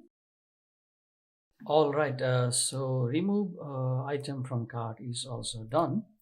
So the next will be search functionality, sort functionality, pagination, theme color change, and single country page. We are still a long way to go there, and I know this has been a long journey. However, let's go back to our application, and we have all this, and I just noticed there are a couple of things we need to do. First, if you notice, when we click here, then of course we have duplicates, but more than that, if we click our shopping cart, it does basically nothing. So we have to attach that. And also, if you remember in the beginning, I said that when we have 0 items, and then in that case we want to show this circle with different color. So first let's change the circle color based on the amount. So let's go to our Appbar, and here we have okay, so this is counter, and what we can do is let's change this to this, and like that. And here we can also add something else, and that is if cart dot length is greater than 0, if that's the case, let's say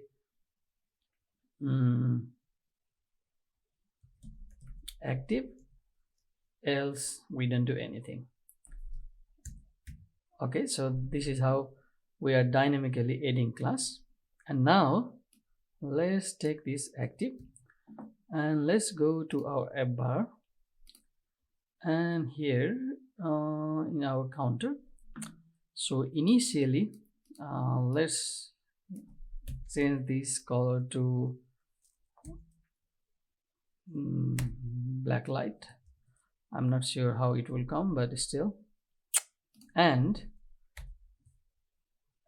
if we have dot active, then we will change our background color to primary. If everything is good, then this should do up. So initially we have gray color. When we add, you can see it becomes blue. So the next thing, making this clickable, and this is clickable, but there is no cursor pointer. So first thing, let's go back here, and let's copy this cursor pointer and let's give it here, so that we will get that, and we should be able to actually use the same click function also here. However, we are getting some error. If I do it here and remove it from here, then I think that problem will be solved. I don't know if it's a good practice that no matter wherever you will click, you will have that issue, and it doesn't close because I don't know why. Okay, so that is super interesting problem.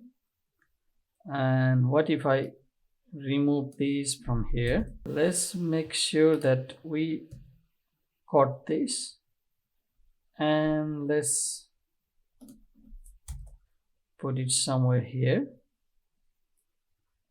and let's try.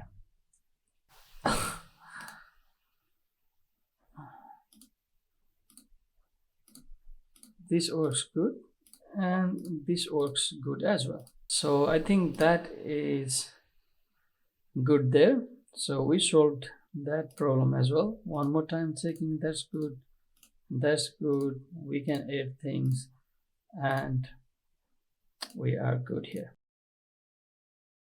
So the next thing, if you see our design, we have to also deal with button disable. So when we have items in the cart, then we disable the button because we are not allowing multi items, I mean more than once in cart. So what we need to do, we need to do a little bit of change here. So this is country card, and we want to have something called disabled here, and that is boolean, and we will get that here as a props.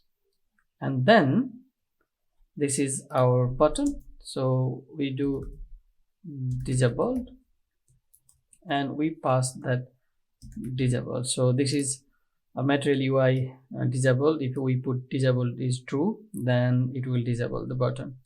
However, if I save this, we will have some problem, I guess, and the problem will be in our country list. Oh, surprisingly not. Interesting. Do I have something here? Nope. Okay, country card, this is required. We need disable. I am saving it, and when I go to country list, at least I should be giving some sort of warning. I don't know, maybe it's because of country type. Anyway, so we need to pass something here, and that will be disable props, and we need to pass some boolean value here, and that boolean value will pass. But before that, I want to also get our list of items in our shopping cart. So this will be cart, and here we cart reducer and cart. So now all I need to do here, disable, I need to do some check.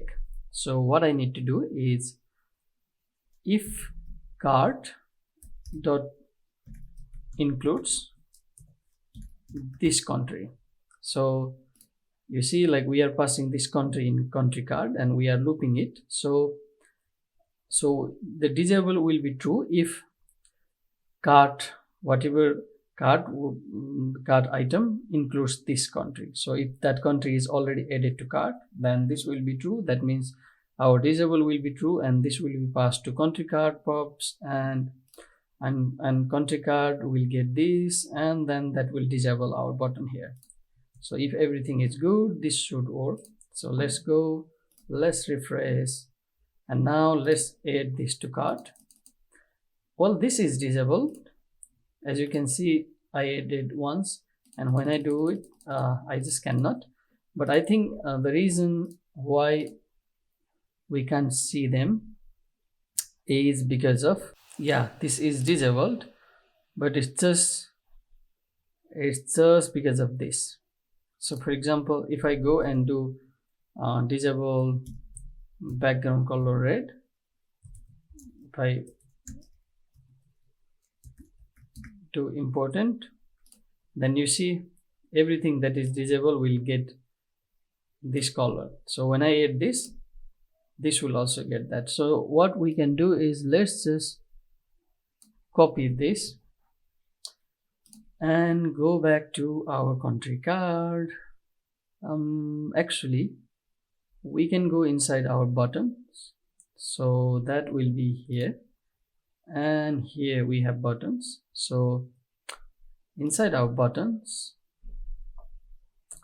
actually inside our primary button, so because this color we will apply only to primary button. I'm not sure exactly, sorry for being confused. I think here disabled button, and let's just change this color, and that will be our black light. Let's see if that will do something. So now let me refresh the page. Actually I think it's not required, but okay, I'm adding it, and I cannot add it more than once. However, our button is not disabled, so let's go inside here and let's do it for our primary button. Interesting. So what we can do is, instead of that, let's copy all of this, and after button, actually we have something here called material UI override. So let's save all of these here. Then definitely, as you can see, all these are disabled. Well, they still look like actually proper button, so can be confusing. So if we go to our here, we can take colors from here, so that will be the 60%. Or let's do so that I will get exactly this color, and that will be fine. And I can go here and sorry,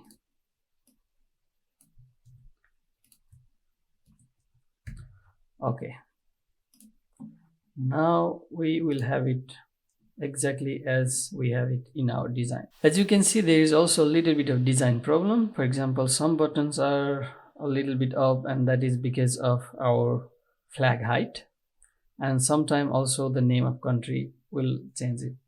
At least let's try to fix our flag height. So let's go back to our country card, and okay, so image, instead of maximum height, let's just do this fix, and at least now most of the flags, they are same, but still because of the name of the country, it's going a little bit down, and I think that's pretty okay. If you want, you can fix it, but I'm pretty happy with this. And we have basically covered most of the. So the next thing we want to do is we want to use our search functionality. To do search functionality, let's close everything else, and let's close this, let's close this. So we have a couple of things we need to think of. So the first thing is, are we getting everything here? So yeah, so we are getting countries here. So let's do so. Let's create a state. So now all this is cart state, and then let's go and let's do okay,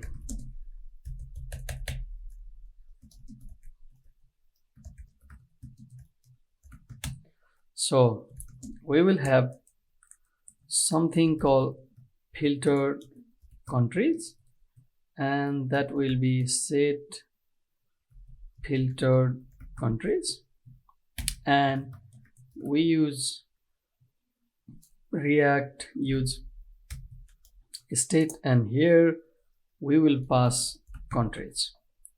So basically the same countries we have, we are kind of duplicating them, and the reason for that is we don't want to mess anything with these countries, and we want to have filtered countries, but that itself will not solve the problem. And we will also want to have something called filter keyword or search keyword, let's say, and that will be search keyword,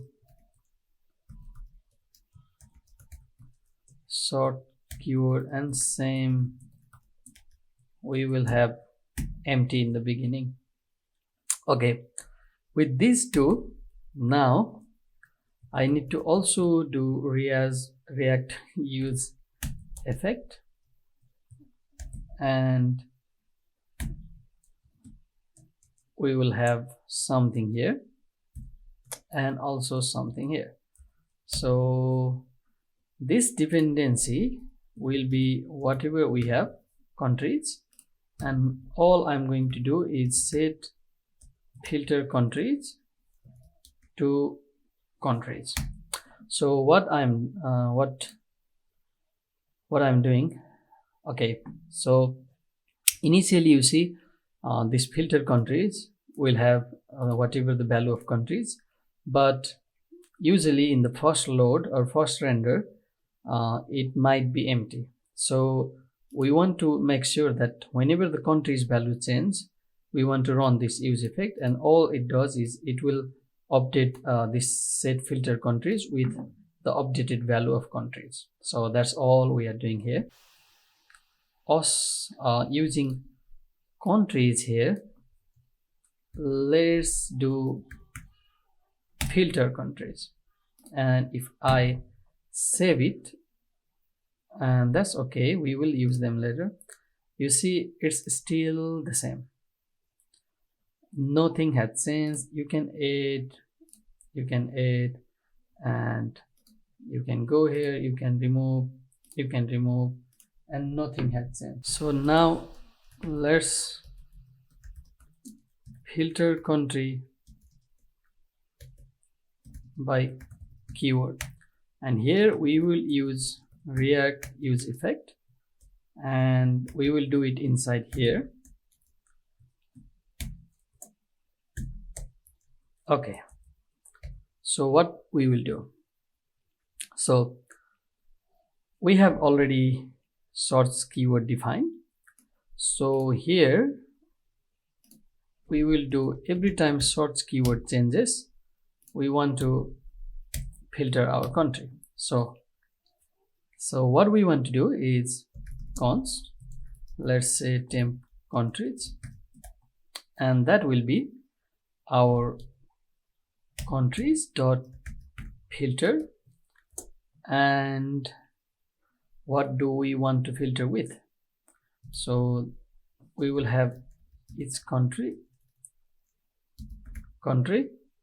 actually we don't need this. So all we want to do is if country dot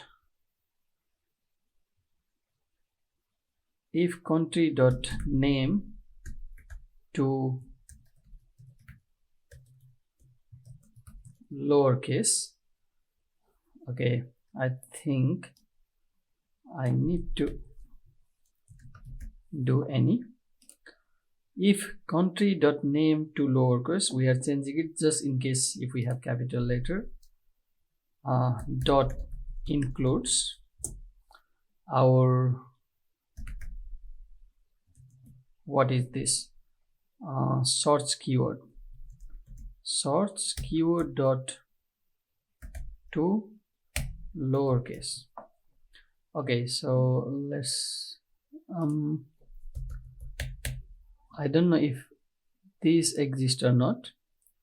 I always get confused with this, but if that's the case, then it will filter all the countries, and all we need to do now is set filter countries, and here we will have all 10 countries.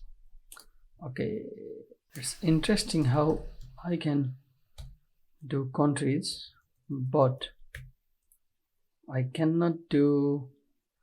Okay, well, let's do this as array, and at least that way we won't get it here, and this also as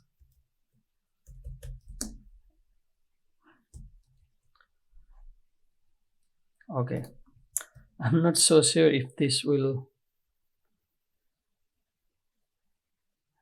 Okay, so we have missing dependency here, and that is countries, and now we just have this left.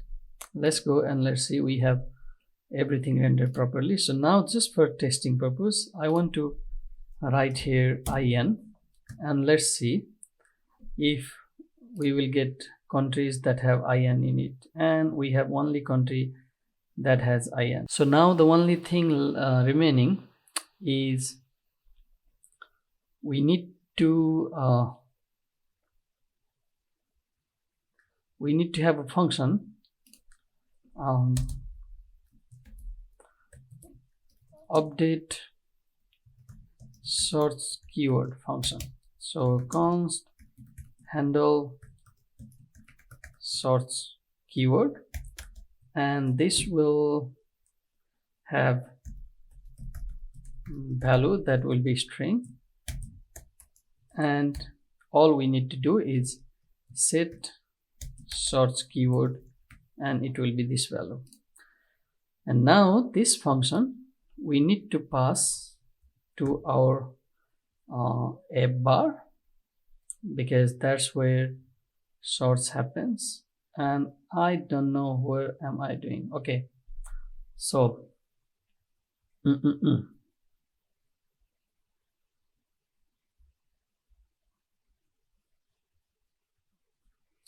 just realized that we are doing something wrong. So where is, okay, so Appbar is here, country listed here, so the both of them are, I think, here in the home.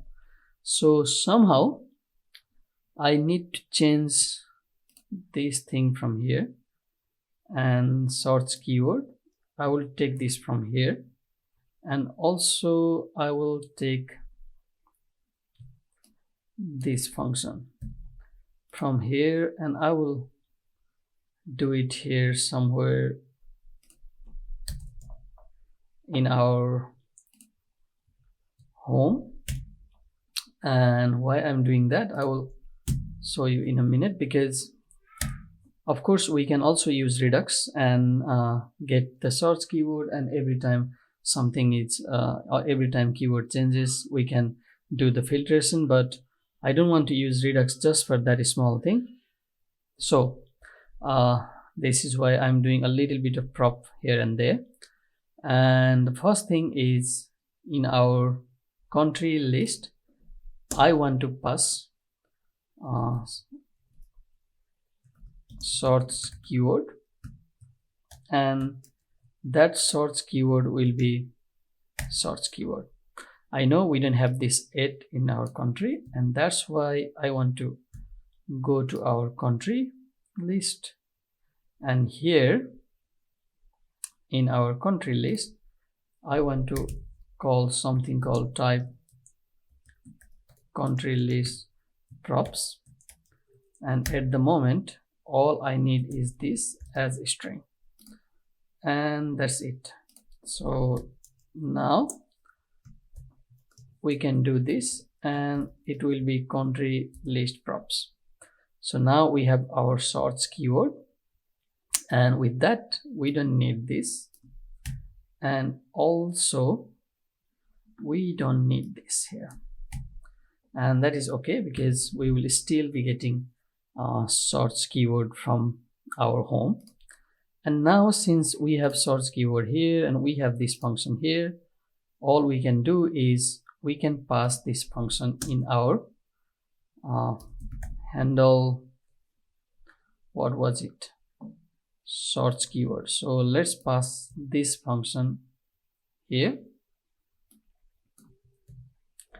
this function here, and all it does is it will accept something from children, and that children will pass some value from there, like from our Appbar, and that will update this value, search keyword, and that search keyword will be passed back to country list, and everything in country list will happen. I mean, the filtering will happen based on that.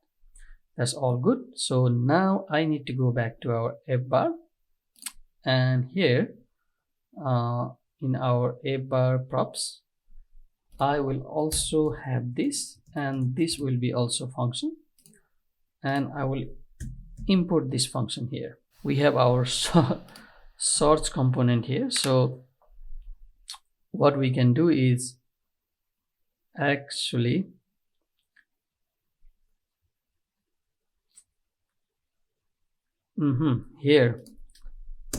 here we can pass this, so we don't need to do anything in our source. And yeah, this is what we call prop drilling. So I have been pressing props and props and props, and that's why we need Redux. Yeah, but now I will go to our source, and where is that? It is here. And also in source I'm going to have type call source props.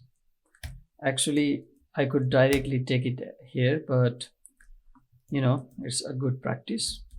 And this is function, and that's it. Then we have it here, and we have it source props. Now something here I need to do is I have to handle input change. So const handle input change, it will take event,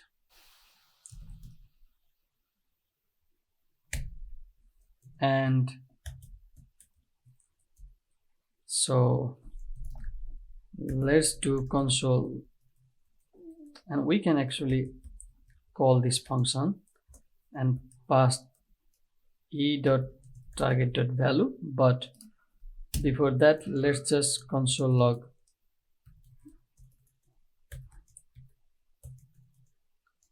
e dot. Okay, and well, for now I can even do from event,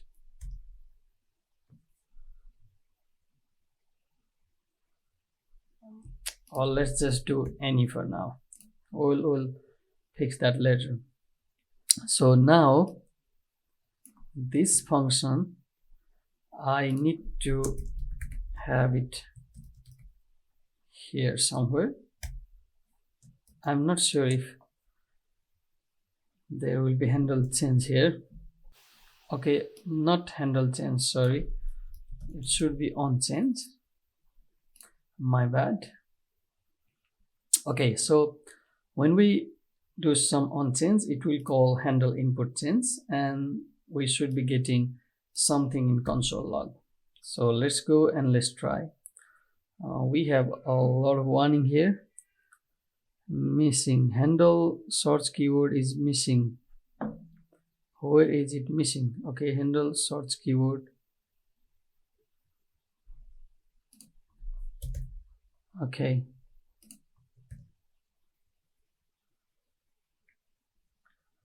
let's see. Well, we can still comment this, and let's see. Okay, it's just maybe because we are not saving it. Okay, from event handler is defined, but okie dokie. All right, all good. So now let's go here and let's go to our console and let's type something. Okay, so we have our letters here. That's perfect. So everything is working as we want it. So now I don't need this. All I need is this. So what I'm doing is I'm calling parents function. So from the source it will go to Appbar, from Appbar it will go to home, and from home okay, so from Appbar it will go to home, and from Appbar it will call this function in home, handle source keyword, and then we will be getting that value, and that value will be set here, and we will have source keyword, and that source keyword will be passed to country list, and inside country list we are listening that every time source keyword changes, please update our filter country. And if I have done everything correctly, then now I can go here and I can type Germany, and as you can see I get Germany.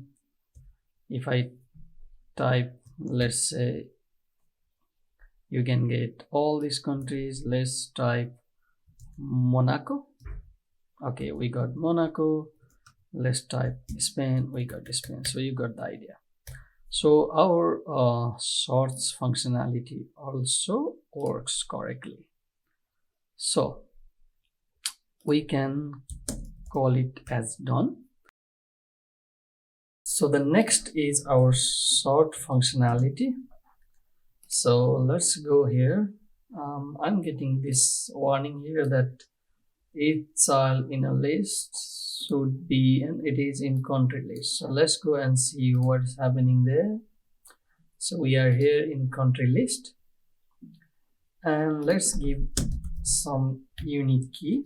In this case I think country.name will work.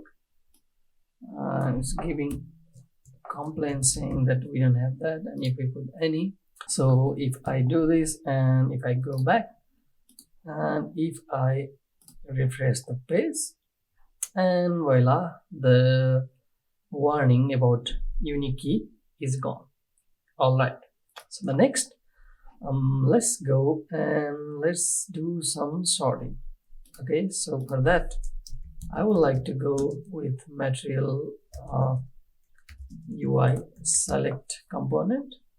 Let's go.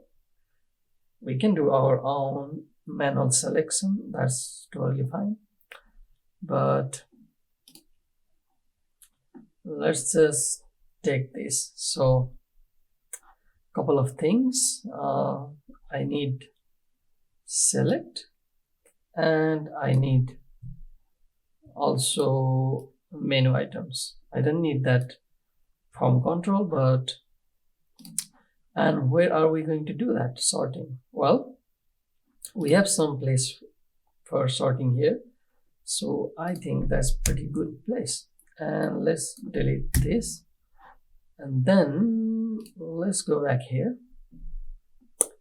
and there are a couple of functions. We'll come back to that later, but let's go to select and let's copy all of these.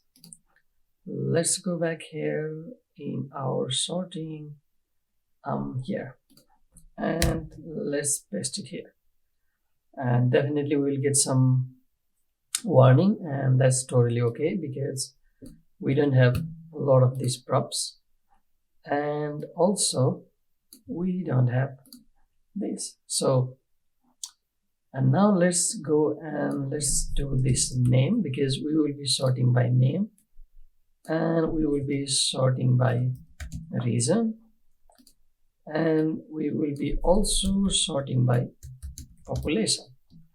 If you go back here and if you see, we have population, we have region, and of course we have name. You can also do with borders and currencies and languages. The reason why I'm not doing with those, because you have to go one level.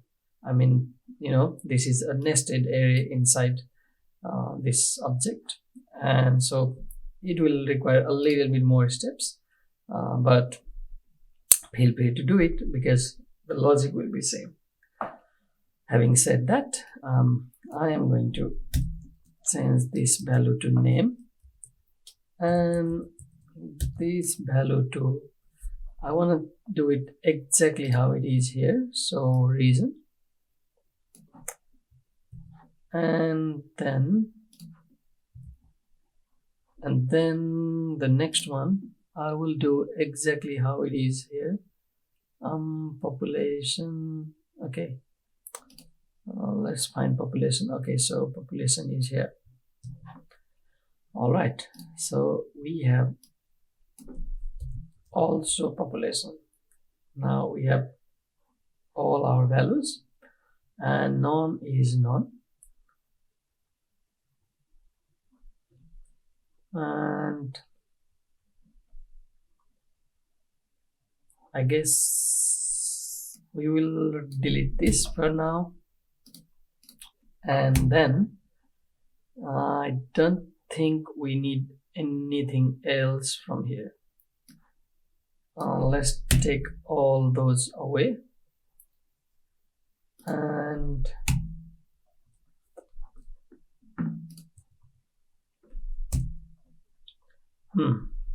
somehow we have handle sorting. Let's do, instead of handle change, handle sort. So that will be handle sort, and it will take event. Let's do it any, and I'm sure there is.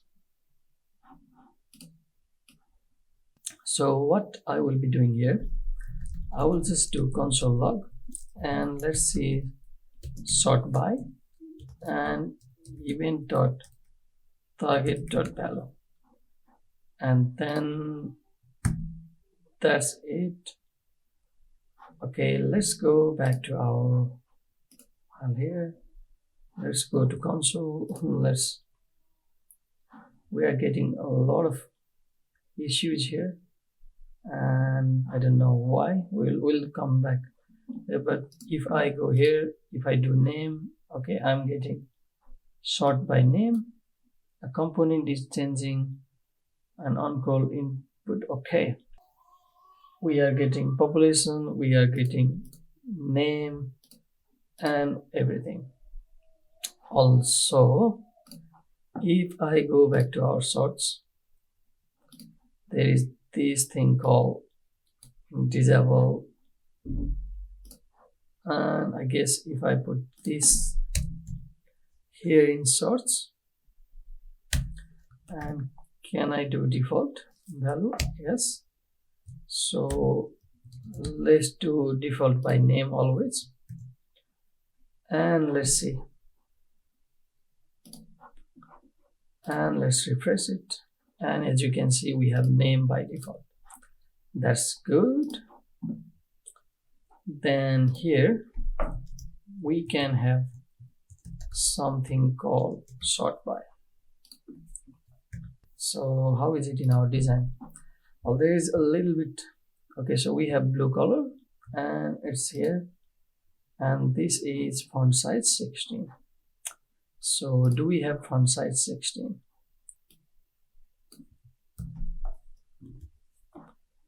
Let's go to our base, and do we have any? Okay, we don't have. Let's copy the same thing, we have it here, and then let's pass p here. Font size will be 2 rem, font family, font weight regular. That's all good. And if we refresh, or we are still getting sort by. Did we save that? No. Okay, so now we have our sort by and our name. That's all good. Let's go to our country list,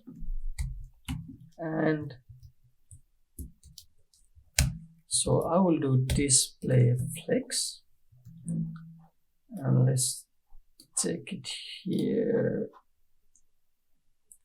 Okay, and as you can see, they are not aligned properly, so align item center. And then I need to have some spacing there, but other than that, justify content flex int, so they are there. Then what else I need to do? Okay, so we have our country list P. So if I go and select P tag and have margin right 1 rem. Okay, so that's pretty good. And then the next thing is I just need to change the color for that, and for that let's go and inspect.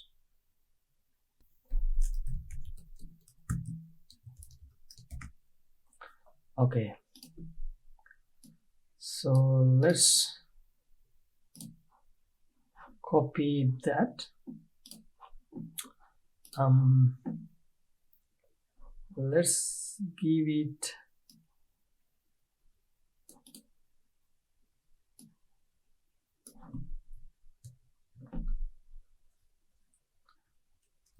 sort by sort country select, and let's save this. Then let's go back here again, and this time we can do color important. Okay, so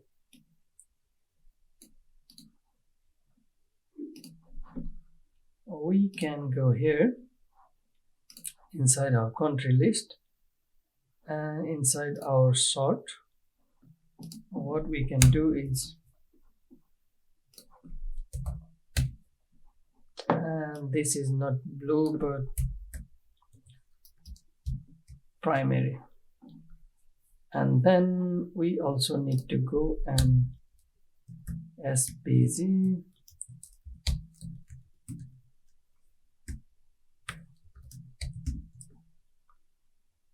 Okay, so now that's kind of similar, not exactly. We have semi-bold and we have semi-bold. So let's go and font weight.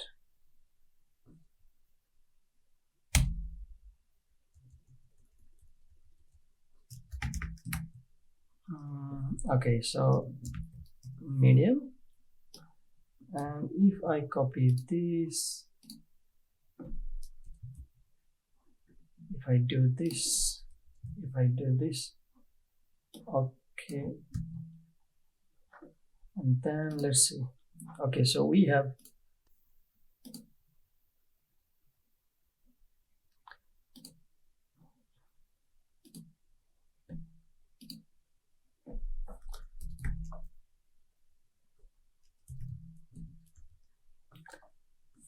pop-ins, and I think that's all good. So all I need to do is copy all this, and let's go here, and I think that is inside our, well, let's try first here, select list, and instead of this I would like to give out variable. I'm still not super sure that this will work. Sometimes it does, sometimes it does not. So as you can see, it did not. And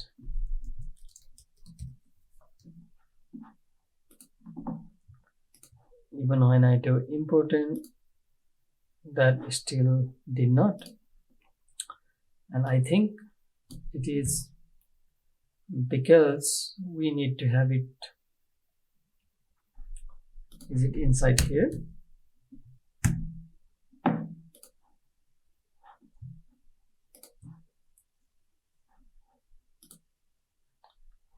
Okay, what we can do is let's take that and let's just have this, and we can cut that and go to all our.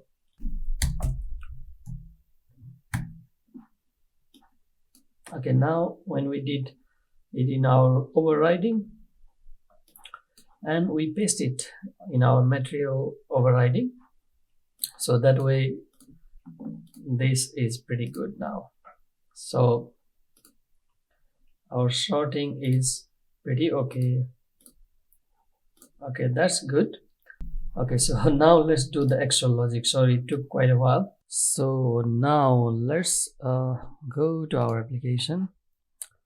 Let's refresh it just per, and we can see sort by region, sort by population, sort by name.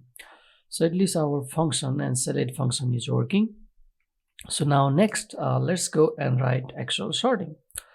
Before writing actual sorting, I will have a comment here, and I will relate. Okay, I will write sorting related. So we have all our sorting here, and then the first thing will be sort by, and basically we will be storing the same thing here.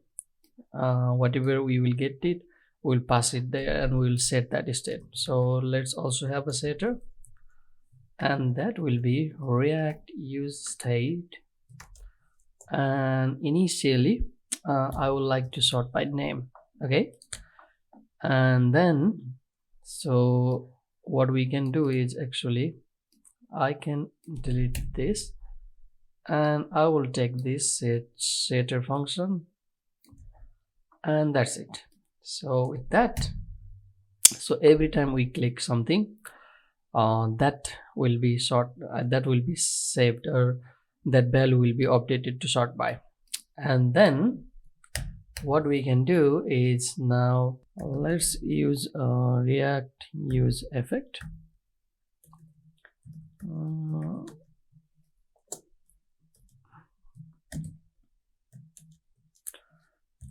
And we will have some dependencies. So basically we are going to do something similar like this. So the first thing, we need some dependencies. We want this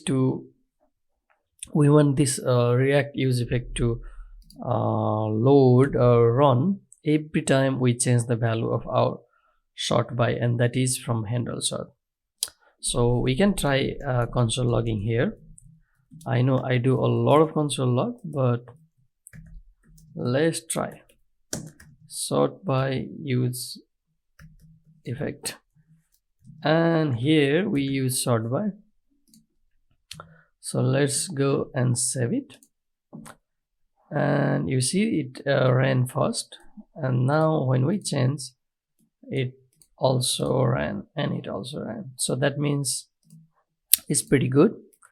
So now in order to use sorting, what I would like to call use is here I have this.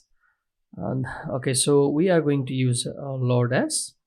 It's pretty awesome, and I will use order by. So order by, and as you can see, how it does is you use order by from load as. So we use order by, and we pass our collection or array, and then we can give what we want to sort by and how we want to sort by, ascending or descending. Well, at the moment we will be using only one of these, and we will be doing ascending.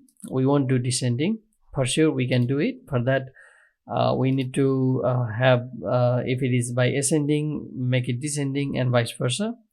And in this kind of drop down, it makes kind of no sense. If we had all of them separated, then we would have arrow for like up and down, so it would sort ascending and descending both. But in our case here we will use only one type, and that is ascending.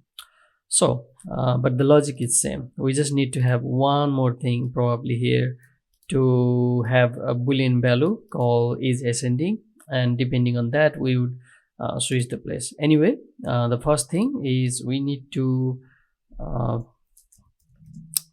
add load as,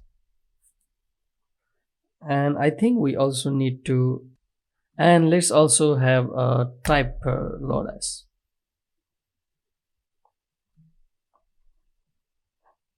So now we can already go here and let's import from load as. Of course you can also give this name load as, but if you see, it's kind of a pattern that there is always this underscore from load as. So let's just follow the same pattern. I will delete these extra things, and then so here inside I will call temp sorted countries, or let's just write temp sorted. So we will use order by, and we will pass countries, and if you remember we can pass here name, and then in here we will have ascending. So I'm just following the same pattern but just for one. Okay, so now we have so this is the value or the key that we want to sort from. So in our case this is name, but we want this to be actually by sort by. So that means if you remember we will update the value of sort by from our selection here, name, region and population, and that's it. So I think, okay, not that's it, so we have to give set filtered country to temp sorted, and now this way, okay, we are getting some error, and it is because we have to make it define type array type. Then this is all good. Now when we give it a type array, this is all solved, and I think if we start our application it should sort as we want. So let's see. Okay, so you see that it says React hook has missing dependencies, since we are also using countries. So we also need to have countries here, that is so that if the value of country changes, then also this runs. So now I think we won't have any warning or errors. That's good. We go back here, we do refresh, and then initially we have it sorted from our name. So now if we go to region, you can see it's Africa and Africa. It looks like there isn't any region, so they are rendered first, and then we can see all the way. And similarly, if we go to population, this is how we see. And just to try, let's go here and let's do descending, and let's see. So population is China, has China, India and America. So if we go to region, we get P and then O, and if we go to name, then we go okay, Zimbabwe with Z, but because this is a Swedish letter, so because of that probably it takes it, but this is doing pretty good. Also we can think of one more logic.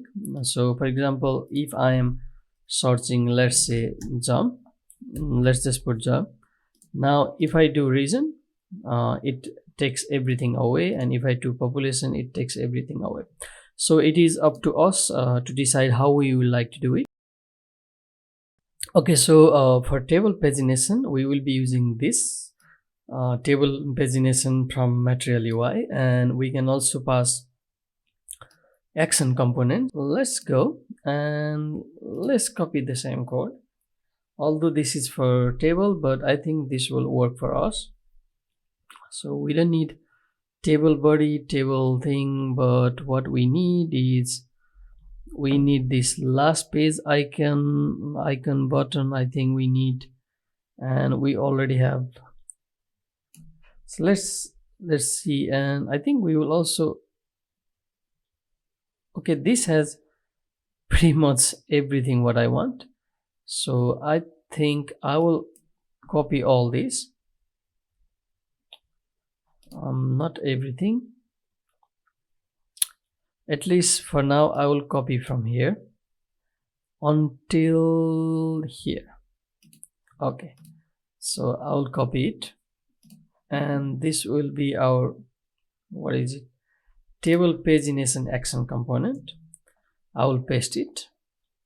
As you can see, it's just copy pasted. So we need to import use theme and everything related, but okay, so, and I will move all these somewhere here, and let's go back again, and we need to also import styles from material UI, so that we will get that style without us doing much. I'll copy it here.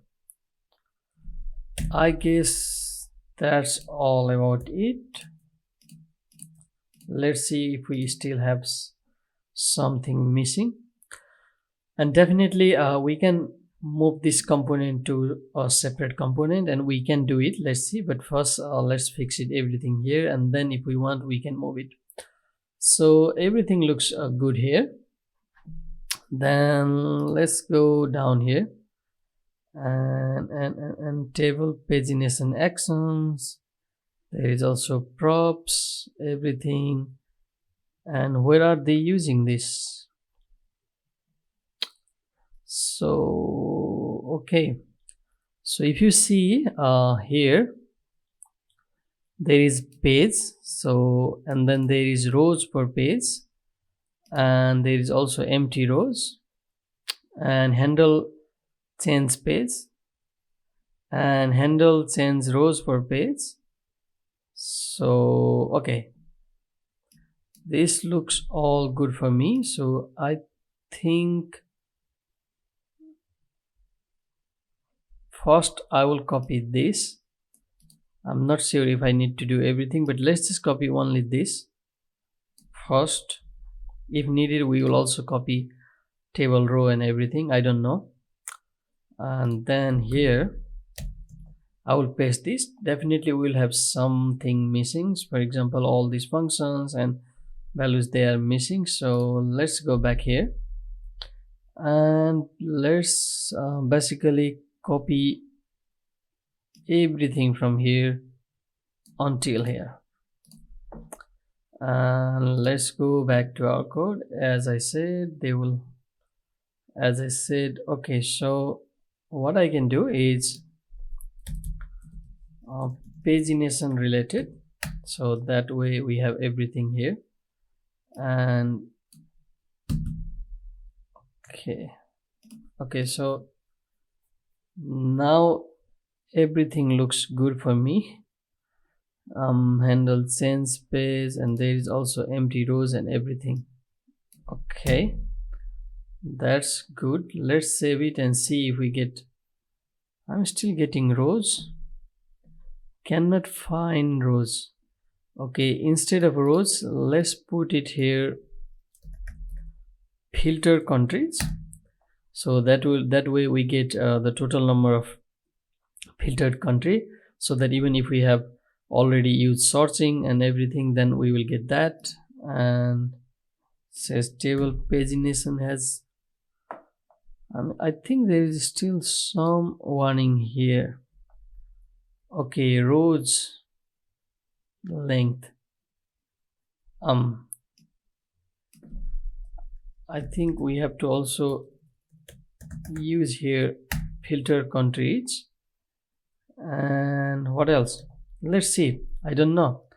This looks interesting. Okay, that's fine. So now let's go back to our, we still have a lot of things going on here, and we can see we have 250 countries. We can, okay, so there are buttons and everything, and these are probably disabled, so that's why we have this, because we have over written our menu thing, but we will come to the design later. But let's fix the functionality first. So this is working pretty good, and we are filtering it. So the next I think we need to do is we need to actually do some use effect. So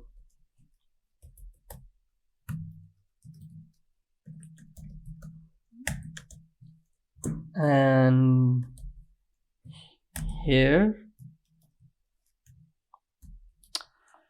so far all we have done is just copy pasted the example from here, so basically everything from here, and also this pagination. The only thing I changed was, instead of a rows here, I changed that to our filtered countries. So here I changed filtered countries, and also here in pagination count I changed filter country, because this way we get the total page number, total number of pages. So now actually the real thing begins here. So updating data according to pagination, or whatever selected page or whatever. So we need to do something here. So let's do set filtered countries, because we are using filtered countries to actually render our data here. And inside here it requires something. So of course we can also do, let's make it easier. So paginated countries, and we will be taking filtered countries dot slice. We use slice function, and here inside slash we need to give the first index will be whatever is the page selected multiplied by rows per page, and then we need to slice it from there until page, and then multiply by rows per page plus rows per page. So what is this I'm trying to do is, let's say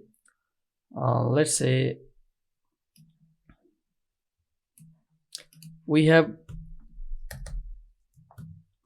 in current page is 0, and let's say rows per page is we want it to show 10 per page. Then what happens is that it tries to slice 0 multiply 10, so it will be 0, and then so 0 10, so 0 plus rows per page 10. So what it does is, in the beginning when we have it 0 and rows per page are 10, so it will slice out this from 0 index until 10, and that will be updated in new array for that page. So we will only get item from 0 to 10, and then when this is 1 and this is still 10, the first one will be 1 multiplied by 10, so it will be 10, and then this will be 1 multiplied by 10 plus 10, so that will be 10 plus 10. So we will be getting, first round we will be getting 0 to 10, second we will be getting 10 to 20, and then if this will be 2, then what happens? The first one will be 2 times, so it's 20, and then 20 plus 10, that will be 30, and so on. And when we go minus, so if you see here somewhere in our first function, so if you go and check the function, so handle first page button click, so that is event on page change to 0, and then if it is back, it will be page -1, on page change it will be plus, and then so this is like on the next button click, and this is back button click, we go -1 for the page, and the next button will go +1, and then last it will be whatever the total count, that will be in our case 250 divided by whatever the rows per page we have selected -1, and then it will take to the last page button. So, and this count in our case is total number, so in our country case is 250, and if we have 10 per page, so that will be 25 -1, so it will be 24, and we will get 24 as our page. So if you see the same logic, if we go down and if we have 24, so what happens if this is 24, then the first one 24 to 10, it will be 240, and 240 plus 10 250, so that's how we will be getting the last page. So that's all about it. It's nothing much, just simple array slicing, and we are just passing the pages, and all it does is changes page and then handle rows per page. So this rows per page is something that we already have few options here, so 5, 10, 25, all, and -1. So now I have to set filter countries to be paginated country. I'm a bit worried if this will work. We have page, we have rows per page, and then we also need filter countries. Okay, here we need to also define this as array, and then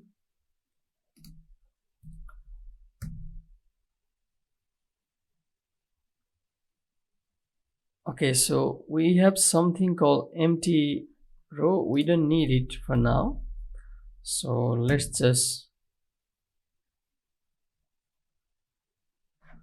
okay, now let's go back, let's refresh, and we don't get anything. That's interesting. And why is that? Let's see.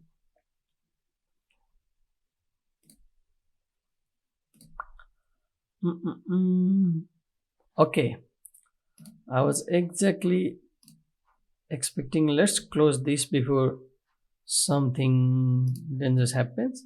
So now I think this is the time to change a little bit.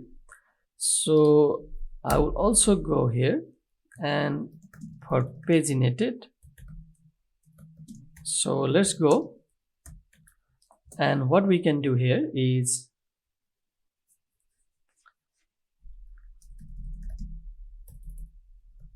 paginated countries set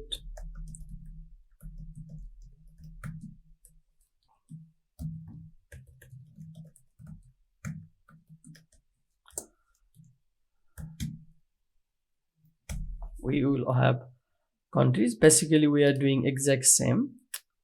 Now here the reason why we are experiencing that problem is, if you see, this functions runs every time filter country, this filter country's array changes, but then inside this function we are always setting filter country. So that means at first this runs, and then this will change this data, and because this data is changed, it will run, and it will constantly run in a loop.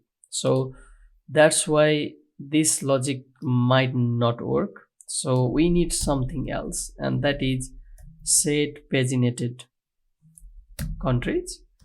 And now here I will, okay, I think this will also need to change. Let's just do count.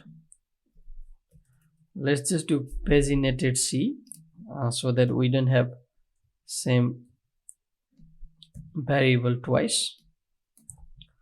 Okay, so now everything is good, but we just need to do a little bit of change, and that is we need to change our render function here. From everything else is good, but here we have filtered countries, and let's change that to paginated countries. So that way I think everything should be good. Now let's go. Let's open the, okay, at least initially we have everything here. Let's try with sorts if this works or not. So let's say I will sort some. So sorts works as well, and okay, this sorting works as well. So the last thing I need to do is I need to try pagination. Okay, so initially we have 1 by 5 and we have 5 countries. If we go to 10, we have 10. If I do next, we will see next 10 and next 10. If we go at the end, we are at the end. If we go at the beginning, we are at the beginning. So everything is good. The reason why I changed that to new paginated, of course, if you see here, where is it? Here. So instead of using these filter countries, I could also use directly countries. But in that case, what happens is, let's say I'm searching IN, and now I got only 43 because that's the total match of filtered country. But if I would be using the original countries array, then whatever I will filter here, it will not reflect the change here. So that's why I wanted to use that. And I think, I'm not so sure, but if we go to sorting here, so instead of filtered, let's use filtered countries here, and also let's use filter country here, and here we can pass set paginated country, and I guess this should be fine as well, and at least we should not have any infinite loop. Okay, so now what I want to try is, within this I want to try if, oh, okay, it did. So for example, if I do, so we have 4 countries, and if I go by name, so it is already by name. If I go by region, so it goes by region. If I go by population, it filters by population, of course in ascending order. And we have also, so basically we have our pagination, filtering, and everything are working together. That's pretty awesome. Now all we need to do is a little bit of design fix. So first we want this to be in center. So let's go, and down here we have pagination option.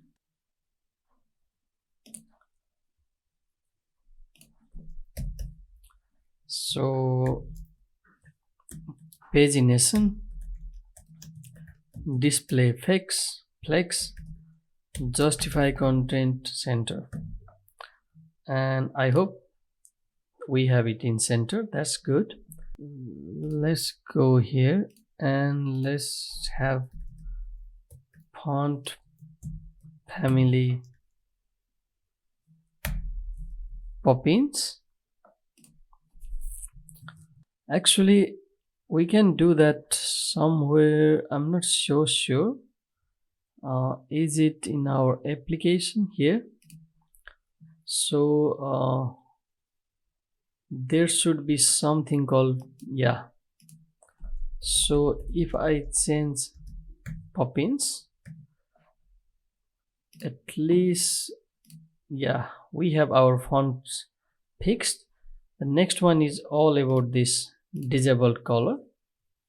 So, and we know like why we are getting this. It is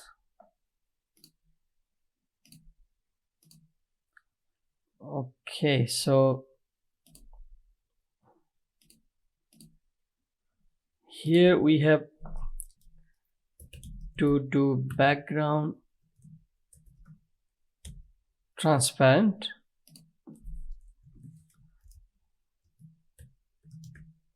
Okay, so when we do this, it fixes this one, but I'm sure we will run into this problem. Okay, we did not. So let's copy all of this, and then we go here and inside our country list and inside our pagination. All this might not work because we have had this kind of experience in past that, okay, so it did. Okay, so the last one is I have to remove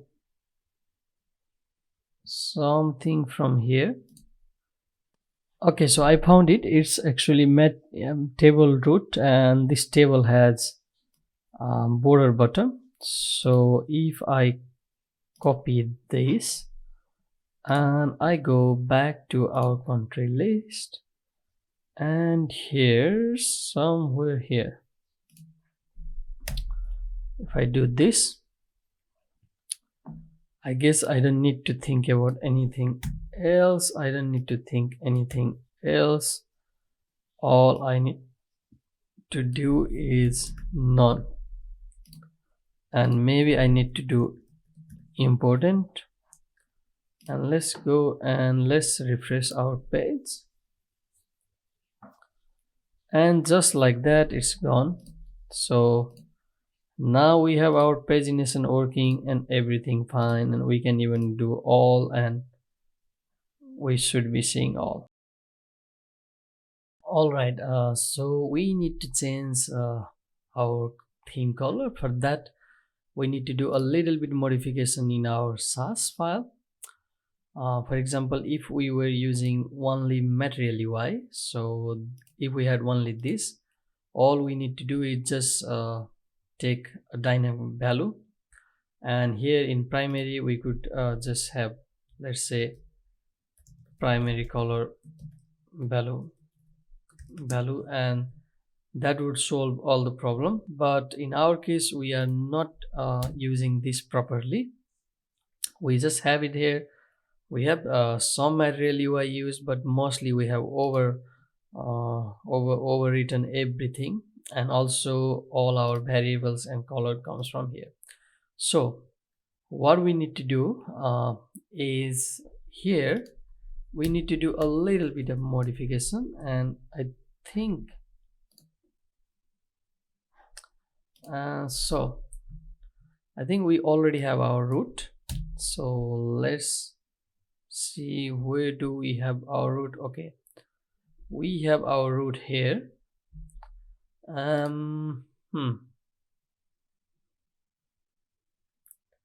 This is a bit interesting situation because,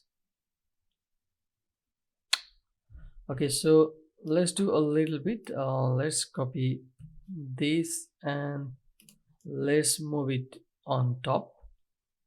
Then let's cut that, and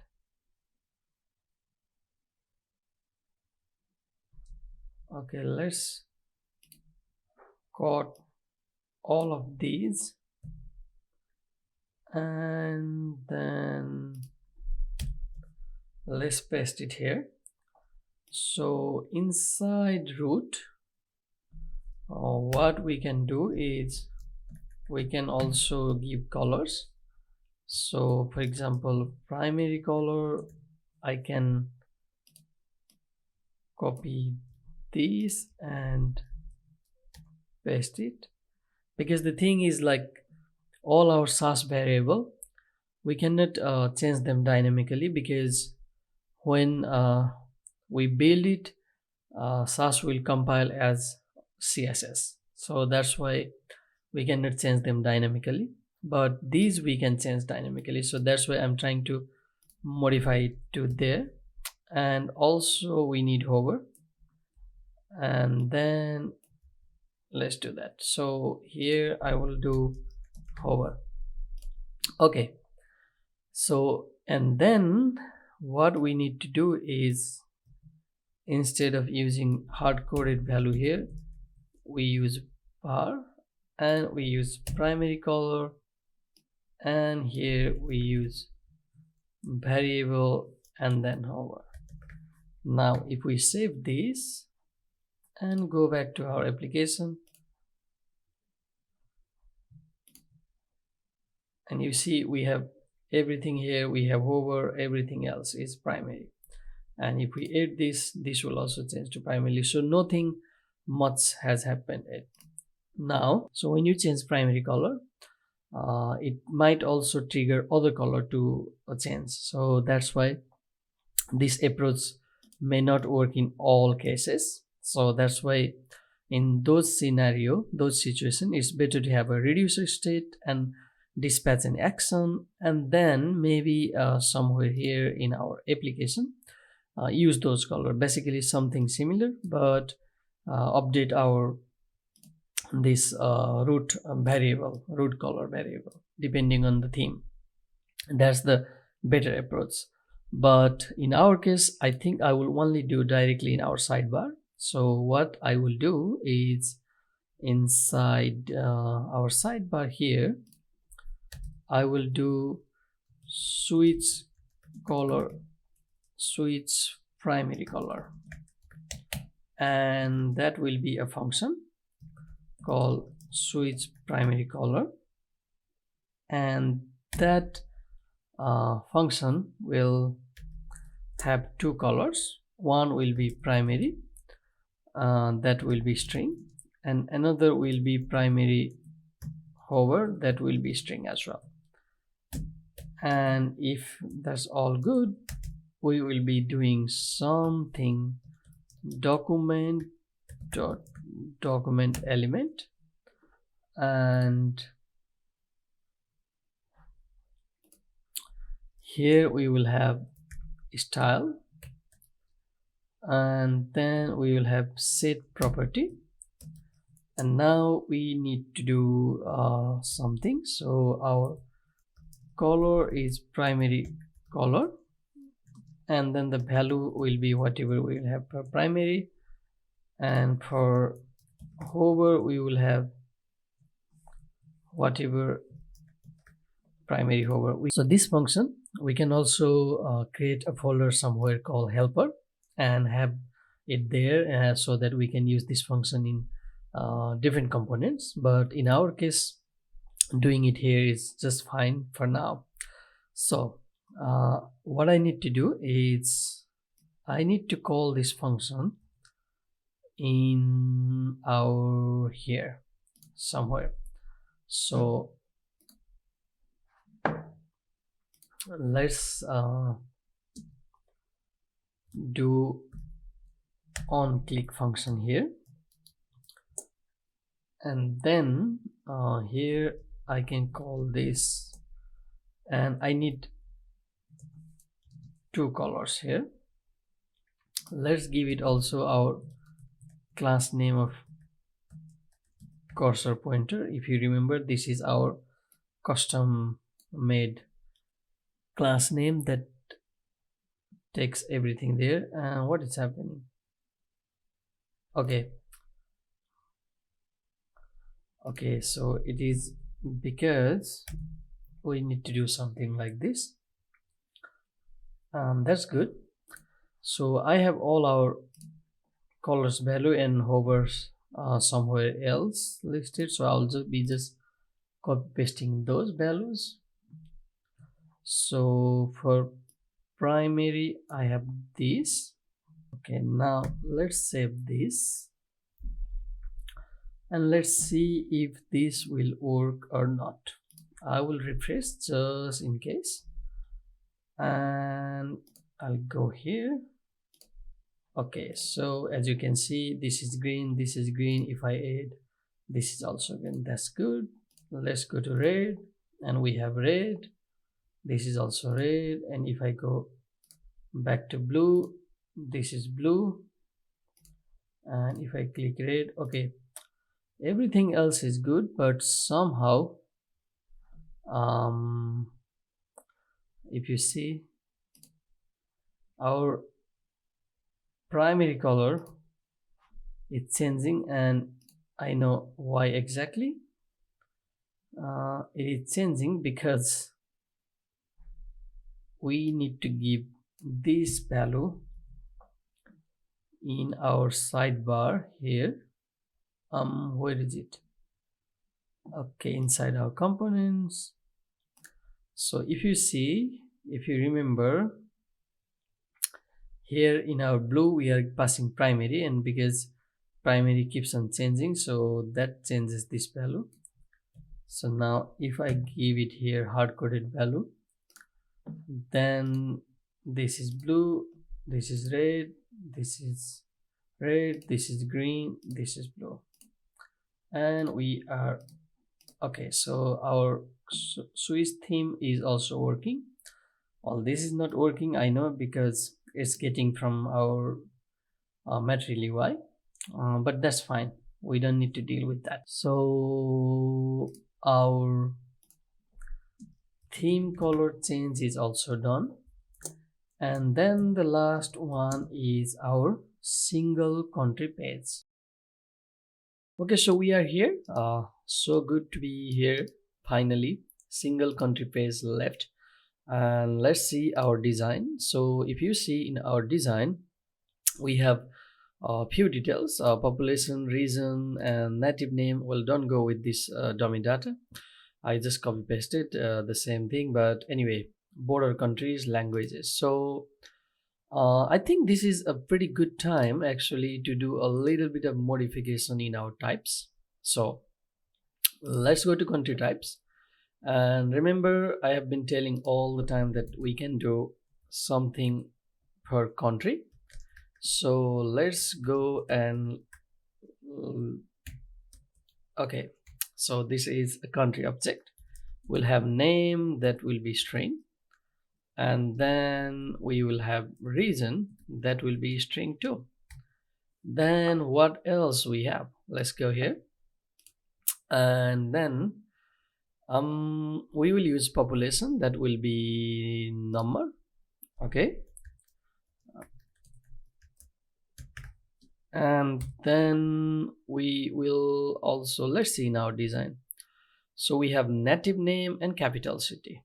So let's go, and where is native name?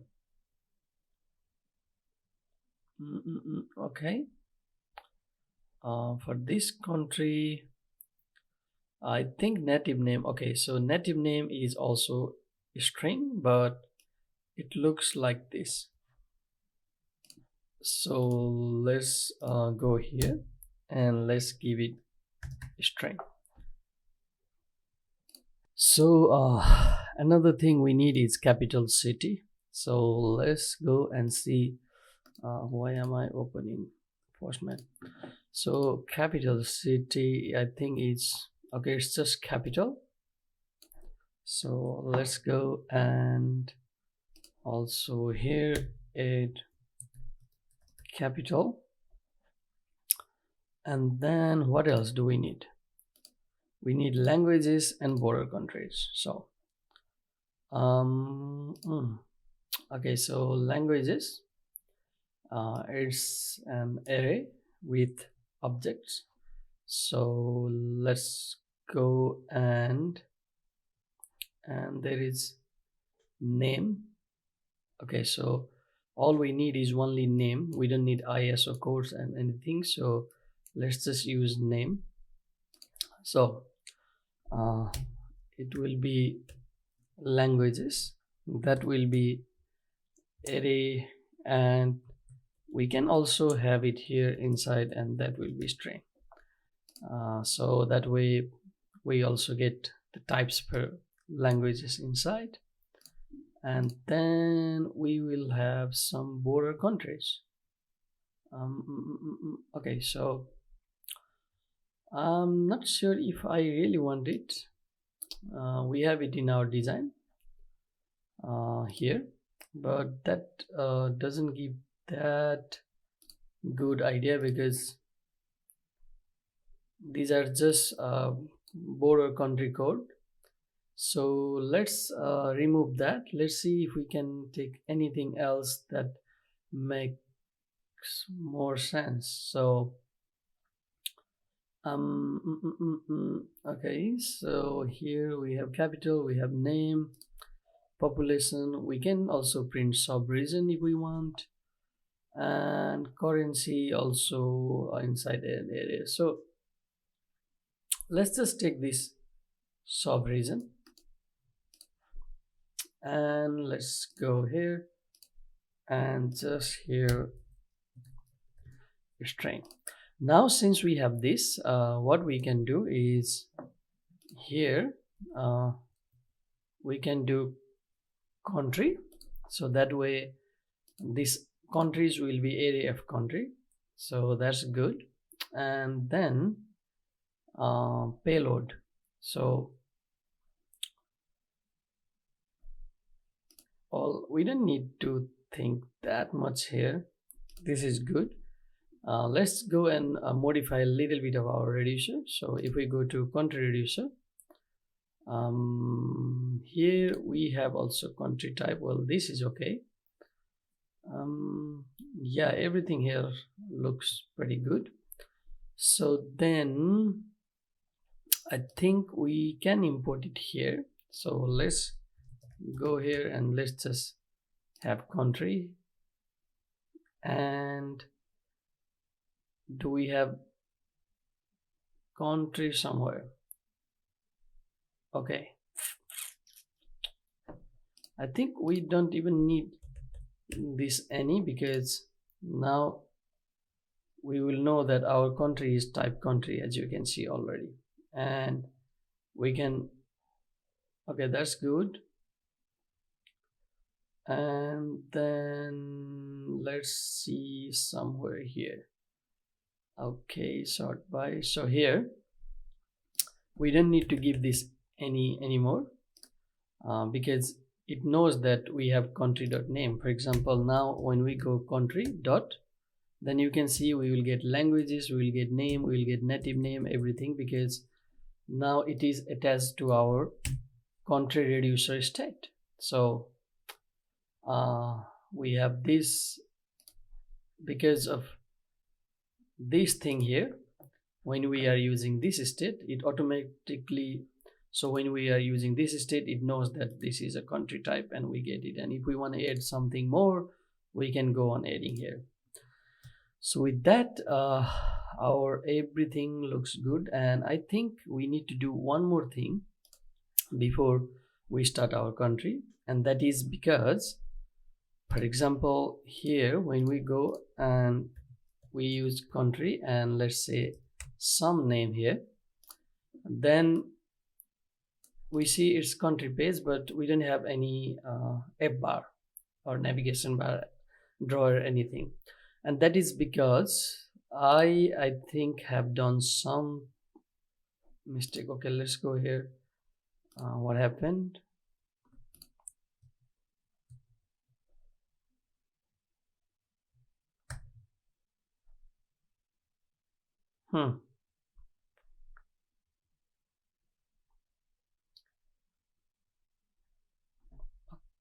Okay. Oh yeah, that's very good thing that we got. So we also need to take flag. So let's go and let's go to our types, and somewhere here let's go and let's give it a string, because we are using that flag, and because now we don't have our country type anymore, so that's why we were getting that problem. And also we don't need to import this country here, and that's it. So now I think we don't have any errors.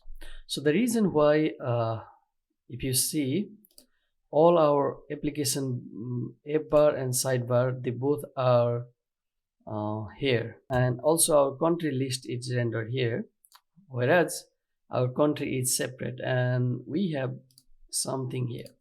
So I think what we can do is we can move all those drawer state and everything here, and also Appbar here. Let's do that. So it was my bad that I somehow did not think that through, but anyway, so we can fix it. So let's go, and this one, and then also this one, and this one, and this one.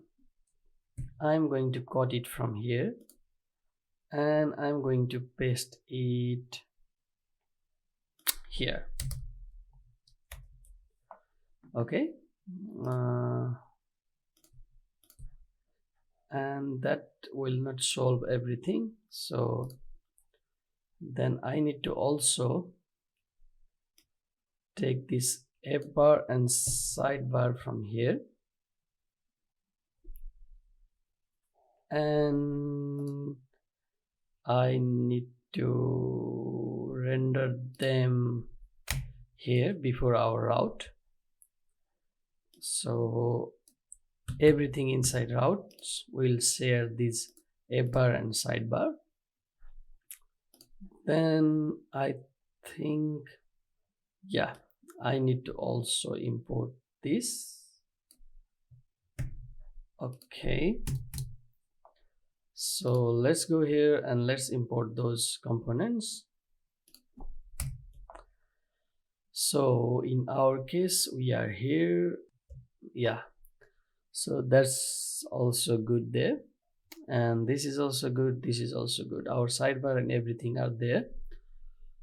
So the only thing I need is, we have sorts keyword here that we need in our country list, and as you can see, we have routes here and we have sorts keyword here, and somehow that sorts keyword is not going to work like this, so we need to do a little bit of modification. So what we need to do, okay, let's go, and here somewhere in our action we have action, so let's go here, and since it is related to country, no, this is not related. Okay, let's go here, and I will do copy paste, and then here I will do UI actions. Also I will copy paste this, and I will call UI reducer.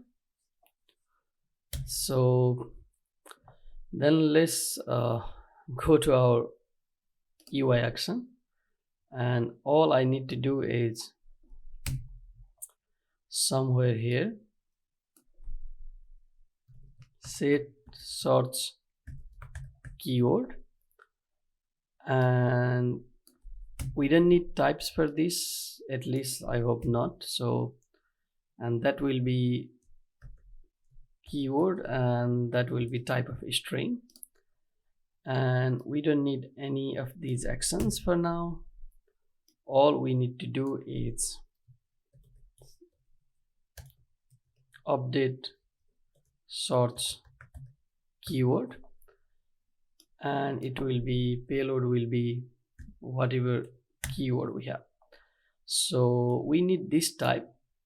So let's go here, and inside here let's create UI types, and then we can do,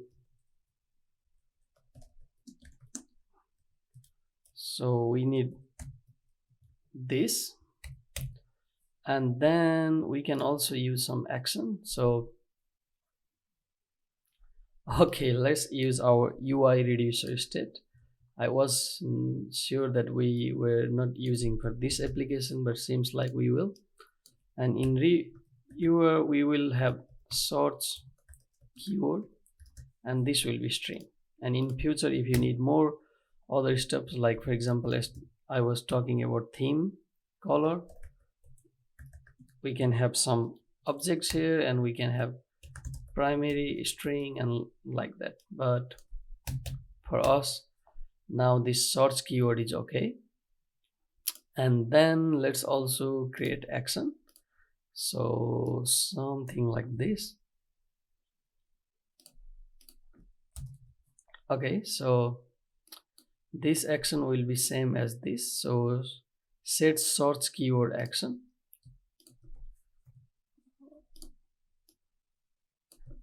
Set sorts keyword action. Usually we do it, and here we will have this same thing, and payload will be string. That's all. And then let's go here and let's import our from UI types, and also let's export everything from UI types. And here we will have our UI reducer state. And let's go here, and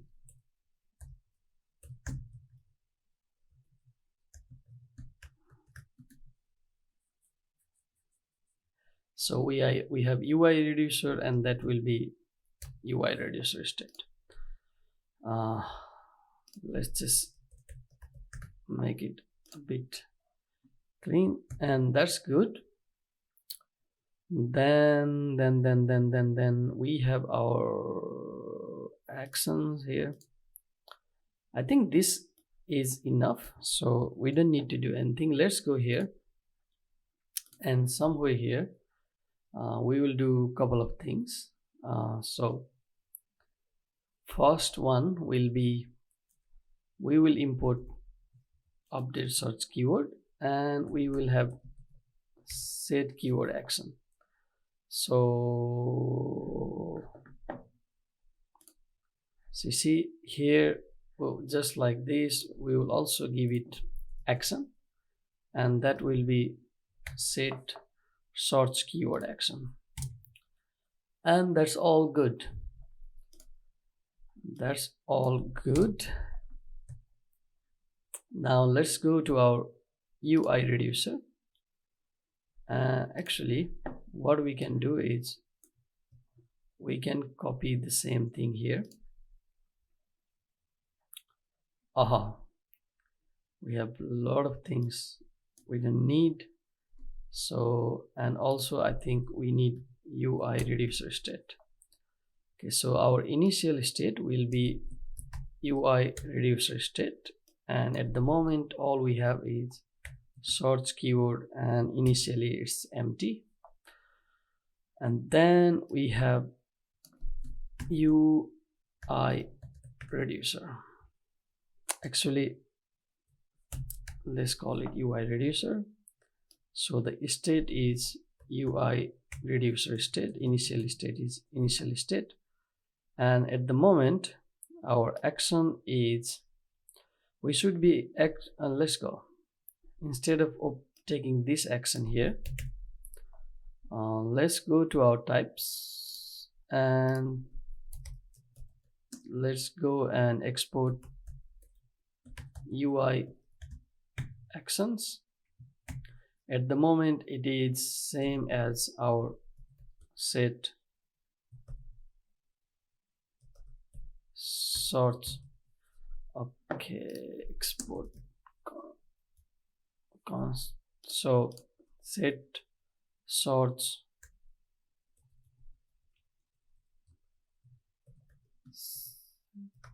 oh, am I doing something? Okay, so we have to export type, not this, and this should be set sorts keyword action. So now here we will import our UI action, and let's have it actions, and this will be our UI reducer state. Okay, so we have only one case at the moment, and that is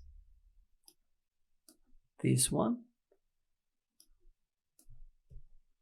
and all we have is everything in the state, and our sorts keyword will be action.payload, and that's all.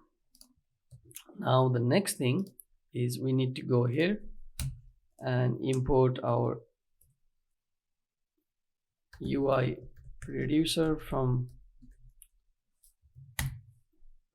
and here we can do reducer. So let's just make sure in type also we have the same thing, and here also we have the same thing. With that we need a couple of modifications. So first thing, we will remove this from here, and we will go to country list later. So in our country list here, initially we were getting, if you see here, we had like sorts keyword from country list props, and we will completely remove that. And with that we also don't need this, but what we need is from our use selector. Okay, so here by keyword here, what I can do is const sorts keyword is use selector, and state will be our app state. And now you can see we have state and we have UI reducer, and then here we have sorts keyword. Okay, now this sorts keyword is replaced by this, so our country list is good. So now next one, we go to our application here, then in our app bar we have on click and handle sorts keyword. We also don't need this, or yeah, we can do so that here we can import, let me see, handle, and we are doing sets. Okay, so we don't need this here, and we also definitely don't need this here. And in our application bar we can remove this. I know we will have some problem there, but let's go to our app bar, and first thing, let's remove this here. And then since we already have use selector, so okay, so we have, what are we doing here? We have sorts here, and we are just passing it there. So let's also remove this, and this is good. Now we don't need this as a prop.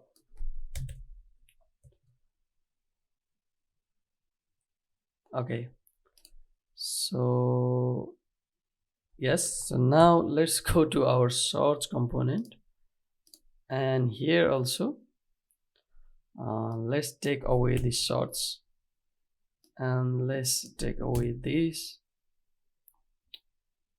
and we also don't have this. Now here what we can do is we can import from React Redux, and that will be our use dispatch. And then we also need to import action, so that will be Redux and actions, and it will be just sorts. Okay, let's go to our UI action. So this is our function, and we are okay, we have to export it here.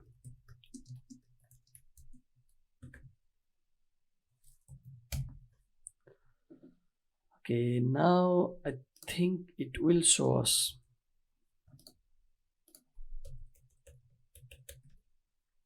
Yes, we have this set sorts keyword. First, let's have our dispatch.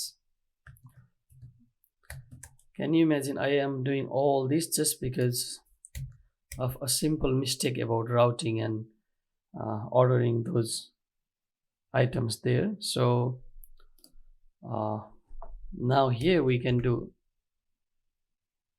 dispatch, and then I will call that function, and then this will be target value. So what happens? Okay, let's go to our application and let's refresh, and looks like everything is all right. Of course we need to go back here.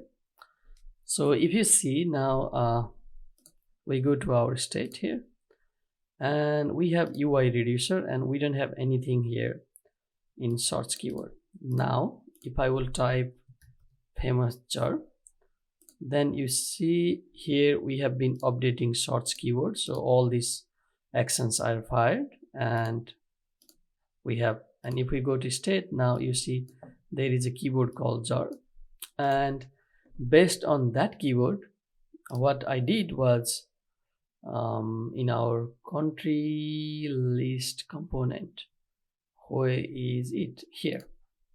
So previously we were getting sorts keyword as props, but now we are getting same thing, but this time we are getting from our state, like our Redux state.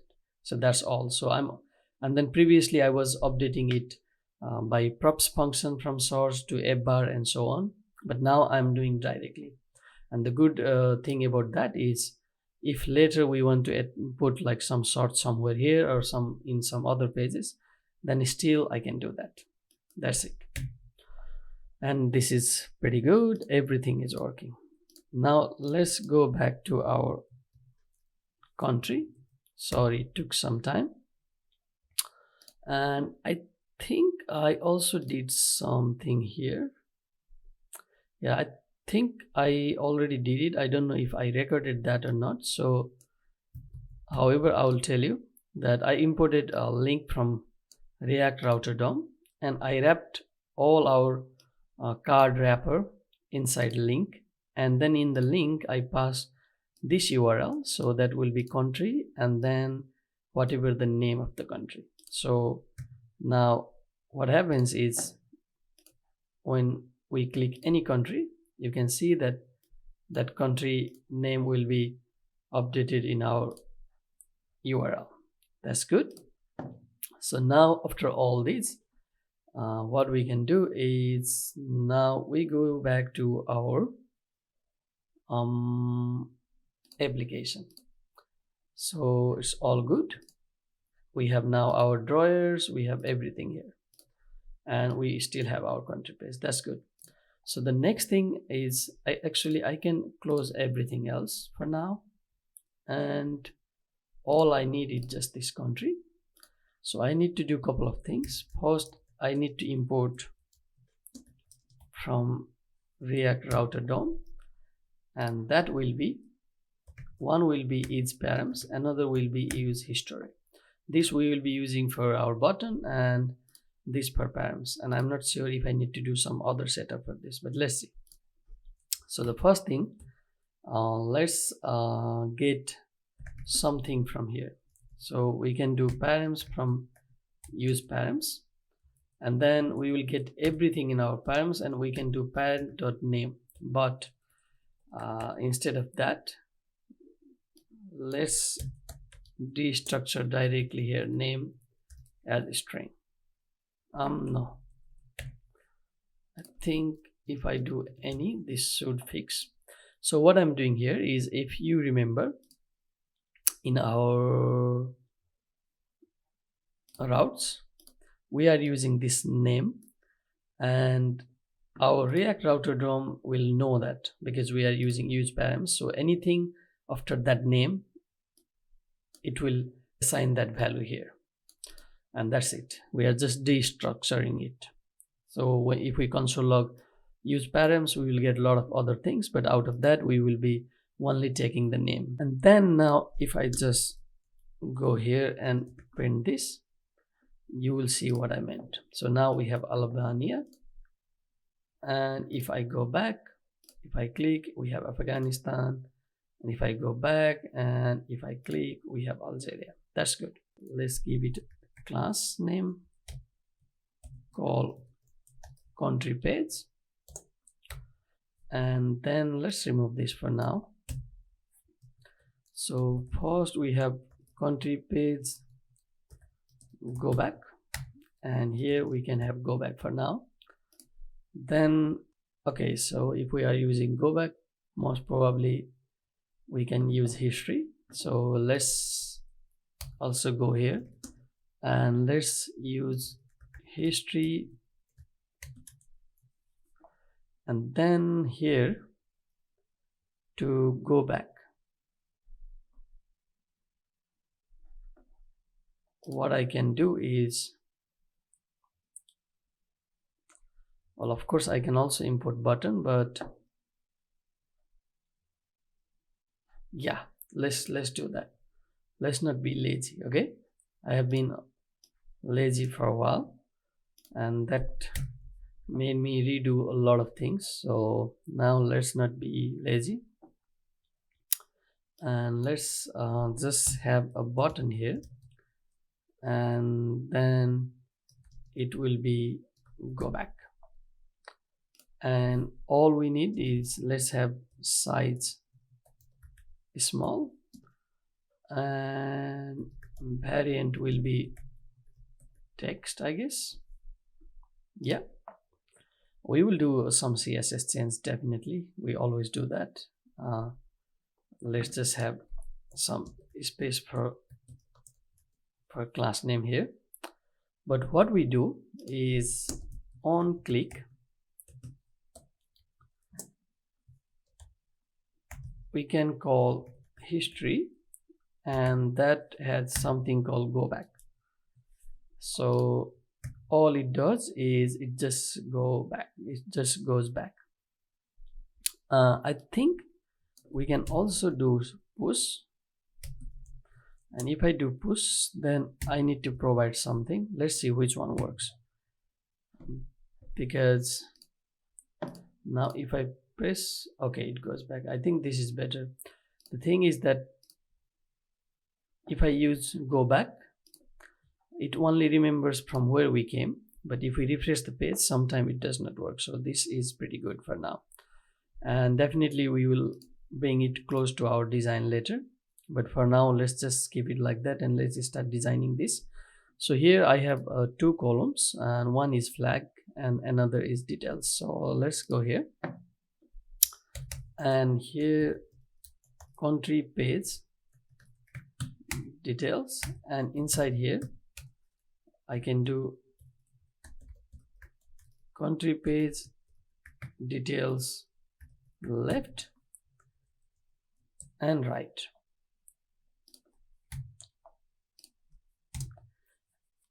And then here what I can do is, okay, first let's also import a couple of things. So first, from our React Redux, and then the first thing is use dispatch, and then the second thing is use select, and we also need to import our action.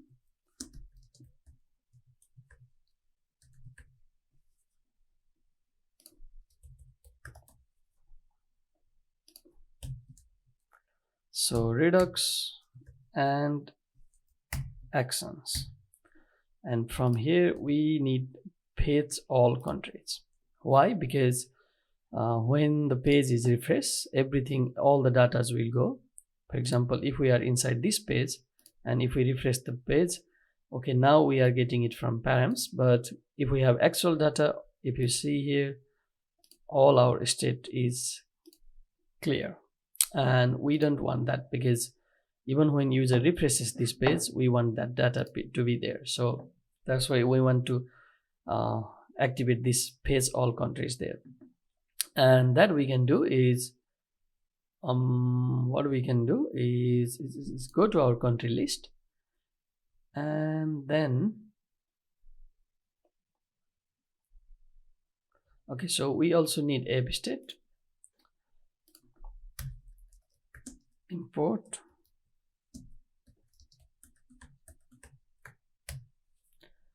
and here let's have our app state.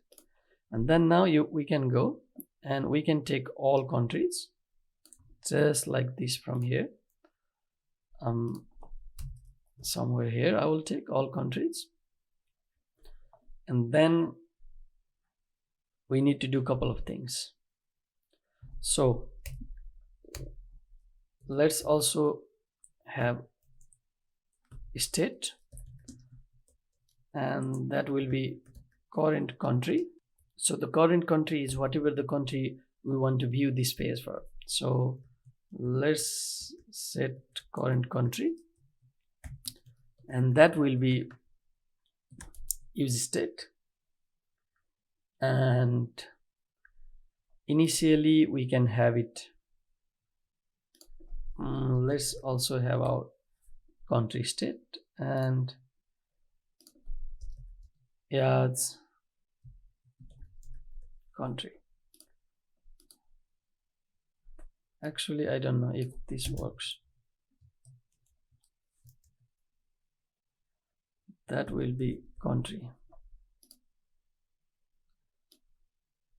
Okay, and this will be it will be our countries dot filter. We will get each country, and we want country dot name is same as our name here, and that name is coming from our parents. We will return that, and then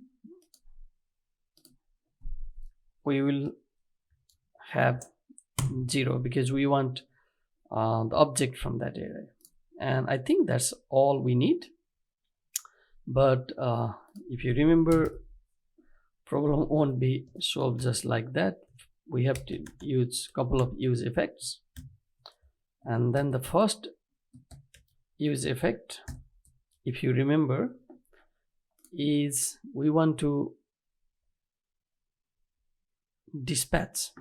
So this one, we can basically copy this and paste it here. So we want to dispatch all countries, so that, and okay, we need also dispatch.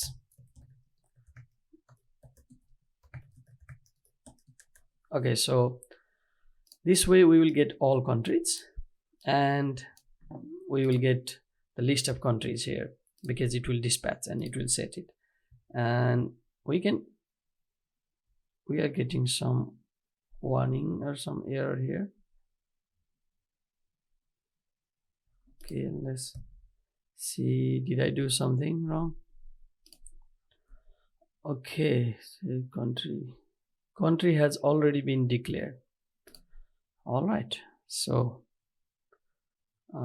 yeah, because country is our object here, and also we have this as our country state, which we don't need. So it got confused with our state name country. That's why it's better to actually use country state. Then we would have no problem with that. And let's go here and let's do that. Okay, so here let's call it country state and country state. Okay, so now if we go back to our site, if we refresh and if we go here, you will see that we still have our country reducer with countries. And because of that, because we did this, and then this will not work all the time, so we need also to update the country again.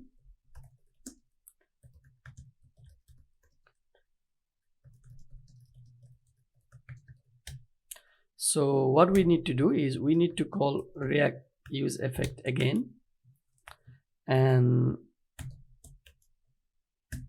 we need some dependencies here.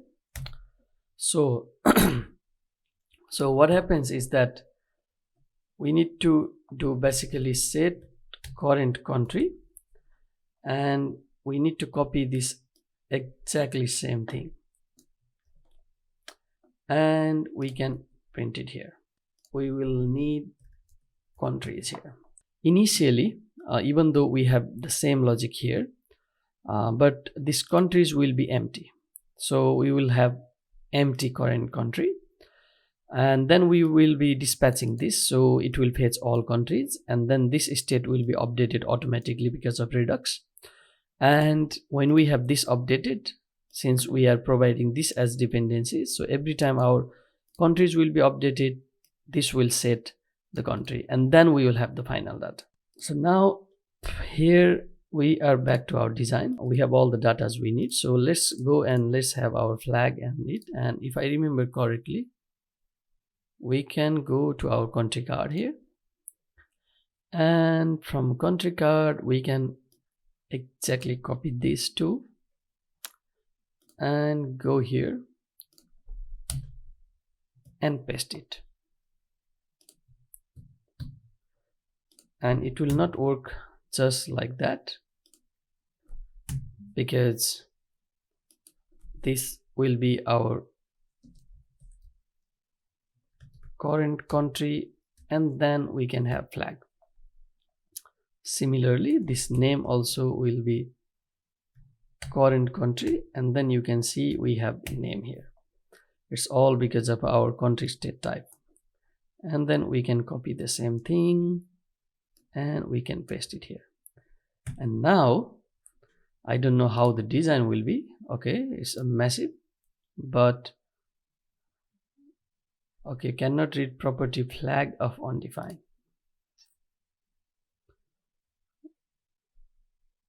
Okay, it is because we need to also have some sort of loading here. And let's do so that if we have current country, and if current country is if we have current country, then, and also we can check that current country dot name, then only we can render our details. So let's go here and let's do that. So I think now if I refresh, okay, we have it, and we can go back and we can click Albania and we have Albania. We can go back and we have Algeria. That's good. And the reason why I did this, actually this is still not a proper way. We should be checking that our object will be not empty, because initially, if you remember, the first time it will be empty, and that's why it says that flag of empty is undefined. But if I check name, I'm just making sure that if we get name, I'm definitely sure we will have flag and every other properties.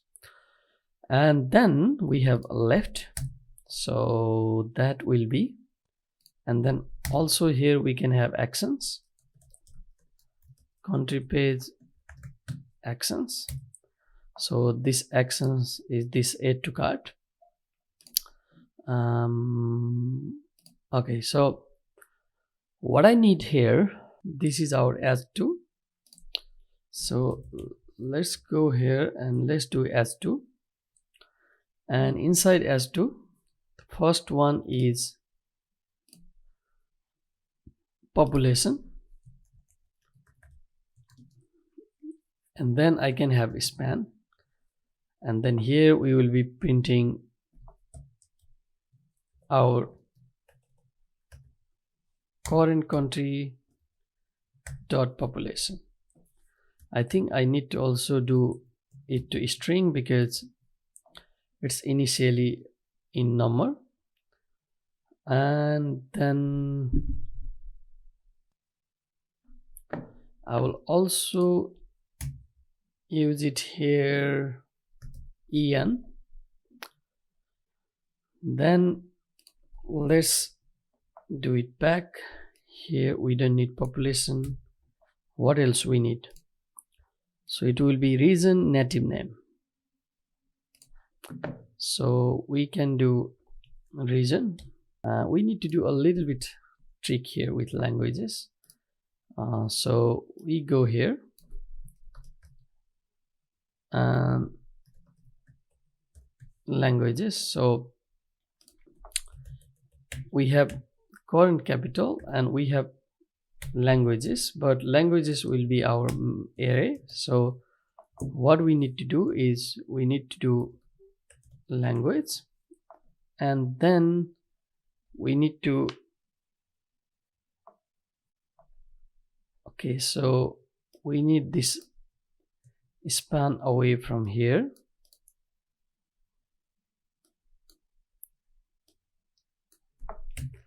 And here I am going to do something like this, and then here I can have span, and then I will write language inside, and let's see what we have.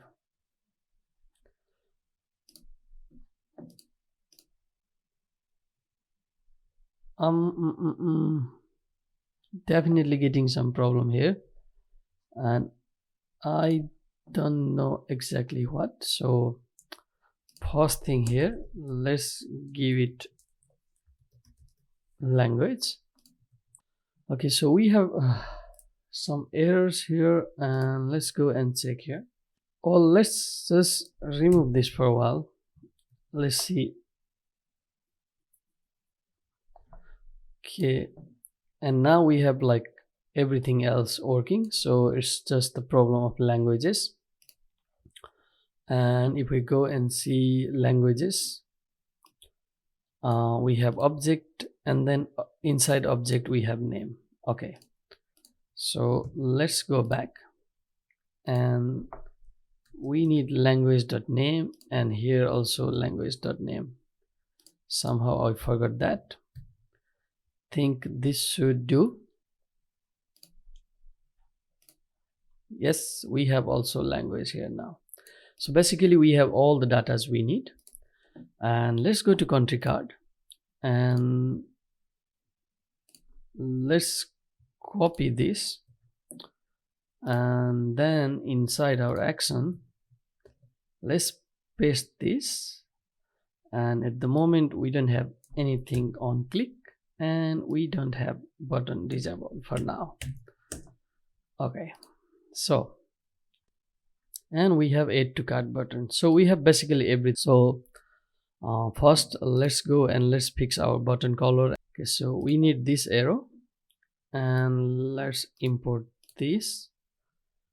Let's go back here, and somewhere here let's import this, and then here in go back. So we have that button there, and then we can put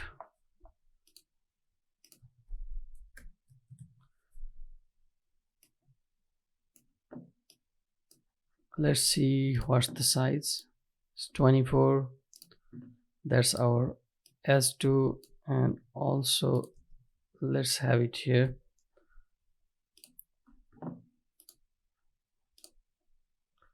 So we have go back. Oh yeah, of course it is inside our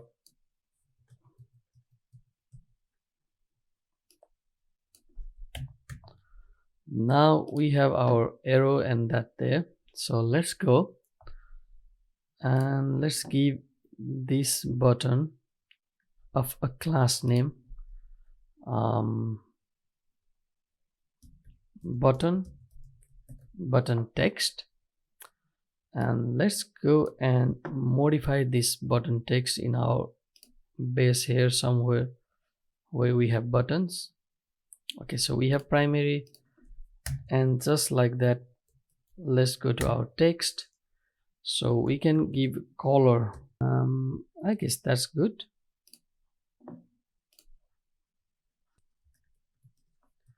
Import in here. Okay, I need to save this. Okay, so we have go back and this button.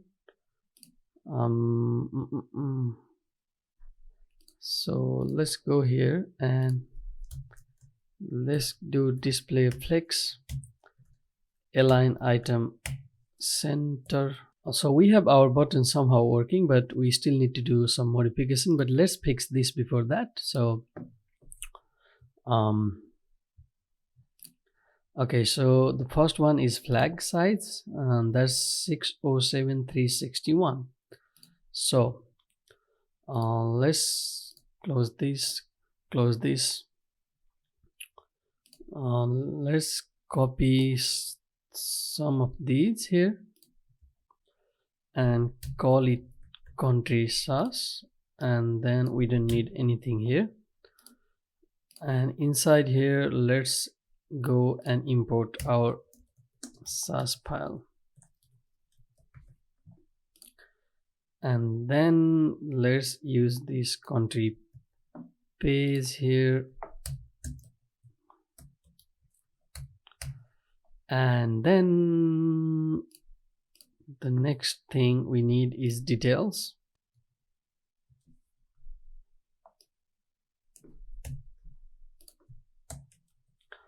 Let's give it display plex lab wrap, align item center, justify content space between left and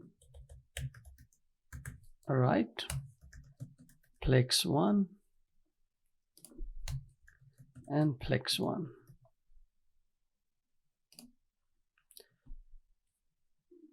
Then here in left,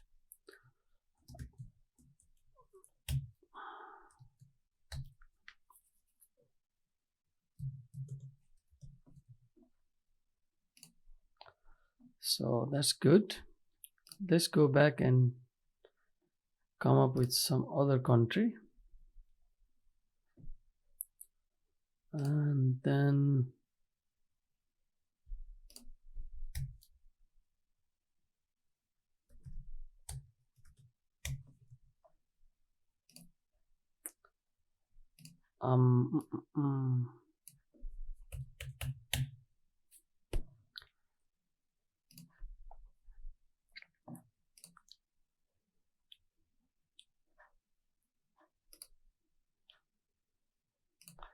let's decrease it to 450 and max height.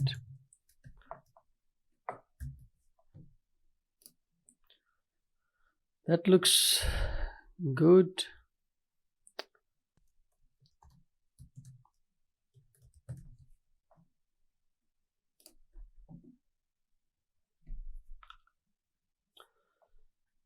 And these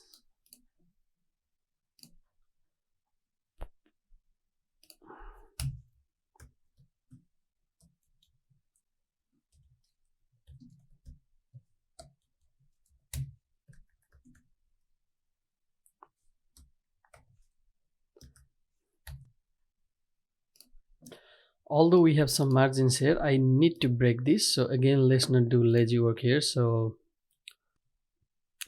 now we need to do a little bit of splitting. So first I want to copy all these spans and close this, and also open another, and then I will give this right, and that should be all good, except we have some span here and we need to get rid of this span. And then okay, some problem here with this, with this, with this, with this, with this, and that's how now we have these two separated. And I think let's also give them some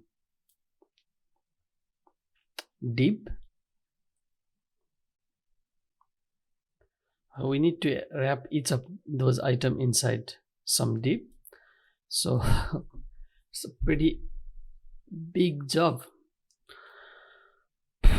Okay, country, page, details.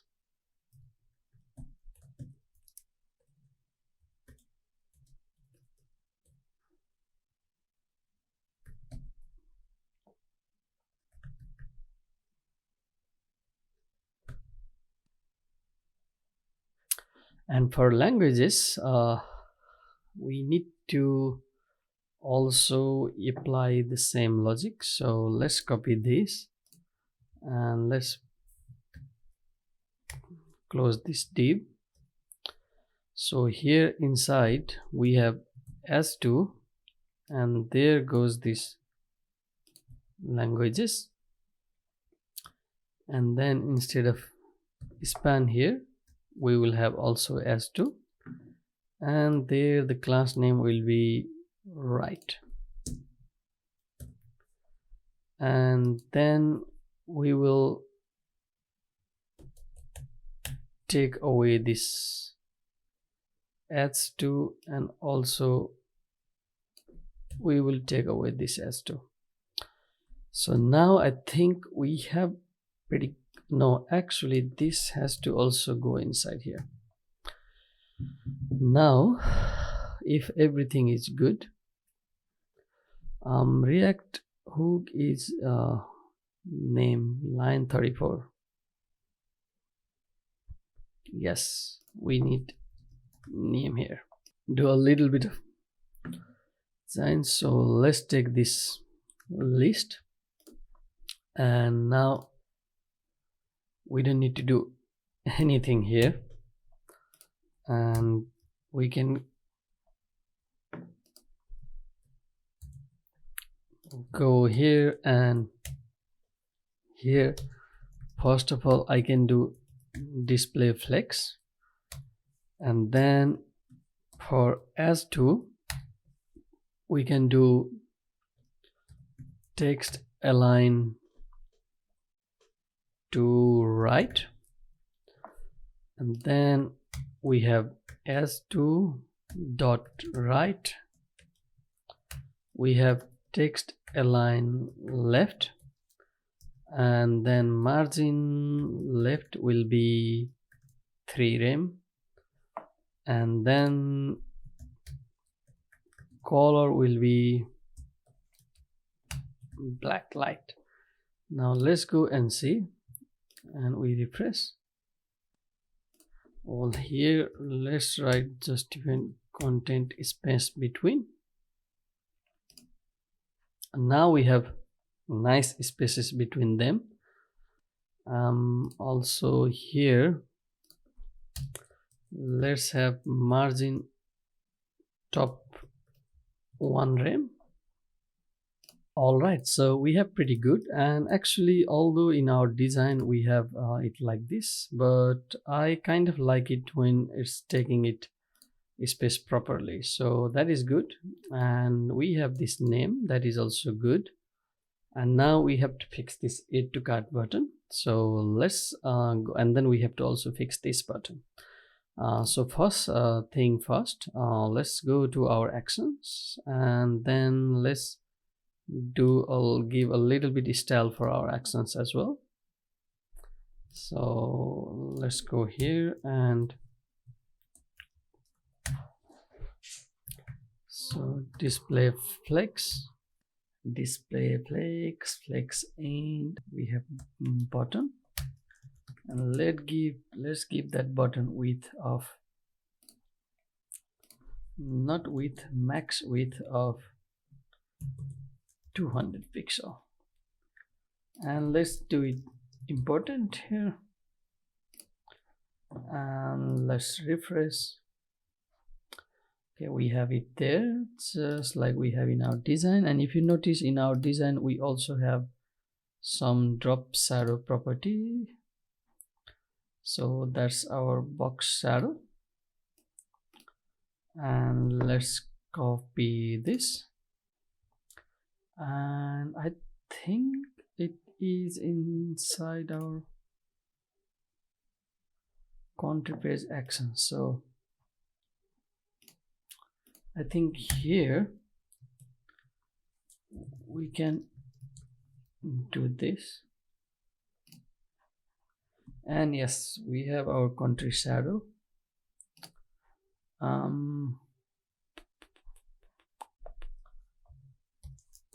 Let's give max width of max width.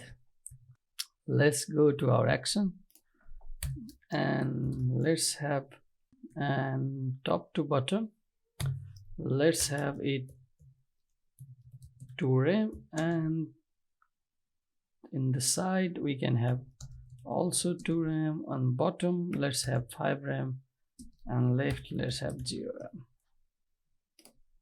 and this is good. So this button is pretty much as per our design here. This looks almost identical, not exactly maybe, but that's okay. We are not making a pixel perfect design here. And the next is I have to change this button to here, so let's apply almost similar theory here, and that would be okay. So if we go here, we have something called go back. Let's close this and go back. Here let's have a button, and this we can display flex, and we can have justify content place start, and let's see. Okay, so we have go back. Now a little bit is the aligning of buttons content inside, and I think we can do that.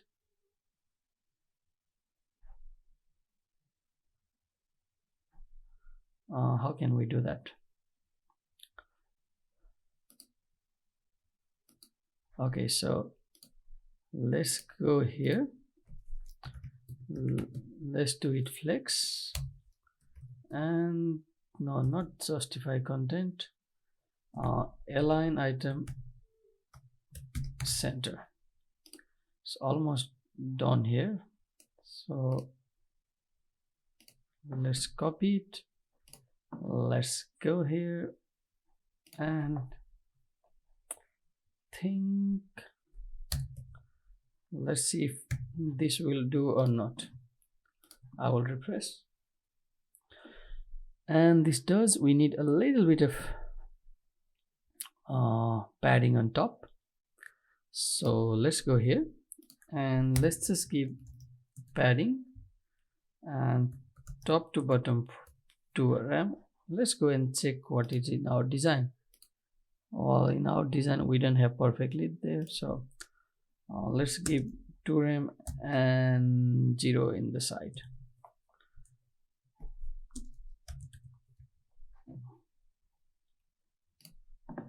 So yeah, this is good. So with this, we have our button here, we have the country name, and we can go back, and this is all good. And then we can come back and we can see if we go to any countries, we have this. So the last one is we have to also attach add to cart action here, and that is rather simple. So all we need to do is we need to go to our country card, and do we have it on click?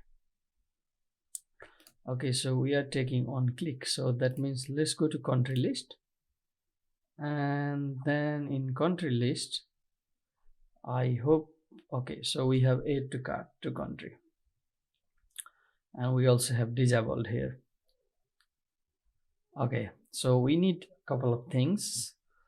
The first one, so first thing we need here will be, okay, we have a lot of things in our country, so we also need cart. I will go here, and then somewhere here I will paste cart. Then another thing is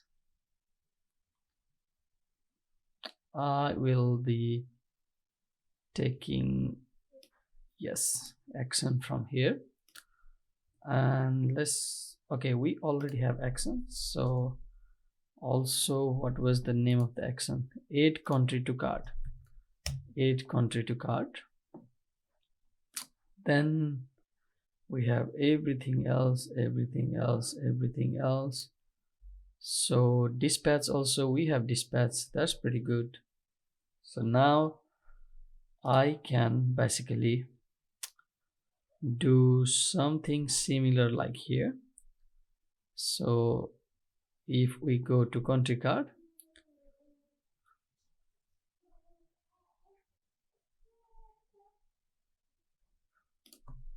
so I can go and copy this, and then somewhere here where we have add to cart, I can copy paste it. Everything else is good except instead of this country, for us that will be our current country. So basically whatever the country is in this page, we will be dealing with that. So now let's go here and let's paste it here. So now we didn't do much. So what we have is we have add country to cart, it's our Redux action, and that's the same action we are using here.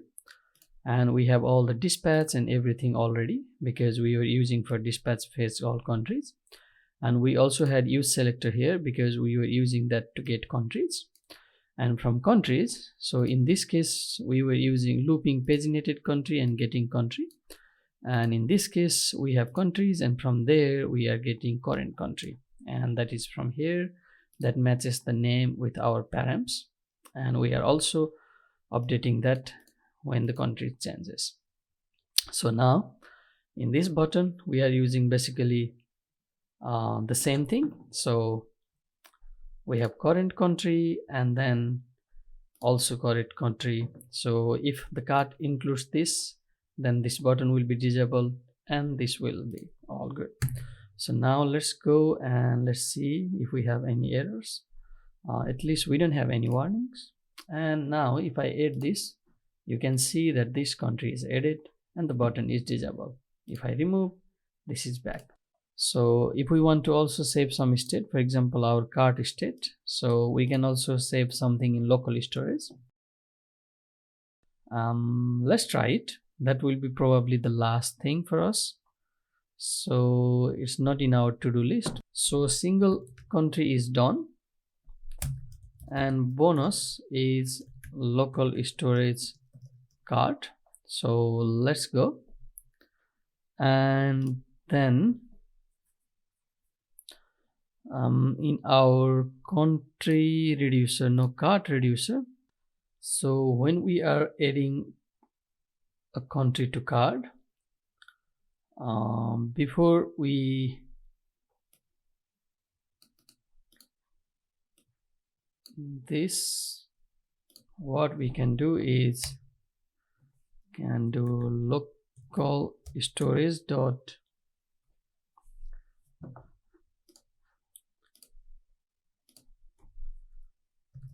set item, and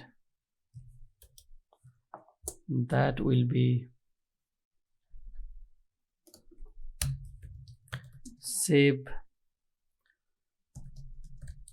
cart country to local storage. So const cart country is basically the same thing, and local storage cart, and we can give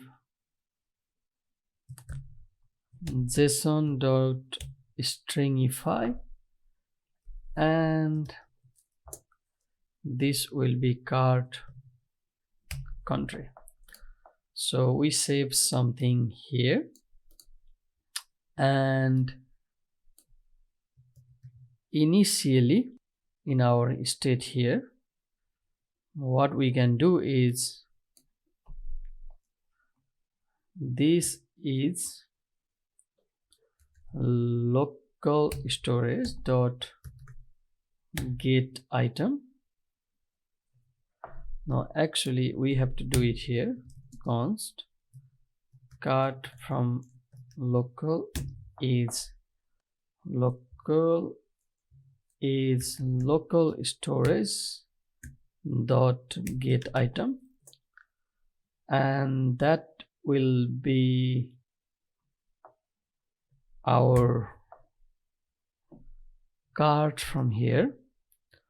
And for this we need to do something, and that will be json.pairs, and we need to pass this here, and we can give it as array.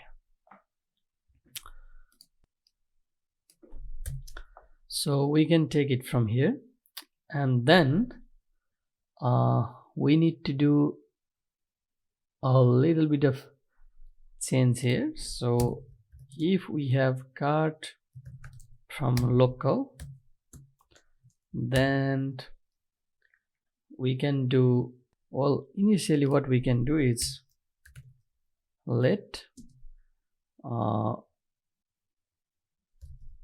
initial cart. I know it's kind of funny, but initial cart is nothing than an array. So if we have cart from local, then our initial cart will be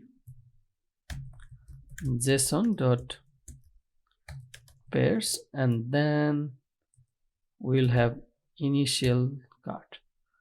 Let's see if this is no, sorry. Okay, this one, because TypeScript will complain saying that this will be empty. So now I think we can do it is initial cart. So if it is there, we have initial cart, otherwise it will be empty. So now if I save this, and let's go here and let's refresh. Okay, and let's go to our application, and we have our okay. So now when I add something to cart, it should save cart here, and you can see it saves cart. If I add another cart, it also saves that, and if I add another cart, it also saves that. That's perfect. And now the next is if I click this. So now if I refresh, you can see that this stage is still saved, and I can go back, and even if I refresh, you can see these are still there, and that's good. The next is when we remove it, they will be still here, as you can see. So we need to also remove them when we are removing. So the same thing here we can do is so we can do basically the same thing. The only change we need will be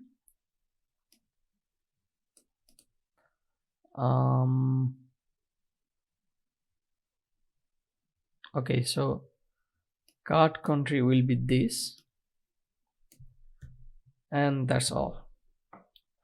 Now if we go and if we refresh, so we have 3 countries now, and if I you see here we have 3. If I remove, we have only 2. If I remove, only 2, and then we have none. And if we add one more, then we have one more. So we have it also into local storage. If you have made this far, and definitely if you replicate this with a better approach and maybe some modification, then this can be a very good portfolio project for you. And definitely it will be beneficial also for you to show it during your interview, because it has state management, it has props passing here and there, it has material UI implementation, and many more. So from design here until our final end here, with everything, even the color change, this is pretty good, I would say. So, and also now we have local storage, so that's pretty good. So with that, I thank you for watching all this video, and if you like my video, please subscribe me, and if you think someone else need this kind of video or they are learning React, you can share this video with them. If you have any feedbacks to me, you can give it to me, because this is my first video on this channel, so definitely there's a lot of room for me to improve. And I thank you again, and I will be back with other videos in future. Until then, keep coding.